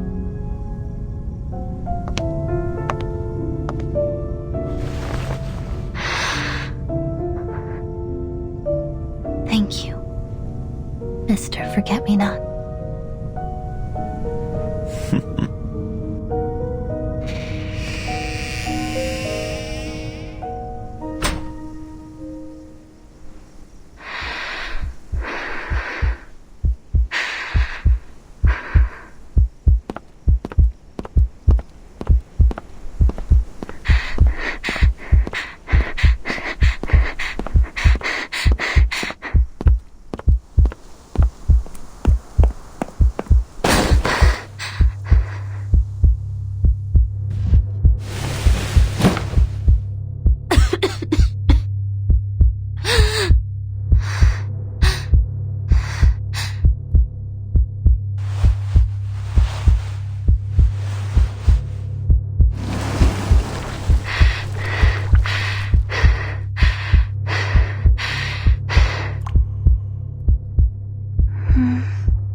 It's hard to see here.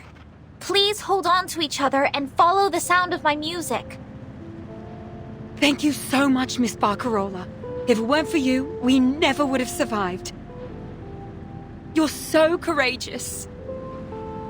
But what if there aren't enough lifeboats for everyone? Will we have to leave anyone behind?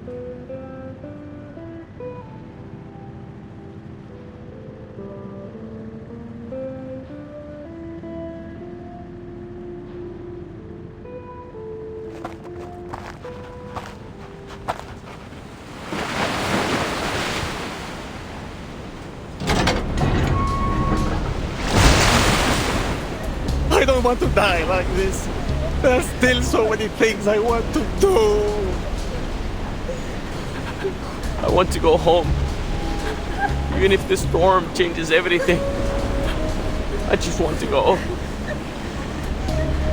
We have talked about it. And the Nukatai are willing to give up their spots if there aren't enough boats for everyone. We want to make amends for what happened earlier. But Tutu, this wasn't your people's fault. The Free Breeze will not abandon any of its passengers.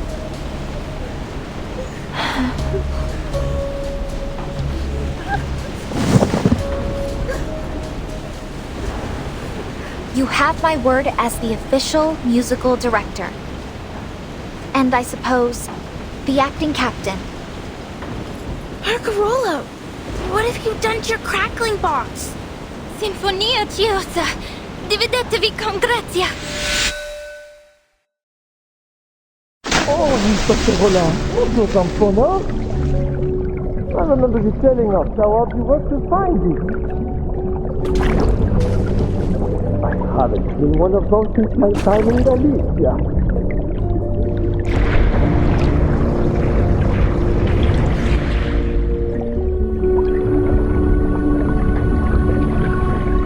Depending on the boat.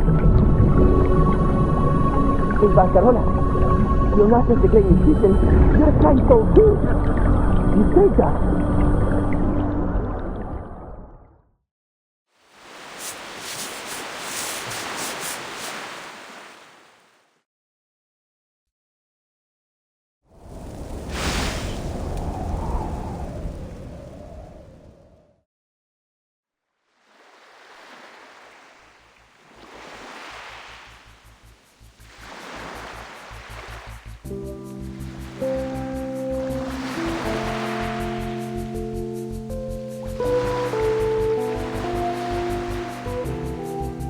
It's just like what Papa and Mama said. Our cheeky little pumpkin's violin should have a rich and bright tone. Not too sharp or unbalanced, just like her. Let's ask Mr. Bellin for some top-notch spruce or maple wood, the best that Cremona can offer. We'll need some glue for the neck joint and plenty of varnish. Of course, this is a Cremona violin we're talking about. Most important of all, it will be a violin for our little Barcarola.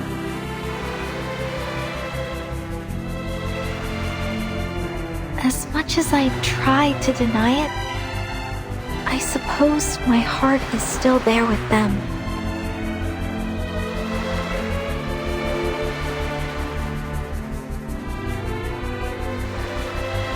Papa, Mama, and Cremona.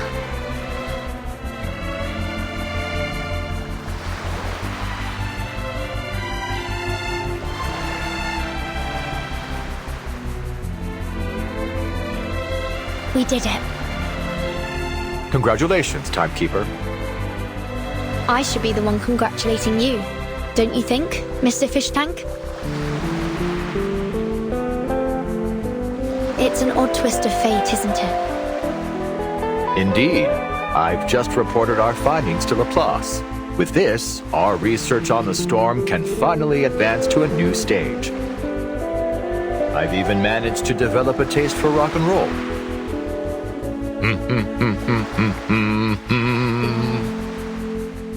Speaking of the storm...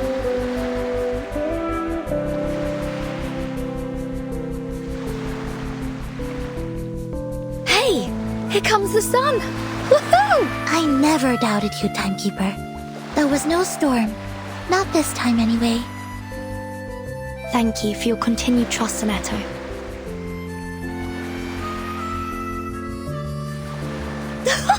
Smashing! This is sure to be the most fabulous boat party ever held! I wouldn't miss it for the world!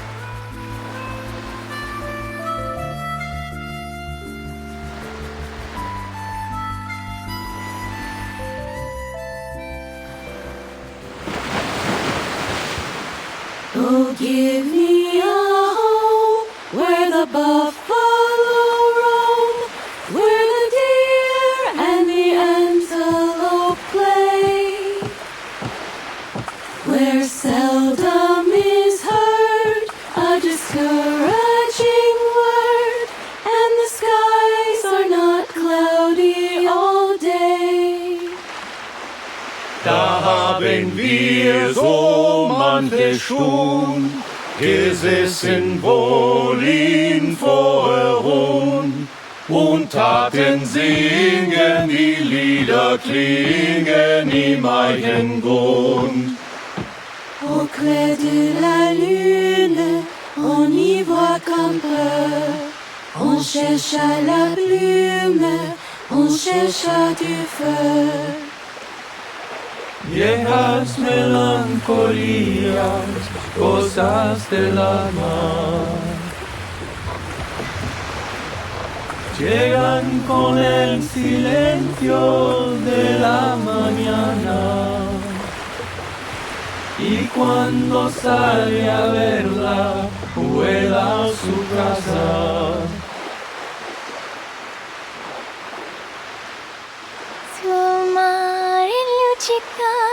L'astro d'argento, placide l'onda, prospero il vento. Venite la gilet, bacchetta mia, Santa Lucia, Santa Lucia. You have a truly heavenly voice, Barcarola. I've never heard that song before. Where's it from? Oh, I know. It must be from Cremona. No, it's a Neapolitan song. It has nothing to do with Cremona. That's a Foundation helicopter. That island.